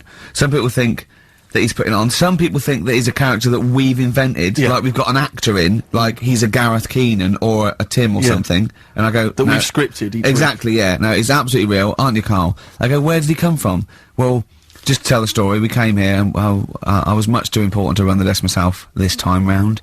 So they just gave us a tea boy. Steve came in with you, I remember that. yeah. Why do you remember that? Well, Steve knows, I don't want to keep going over it, but it's just the way he looks, it's just great. Were you taken aback? A little bit. Yeah. Right. And he's just developed into my favourite thing. I also said that you get bored with, like, you know, battling tops or, you know, pets sometimes. I mean, I love my cat, but he's not as, you know, Colin. my cat. Yeah. Colin. Actually, Carl's away next week. Is he available to run the desk? No, well, he's actually not as intelligent as Karl, and that's the truth. He's not, you know. Well, he's marginally. Yeah, and then in the week, he's like one of those little Tamagotchi toys, Karl, because I have to phone him every day and keep his interest up. Yeah. Like I'd give him an interesting fact. And, I got a book out and I found out that I'd call Karl like that. And I thought this was a great fact, right? A 2-day-old gazelle can run faster than a racehorse. Right? I thought that was incredible. Sure. Okay. So I phoned him up, I said, "A 2-day-old gazelle can run faster than a racehorse." He went, "What does it do after that?" I went, "What?" He said, "Well, how fast can it run when it's adult?" I went, "Well, even faster." He went, "Oh, I thought it could just do it then, but then it sort of lost it." I went, "What are you talking about?" I went, "You know, that's incredible. A 2-day-old gazelle can run." He went, "Well, no, that's what they do." I went, "What?" He went, "That's what they do, isn't it?" I went, "What do you mean? It's 2 days old." Right? He went, "Yeah, but a 1-day-old fly can fly. I'm 30 and I can't fly. It's not what I do." Right? And I went, "Right." He went, "A jellyfish can hold its breath underwater for hours." I went, "It doesn't hold its breath, does it? It hasn't got lungs." So he went, "What?" I know I had him. He went, "What do you mean?" I said, "Well, they don't breathe, do they?" He went, "What do they do?" I went, "Well, they get oxygen directly from the water via osmosis straight into their cells." And it just went quiet. And I went, "A 2-day-old gazelle?" And he went, "Yeah." Do you know what I mean? He was just thinking about the jellyfish. Yeah, I Well, know. he was looking up osmosis, and then he was thinking about the jellyfish. But I just think, I mean, if Bambi's anything to go by, this little gazelle spends a whole day trying to stand, and the next day it enters the derby. And you don't think It's that's amazing. you don't think that's incredible? Yeah. Karl, I've got a couple of little facts for you, just to try and inflame your imagination. Go on. Sharks are immune to cancer. Really? Yeah. So how have they found that out? Well, I don't know, but But I've never heard of any fish having cancer though. I haven't heard of a cod being ill. So why are we focusing on that one?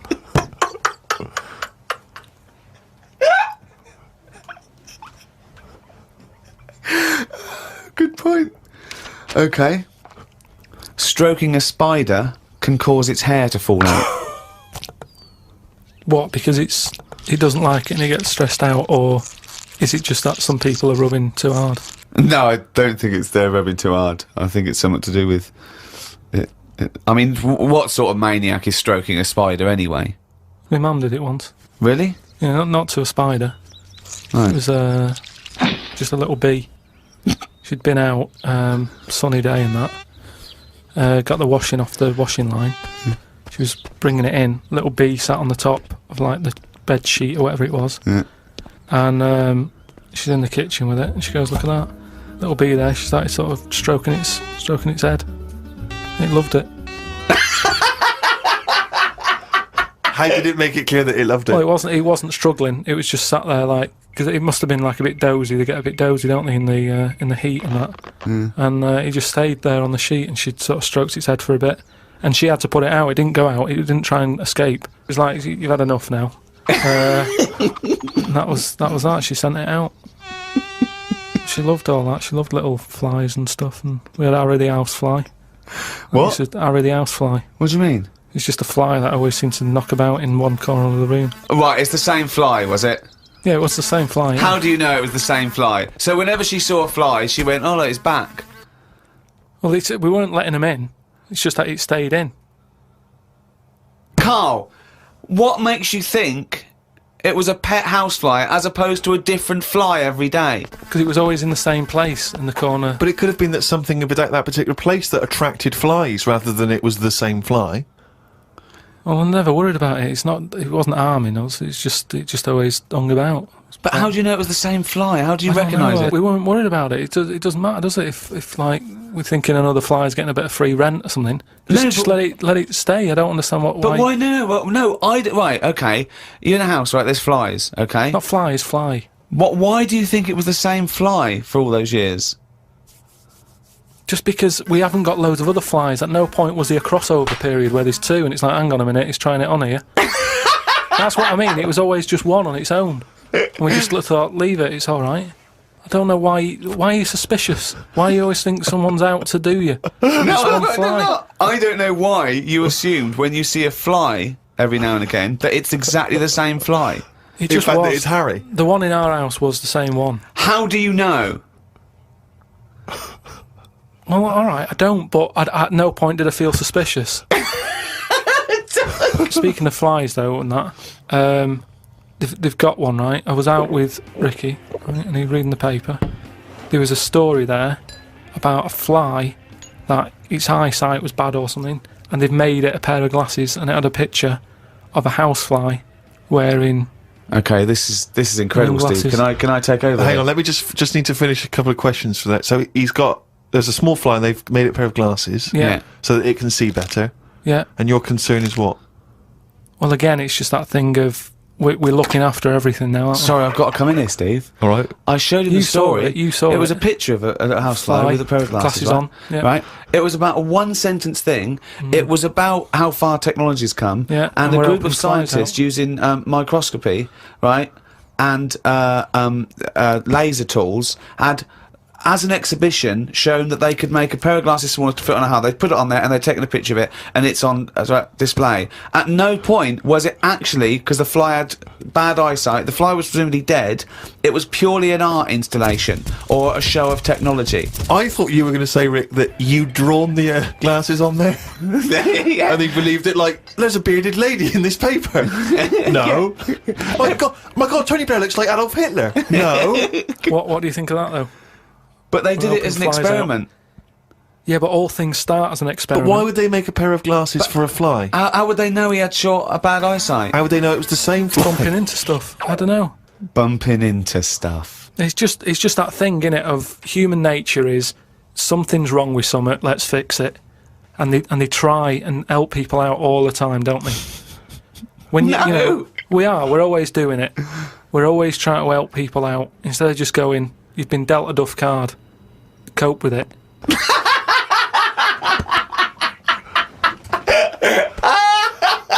Came up with a good idea. We'll be the judge of that. I do it now. It's not a good idea. Okay. Okay. I'm sticking my neck out here. I think this isn't going to be a good idea. Okay. Thoughts? Well, I'm going to agree with you. I'm going to second that motion. Okay, let's see. Let's see if we're both right. See-through skin. High five, Rick. We've had a few emails about the old shows. People came into them late in the season. Did I not tell you this? We had an email from an Inuit. Really? Yeah. I thought I'd mentioned this. Have we not mentioned this before? No. No, it was an email from a guy who said, I don't think he lives in Canada, I think, or somewhere else. I apologize if I'm getting that wrong. But I think he said he was half Inuit, and he listens to the show. Half Inuit? See, that's interesting because I think it was so remote. I know I'm probably wrong now, but I think those are so remote that I can't think where they're meeting people who aren't That are also Inuit, yeah. Oh, and who's going, other societies are going, I'll tell you what, I'm fed up, there's no action here, I'm going to the frozen tundra, I'm bound to meet someone there. Yeah. Where do they meet? Do they do online dating? What Probably a lot of online stuff. do you put as hobbies? Fishing? Yeah. Skinning stuff. Skinning stuff, yeah. What stuff to skin? Seals. Seals, yeah, sure. That's about it, isn't it? Why are they hanging about round there? Why aren't seals going, do you know what, it's cold, I'm sick of it here. It's windy all the time, what have you, and I'm getting a club on the head. Do you know what I mean? Yeah. Because they're meant to be quite bright in terms of animals and that, aren't they? Yeah. So why are they knocking about them parts? I don't know. Say, like, if seals died out, right? would that be a problem? We've done We've this. been through this before, Carl. Everything has a knock-on effect. Even a seal, that's sort of in between something already. It's between a fish and a dog, isn't it? I knew you were going to say dog. It's not between a fish and a dog. What do you think evolution does? Fish to I'll never dog. understand it. Maybe we What shouldn't do you talk mean about it. it's between a fish and a dog? I'm just saying it's. It was a perfectly evolved mammal that re-entered the water, I imagine, and then got streamlined. And I mean, it's between a fish and a dog.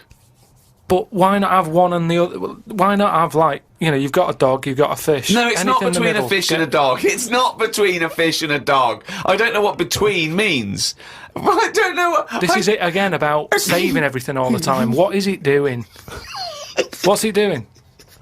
Everyone's feeling sorry for him all the time. Save the seal and all that. What's it doing? Why are we saving it? Let's just ask that question. What's it doing? I don't know what to say. It's between a fish and a dog. Out of all the people in the world to have a chat with, do you know, what's his face? That German doctor. Which one? The guy that displays the human body? Guns, someone. Guns Traven or something. All right, yeah. Well, I don't. Is he a proper doctor? Because it's just that it's always. I mean, I could cut a body up. I never see him sort of put it back together. Is anyone keeping an eye on him? Sort of going, well, who is he actually? I'm sure he is a proper doctor. I mean, he doesn't answer everything. Like, he doesn't say. I don't understand why the intestines have to be that long.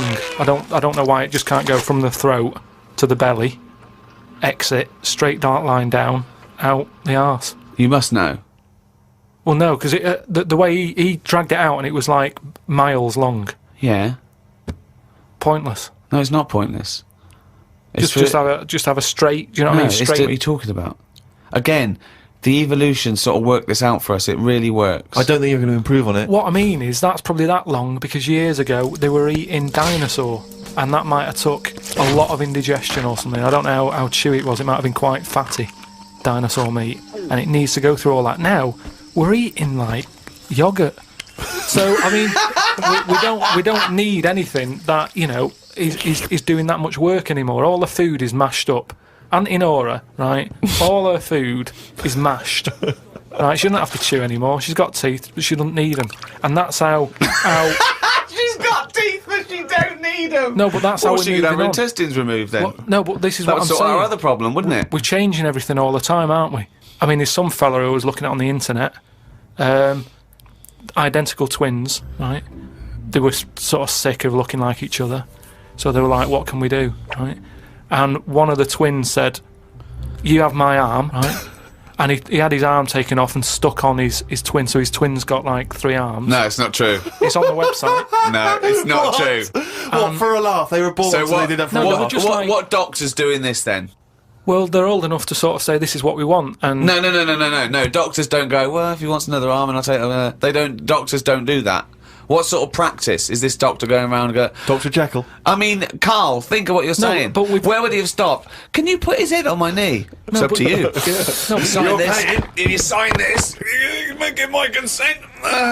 but we, you know, it isn't What do you think these doctors are doing? just to do as they're told. They don't do as they're told. They do if someone wants it, and twins sort of, it can get you down, can't it? Being a twin, because it's like, Sorry, what would this solve though? I thought you said he gave one of them a bigger nose or a beard or 2 front teeth to make him look different, right? Not. I'll tell you what we could do. Go on. Would you like 1 arm? Go on. What are you thinking? Well, me 3, you 1. Therefore, not twins. Novelty. I mean, you are a mental man. but they can do it now, can't they? There's no sort of, there's no line drawn anymore. They don't go, "You're crazy, we're not going to do that." Yeah, in Saw 2, not in the real world. No, they but- don't do things like this. What would you have done, Carl, in that situation? And tell the truth. I might have helped myself a little bit. There you are. I don't know what this is helping No, yourself a but- bit. Like you say, just sort of, you know, stand them back and sort of say, you know, If you find a £1 coin in the street and you can be bothered to bend over for it, then have it. But someone's cash point card or personal belongings. I'd let them know though. Did you send it to them and say, I've you know, service charge included. I've took that out already. No, I handed it in to the, you'd let them know. I'd say, you know, you're lucky here, right? I just took, I'd probably take 20, actually. Okay. Because that's just like one note. Sorry, right, okay. You are winding me up. No, I'm not. I mean, not for once. I mean, I know what Steve's like. He is tight, right? He is. And you know that, don't you, Steve? Financially, you mean? Well, no, I mean, just the way you are. You're very sort of, you know, you're not wasteful with your money. I'm careful. No, I'm not wasteful. Absolutely right. No, but to the extreme. Not at all to the extreme. Not at all to the extreme. No. Look after the pennies, the pounds will take care of themselves. Alright? Simple to remember, good advice. Yeah, alright? But the thing is, right, I know that I take the mickey out of you for, like, you know, the way you look and stuff. Sure. Right? Well, I'm right back at you. But the thing is, you can't help that. Absolutely. But I'll tell you something that women don't like. Sure. And it's fellas who are tight with the money. Sure. I'm not frugal with money with ladies. I'm frugal with money with you. Well, I've got no reason to splash money out on you. I've never seen you splash money out. Well, you've never been out with me. Steve, have you ever splashed out on a lady? No, but I hope to one day. The right lady. Play a record. Blur, Out of Time on XFM 104.9. Ricky Gervais, Steve Merchant, Carl Pilkington. Talking of money, Steve. Look at this, right? It's in the paper. A wife has had her beauty insured for £100,000 in case she grows ugly and her husband walks out. Nicole Jones, 26, of Chipping Sodbury, Gloucestershire, says £200 a year, pays £200 a year for a policy. She arranged it as a present for her husband Richard. Her beauty will be judged by a panel of builders. So, have they been selected beforehand, do you think? Do the insurance company know who they are? I assume they're complete strangers. So suppose, like, in 30 years' time, he looks at her and goes, "Oh, you've lost your looks." She goes, "Well, have I?" Yeah. He goes, "Well, yeah." "Well, have I?" Calling the panel. Some bills going, yeah. Alright, get him out for that. Well, never mind that. It's yeah, she's lost it. Right, 100 grand. Well, 100 grand coming your way. They stand on some scaffolding. Yeah. She walks by. Yeah. And if they will whistle. That is amazing. Do you think they'd give her a quote first?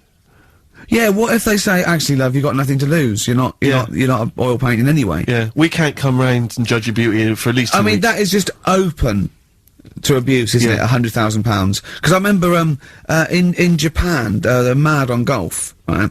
And if you get a hole in one, you buy everyone, you throw a party. And it was costing them, like, thousands and thousands of pounds. So they were insuring themselves against getting a hole in one. And so, miraculously, everyone was going, "I got a hole in one." "Did he?" "Yep." Yeah. Paying out insurance. I mean, they could be in that together, couldn't they? They're bizarre. not. I'm sure they're not.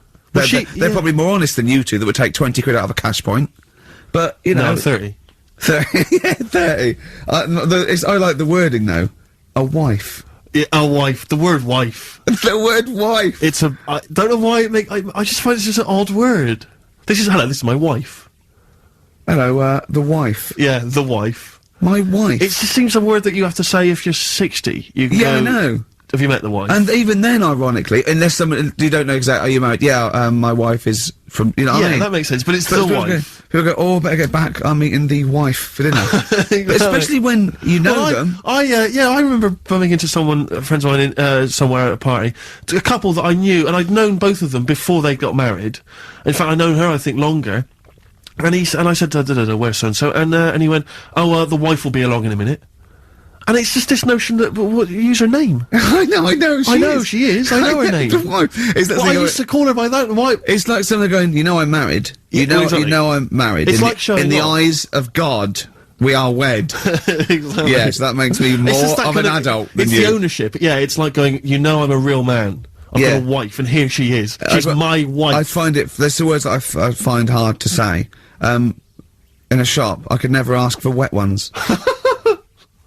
Do you know what I mean? If I have to go and ask for wet ones, I won't bother. Or toilet duck.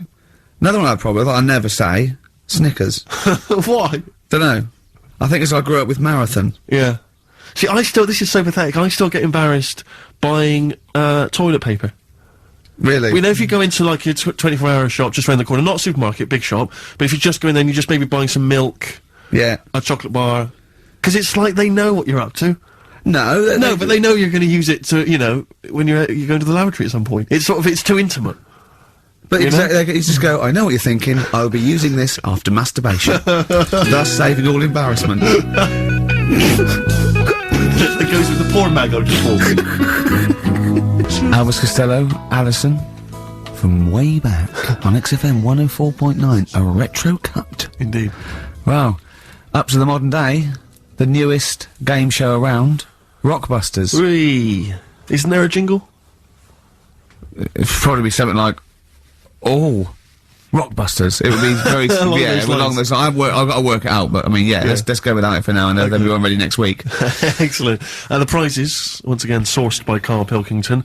I think it's been in the prize bag before, Carl, but good to see it back. The best air guitar album in the world ever.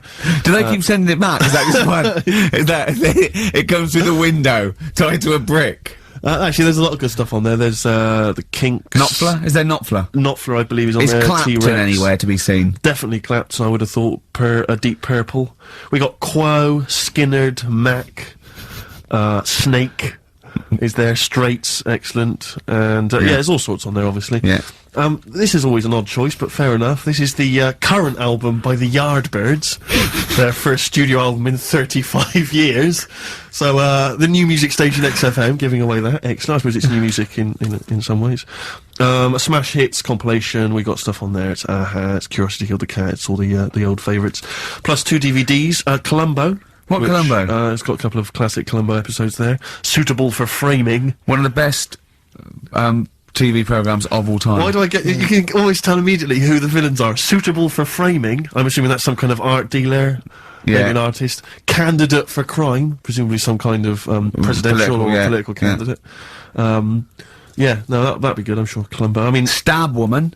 That was my favourite episode. Stab Lady Wife. I mean, to be fair, I'm not sure why... Who would buy a Columbo DVD? Like, you can't find it on TV. On now. It's on now. It's on- I guarantee, because someone could maybe email in, is there an episode of Columbo on now anywhere that got cable or digital? I think it will be. Almost certainly. But it is great. And the other DVD here is Cruise of the Gods, which was the one-off TV kind of film, comedy film that was on at Christmas, featuring Rob Brydon and Steve Coogan. It's good. Williams. So, yeah, there's a few gifts there. Not bad. Not bad. Right, at all. now we get to the real meat of it, deal. meat of it. Okay, this is what everyone tunes in for. This is Monkey News, I think. Not Right, not the well- music. Go on. Well, here we go then. Yeah. 3 cryptic clues and Wow. that, and just work Not it really out. cryptic, but Easy as that. Go on. Email in, It's email in. right? Well, what's the email address? ricky.gervais@xfm.co.uk. Well, don't say that I know it or care. I think. Yeah. So the first one, he's got American coins all down his spine. Right? He's got American coins all down his spine. What band's that? What artist is it? Email in. What does it begin with? What? N. I know it. I've got it already. Right. That's N. rubbish. Too easy. Yeah. Right, Go on second next. one. Jeremy Beadle has got arthritis.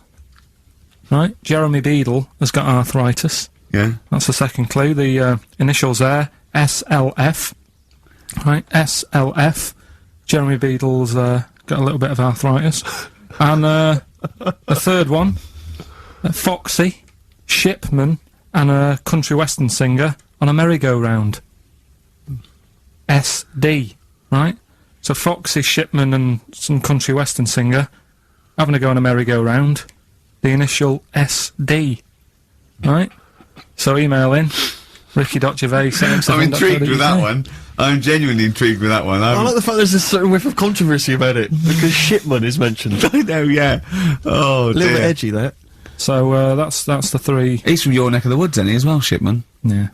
Yeah. I think my mum's mum used to use him. Okay, let's play a record. Rockbusters answers, got to get them out of the way a bit earlier. Right, so here they are. First one. He's got American coins all the way down his spine. Yeah. Why would that be? Right? Initial was N. Nickelback. Nickelback. I got for all that these. one. I got all these this week. Right. Second one, Jeremy Beadle has got arthritis. What's going on there? Stiff little fingers. SLF, stiff little fingers. Yeah. And the third one, Foxy, Shipman, and No, and a country and western singer, you said. Now, what's the initial? SD. Yeah, so Spin Doctors. Anyway, Rockbusters, Carl. Yeah, should we get the ball rolling? Let me just find the gifts here, the little treats. We've got the album from the KARL, you know what I think about that. We've got Comfort in Sound Feeder. Well, it's just a novelty record, isn't it? Yeah. We've got, on DVD, more great comedy moments, favourite clips from the best of contemporary BBC comedy. We've got Partridge on the front there, we've got one of the guys from Red Dwarf, and, Brilliant. no, there's good stuff on there. Smash Hits, the reunion, more great 80s tunes, Catch a Goo Goo's on there, plus some stuff. Too shy? It is too shy. Yeah. Actually, let me see if you can guess which one's Go on. Tiffany. Well, yeah, I know it, the only one. I think we're alone now. Yeah, I think we're alone, yeah. Mel and Kim? Respectable? Mm-hmm. Human League? That'd be, oh wow, what would they have got, Don't You Want Me? Of course. Yeah. Yeah. Lies Take On Me? Yep, Yeah. well done. Madness? Baggy Trousers. Of course. Kim Wilde? Kids in America? Yeah, so there's just all those treats. If you like a song from an 80s band, it's probably on there. Yeah, okay. Plus we've also got on VHS, Graham Norton, some kind of best of compilation from his TV show. So, there are the, Hold on, is it the one where he talks to sort of female gay icons and looks at the internet? Because that's my favourite one. Right, there you go, let's do Rockbusters. Right, email only, of course. Yeah. You email in ricky.gervais@xfm.co.uk if you know the answer. Right, first one. Bit of a cryptic clue if you haven't heard it before. Wow, not cryptic, you're wrong. What is Carl thinking? If you go into France by boat, I'd get your fags on there because it's a lot cheaper. Imagine Bob Holness. Sorry, we're out of time.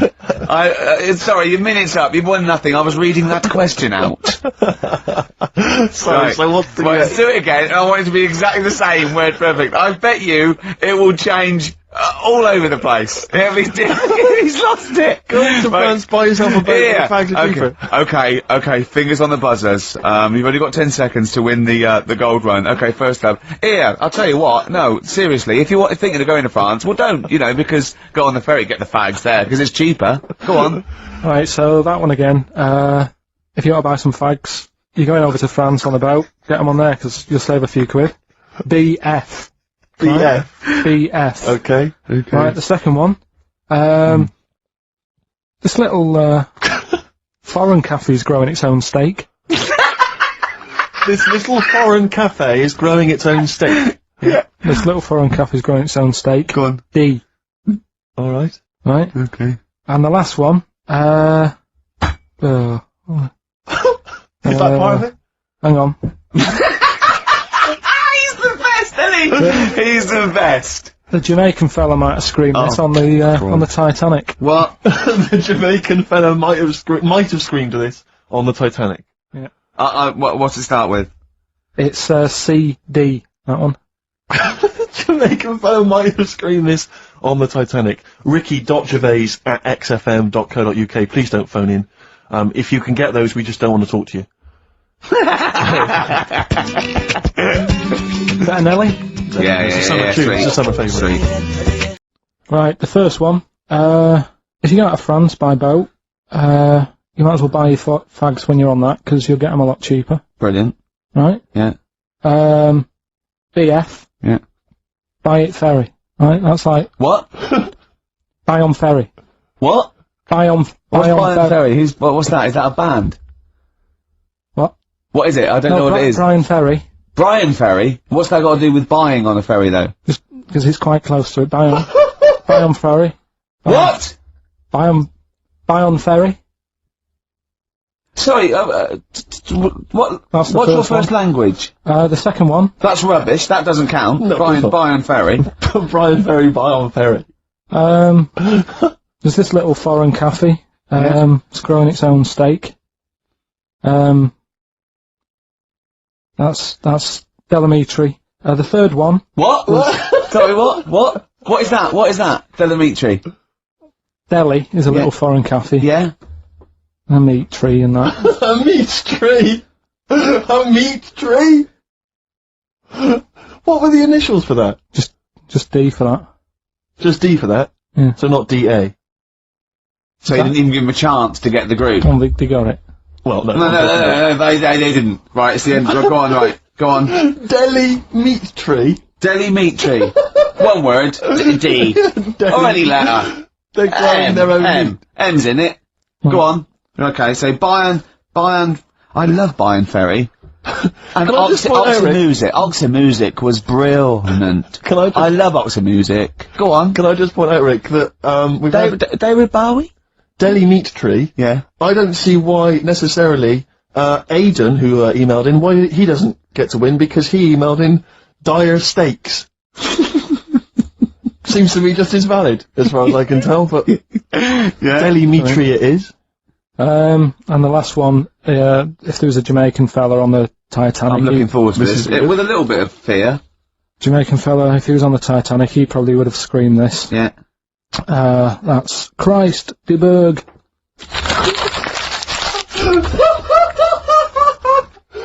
Oh! I don't know what to do. Nelly, Ride With Me. That's featuring City Spud. I don't know if you're aware of that, but there we are. Good, nice summer tune. Carl, tell Steve what you just told me when Steve was in the toilet then. Right, you know, I'd just been away with my mum and dad and that. Mm. And one of the things I always like doing is having a good chat with my dad about stuff he got up to when he was a kid and that. Yeah. Right, because he got up to loads of stuff, and every time I see him, he tells me something, and I think, it's like, why are you just telling me that now? It's brilliant. Yeah. Right?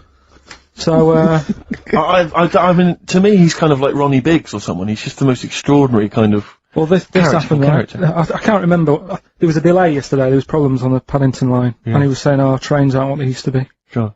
He said, "You know," he said, "I was They looking." used to be horses, didn't they?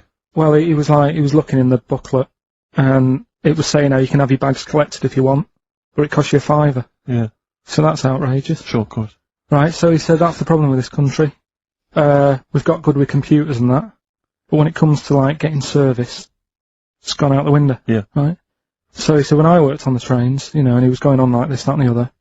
So I said, oh, I didn't know you worked on the trains.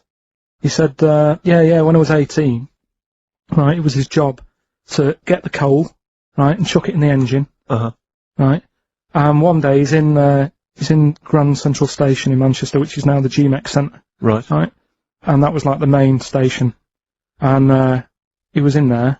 The fella who should have been sort of driving the train, right? He said, oh, I'm just nipping to the pub. Sure. So you just stay here, keep the engine topped up and stuff. Yeah. So he's like, yeah. Quick getaway. Yeah. Right? So the fella goes in the pub, and my dad's in there, you know, putting the coal on. He did his bacon and eggs on a little shovel. Yeah, yeah. And, anyway, fella comes up, he says, right, can you move the, train forward now? Oh, blimey. So he was like, oh. So he didn't want to say, oh, the fella's in the pub, because he'd know he'd say, well, what's he doing in the pub? He should be working, right?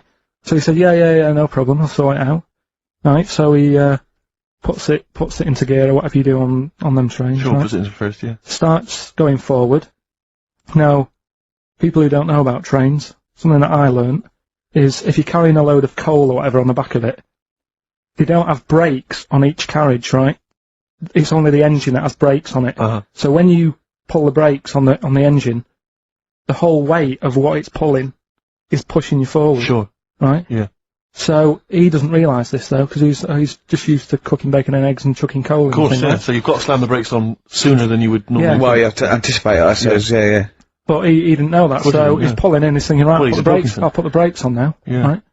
Puts the brakes on, the train just keeps going, he's going, oh god, it's not stopping. Sure. It ploughs right through the signal box. Right? Loads The of baboon damage. pulling the singles don't know what to do. Yeah. Loads of damage done. Apparently, if it was today's money, Yeah. it'd be about £3 to £4 million worth of damage. It shut the station off for 4 weeks. But he didn't lose his job. The fella had lost his job, the one who was in the pub. Yeah. He said the funny thing was, he said like £4 million worth of damage. He did his ankle, his wrist in. He had 3 weeks off sick and got paid. So it's brilliant. So I love your family. It's extraordinary. The Pilkington gene. weird, isn't it? I'd like to see a documentary following you and your family. You'd have to get the family involved. No, the sort of stuff my dad goes on about. We'd never put it on telly.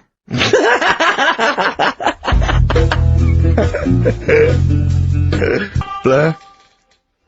Out of time on XFM 104.9. We ought to give those Rockbusters clues again. Yeah, go on. We've had first very one. few contributions so far, Carl. I think you've really started. This might be it. I've told you, you're on thin ice. If this goes wrong, if it's rubbish, and if everyone doesn't get them all, that's the end of Rockbusters. Right, well, the first one again, right? Yeah. If you go out to France, right, by boat, you might as well get your fags whilst you're on that, because you'll save a few quid. Alright? Different every time. BF is the initials of the artist that little cryptic clue makes up. The second one, Little Foreign Cafe, it's growing its own steak. Right? That's D. Little Foreign Cafe, it's growing its own steak. D. And the last one, if there was a Jamaican fella on the Titanic when it went down, he'd probably scream this. CD. Right? So email in ricky.gervais@xfm.co.uk. Yeah, Right? they're not flooding in, but yeah.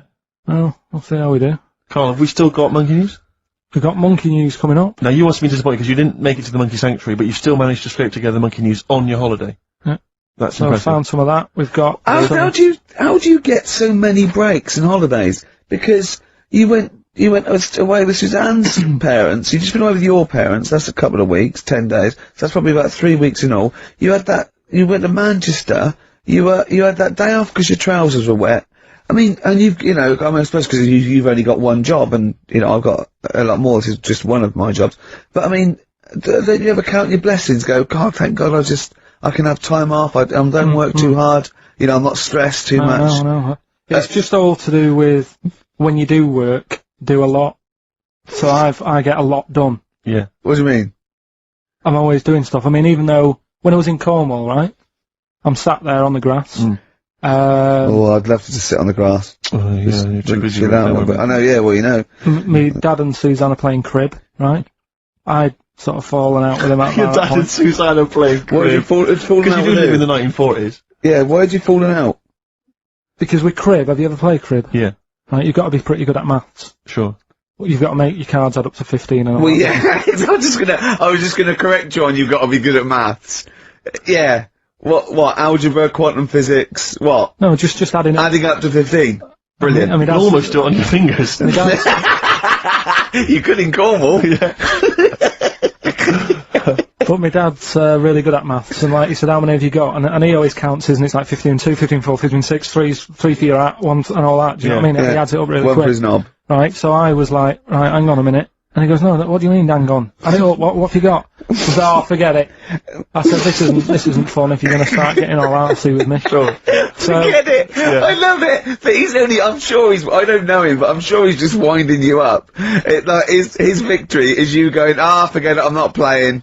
well, anyway, right, so it doesn't matter. I think I'll go off and do some prep, right, Yes. do some research for Saturday.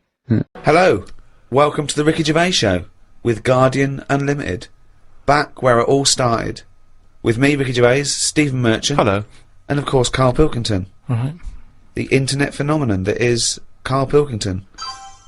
Now this could be interesting. Now that noise, do you want to explain, Steve? I will. I've just sent a text to this number that some of you may have heard of, 63336. Now, apparently this is a number you can send a text to, and it will answer any question that you have for it. And in the past, for instance, I sent it quite profound questions. I once asked it, should they have dropped the second bomb on Nagasaki, and it had a very thoughtful answer. So we've sent it a question, perhaps equally thoughtful. Carl Pilkington believes in ghosts. Is he an idiot? Now, we sent that because this is the Halloween special. These podcasts are 3 one-off free specials, and they're free because we want to thank people who paid for the audio books we did, the last 2 series. So thank you for that. I've just bought a flat in New York, and Steve's just bought a lovely BMW. Mercedes. Oh, is it a Mercedes? Yeah. Oh, is it? Oh, Yeah, yeah. yeah, I haven't two-door, seen it yeah. yet. Carl's having his kitchen done and his boiler replaced. Still not happy. But, yes, thank you. The back catalogue is still available, in audiobooks on iTunes, but these are 3 free ones. Anyway, the question we asked, 63336, Carl Pilkington believes in ghosts. Is he an idiot? And this is the response. Unusually, producer Carl Pilkington is both an idiot and a comic genius. His humour is not to everyone's taste, however. That's amazing. That's the response. But it's curious because it doesn't really answer our question about ghosts. Send them, do you believe in ghosts? Okay. This is the Halloween special, of course. That's why we're talking about ghosts. Carl, do you believe in ghosts? Yeah. I mean, I haven't seen like a proper ghost. So why do you believe in something that there's no evidence for? Yeah, You but why are we here then? If it is just sort of, you're born, right? And we are useless, at least other creatures, when they're born. Well, you speak for yourself. No, but other creatures are born to do a job, aren't they? When a bee's born, you know what that's going to be doing. It hasn't got any options. That's got a job to do. And it does that job and it dies and the next one comes along. Oh. We asked it, do you believe in ghosts? The existence of ghosts is not proven. Many experiments have claimed to identify ghosts, but none have been scientifically sound. Excellent. See, Yeah, that's a sensible, intelligent, logical, thoughtful answer. Weird things have happened to me when I was living at home. And was in bed one Where night. do you live now? No, but I was at my first home. Your parents? Yeah, my mum and dad's. So I'm in bed, and I'm lying there. And you know, you get that sense of like, oh, there's something going on. Right. And I sort of look over my quilt, and there's nothing there. Thinking it's weird, that. So turn me back on it. I'm thinking, I don't want to know. If there is something there, I don't want to know. Right? So I'm turning me back on it. But then there's like a really high-pitched noise, right? Sort of the hairs on my back are like going up a bit. And I'm like, oh, I don't like this. And it's the high-pitched noise. You had a hairy back louder. even as a kid? No, but you know, everyone's got little I thought it hairs was on just them, haven't they? Everyone's got little tiny hairs on them and stuff. And I thought, I can't stand this. And I turned around, put the light on, legged it downstairs. Right? And my mum's saying, what are you doing? I'm going, oh, I don't know, there's something up there. So she said, alright, then watch the telly. So I stayed up for a bit, watching the telly, went back to bed, the high-pitched noise had gone, went to sleep, get up the next day, Charlie from next door comes round, he goes, Hilda's dead, right? And my dad said, oh, when did that happen? He said, last night at 11:15. Right. That's when I was in bed. So, what are you telling me for? Because it's weird, isn't it? It's that thing of... What do you think would be weirder that no one ever died at 11:15 when you were in bed? No, but that's when all the weirdness was going on. That's when the tone was happening, my back was getting itchy and stuff. And Coincidence?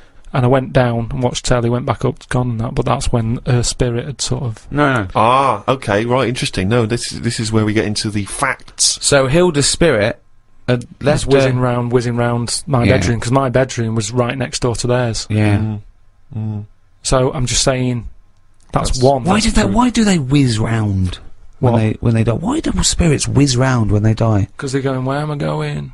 Are they? And they're whizzing round, aren't they? Am I going down? Am I going up? No, that's Carl. Oh, No, no, but- I'm going the wrong way. Yeah, but it's not going to be easy, is it? How do you think it works? It doesn't work. But once again, it's not proof of anything, Carl. Beyond the fact that you were a child in bed. Why did your dad ask what time she died? No, it just sort of, you know, what do you say to someone when it's awkward, isn't it? When someone gives you bad news, so you just think, well, what can I ask? what time did she die? What time did that exactly? happen? Sorry? No, just, you just go, oh, Exactly what time did she die? My no, wife passed away. yeah, What time exactly? No, not exactly. He just said, oh, that's bad. When did that happen? Like, what time? And he said, well, thanks for asking. Quarter to It was 11. specifically Quarter to 11. past. Quarter to 11. Quarter to 11, I remember What did he say? distinctly. What did he say last night? Oh, that's weird, isn't it? Convenient, aren't they? All these It is, stories. or is it? Or, yeah, I mean, it's either that's exactly what happened, Rick, or he's misremembering the actual series of events. I don't know which one to plump for. But I tell you this though, Go on. you know, if we're talking about ghosts and that. Yeah. Now, Hilda, Yeah. choose your bog standard old woman. Right. I hope that's on the gravestone. I know. Yeah. No, it's just- did you do the eulogy? No, you know, That's great. you What can we say about Hilda? Bog standard old woman. Right. There's sandwiches at the bar. That's the most insulting thing you could ever say. there's nothing. No. Let's just think about that Hilda phrase. lived her life. Thank you for coming to celebrate the life of Hilda, Who died at 11:15 specifically. and was a bog standard old woman. Are we burning or burying? But anyway, but she lived to be quite old. Which annoyed you? And but yeah, No, in a but- bog standard way. But this is what I was saying about us all living too long and stuff. It just makes it worse when it does come to us being a ghost. I don't know what you're talking No, about that again. sentence made no sense. just, if you are going to be haunted, right, say, I know you're going to say, well, I don't believe in them, so I'm not worried, so don't be going on about it. But say, like, you know, your new place that you've bought, you move in, and you go to bed, and there's something moving about the room. You see it, it's a ghost. Oh, no. Okay, let's, for the sake More of argument, likely, a Siamese cat called Ollie. No, because that's probably got its own room, right? But what I'm saying is, would you prefer to have an old person moving about looking at you, or just a young person? I'd prefer a youngish person who looks normal and he's sort of floating about, and you go, oh, all right. That looks normal, floating about. No, but an old woman would really scare me. And ghosts are always going to have a bad reputation because they look scary because they're old. So that's... You talk absolute shit. That's all I'm saying. So Can you believe we ever charged for this? No, but look, if we are going into another life, right, after this, Which we're not, we but yeah. move on to another life, Yeah. we're not going to move on. That land, say if it is like another world, where we go and we plough fields and we grow Croppage. we grow crop. Crops. Crops, if you want. Yeah, well, I would like to use the English language. Yeah, but there's too much fruit about, so just a crop, just something we need to get by. Fruit about. He's got an answer for everything. That's So we what grow I'm some saying. crop. Yeah. Yeah. So you grow your crop, and now if we're all going into that other land or world or universe, old, who's going to do the cropping?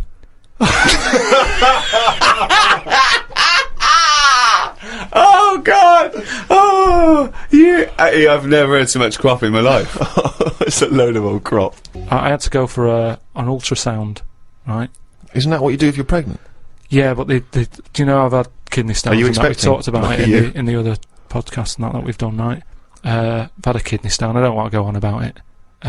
But it was painful and that. Well, you are going on about it. Yeah, there was no, nothing. but I'm just saying. It's routine. Don't worry about It's it. not routine. Well, Why it do they have is. to keep Loads going and loads back of then? people. Why do they have to keep going back? You're questioning me. You're on getting into a ultrasound. routine. Keep going back. It's better than working it. You don't have to Promote the sell the book. No, holiday or hospital. Holiday or hospital. Holiday or hospital. I don't know. I'll just say that we've got a book out, right? The World of KARL Pilkington. It's out now. When he goes on holiday the first week, right? He's in and out of hospital. He's doing no good. He's got to go in again. He goes away with his family like twice a year. Goes away with Suzanne's family twice a year. He's now said he doesn't want to do any press for it because it's boring, or he doesn't want. Why aren't you plugging the book? I mean, if you're an author, you've got to get behind I've it. bought books without hearing someone telling me to buy stuff. No, You just buy you're stuff. lazy. You're No, lazy. I'm not lazy. It's just that I'm sick and tired of putting telly on or the radio and having people telling me, oh, you've got to buy this, you've got to buy that. No, I don't have to do anything. I'll have a look myself when I'm in a bookshop. Let them just find it. But there are hundreds and thousands of books, Carl. They may not find it. Well, You're just have trying a to look. direct them towards it. I don't want to direct them to it. I just, you know, if you come across it, But most why of have the you books, put all this work into this book, all these illustrations you've done and because extra I material? enjoyed it for me. Right, but you don't want anyone to read it, Yeah, so they why will just put it read in a drawer? They will read it. They'll find it. People will find it. It's in the shop, isn't it? I'm always finding little books on different things and what have you. Yeah, you don't read them. You read the first couple of lines and you get it wrong. You know. Well, there's the best band in Britain, in my opinion. Big words. The Darkness, Growing on Me, on XFM 104.9. I'm Ricky Gervais with me, Steve Merchant, and KARL Pilkington. Have you got the album? And already, they've had an argument. Yes. Well, I mean, I don't know whether we need to cheapen the show by discussing it, but I asked for a particular track. Carl is the producer, and he failed to get it for me. He's failed to get it for me. He's failed to bring it up from the record library.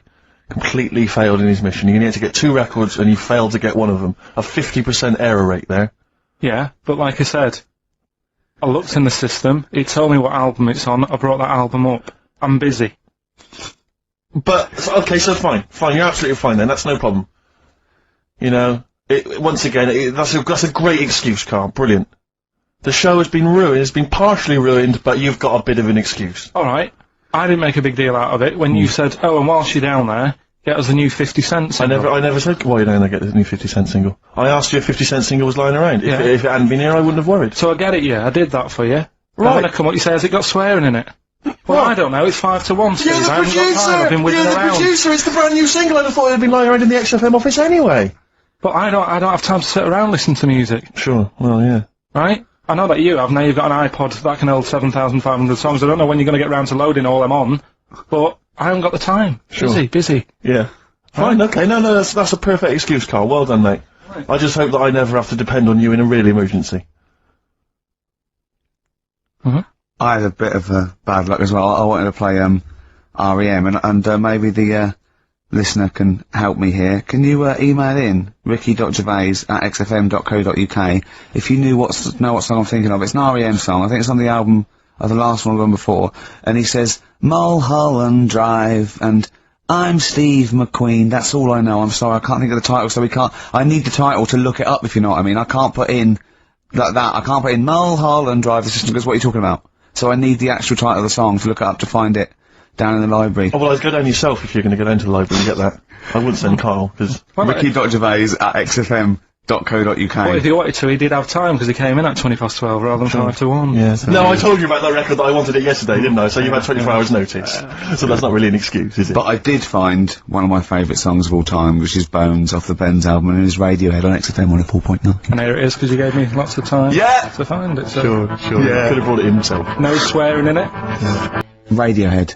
The Bends on XFM 104.9, and thanks to Paul, who's Actually, emailed there's in. a whole bunch of other people. Oh, There's lots Nick, of people. we've got Davey, Steve, Ashley. It's Electrolyte.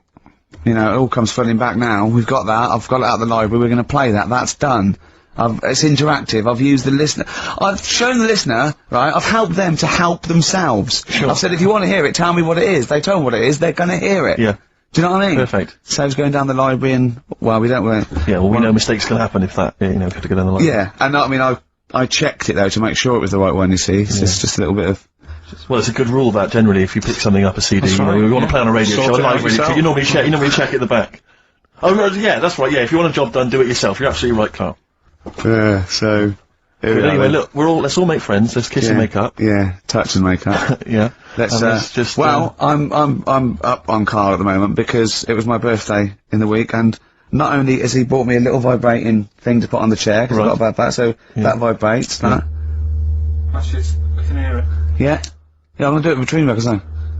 Right. And Little what's that vibrating. doing to you as you It's do just, that? it sort of like sends a little pulse into your sort of muscles, relaxes, doesn't it? I've got to relax on air. If I'm relaxed, the listener's relaxed, we're all happy. Sure. He's also got me this little electronic bongos, and I thought we could do like, oh, chimpanzee that, monkey news, so it's like a jungle sort of thing. Sure, yeah. Brilliant. Well, that's supposed to be one of the great so- jingles, but even has So that. I've got the vibrating. Oh, chimpanzee that!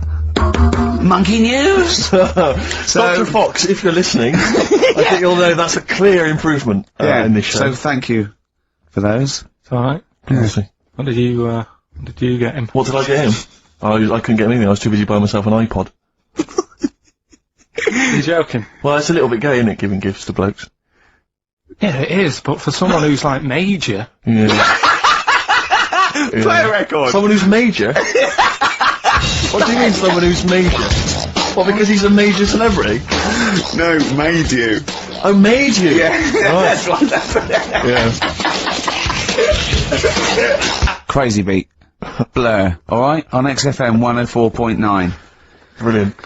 Yeah, so, I also got, Jane got me a few nice presents, including my favourite of all of them, a real bow and arrow. A real bow and arrow. Yeah. Right. And what, you know, you're gonna rob from the rich, and give to the poor? Yeah! I just gotta make the little outfit. You and your merry men. She's got me like 2 yards of green felt. Sure, yeah, And yeah. I've just got to find And a tailor. treehouse. Someone who can make me a lovely little natty outfit. Yeah. Why has she bought you a bow and arrow? You live in central London, so where are you gonna be using We've got a this? garden, I did it yesterday. I've got my Right. finger though, because I'm meant to put protector, so it's just, oh, it goes so fast, isn't it? I didn't understand that sentence. I'm here in the studio. I saw you excited. point to your finger, so I'm guessing from that that maybe you injured your finger. Yeah, but yeah. For the listener, again, what exactly were you talking about then? No, because when you pull it back, it's... Okay. So... And do you have a target? What do you use Yeah, as a I target? got a big cardboard box flat on it, down the tree. Right. I go, oh, it's brilliant. Sure. I'm getting a bit excited thinking about Yeah, it. no, indeed. Because when I make that outfit, I'm going to be running round. Yeah. Yeah. Yeah. So, And do you have a picture, like a face maybe on your target, like Osama bin Laden, something like that? Yeah. Sure. No, it just says this way up, fragile. Right. Okay. I forget what came in it, but you know, it's good fun, isn't it, Carl? Bow and arrow, isn't it? Brilliant. Yeah. Would you like a little bow and arrow? Yeah, it's alright. Yeah. Well, at first I had a rifle as a kid.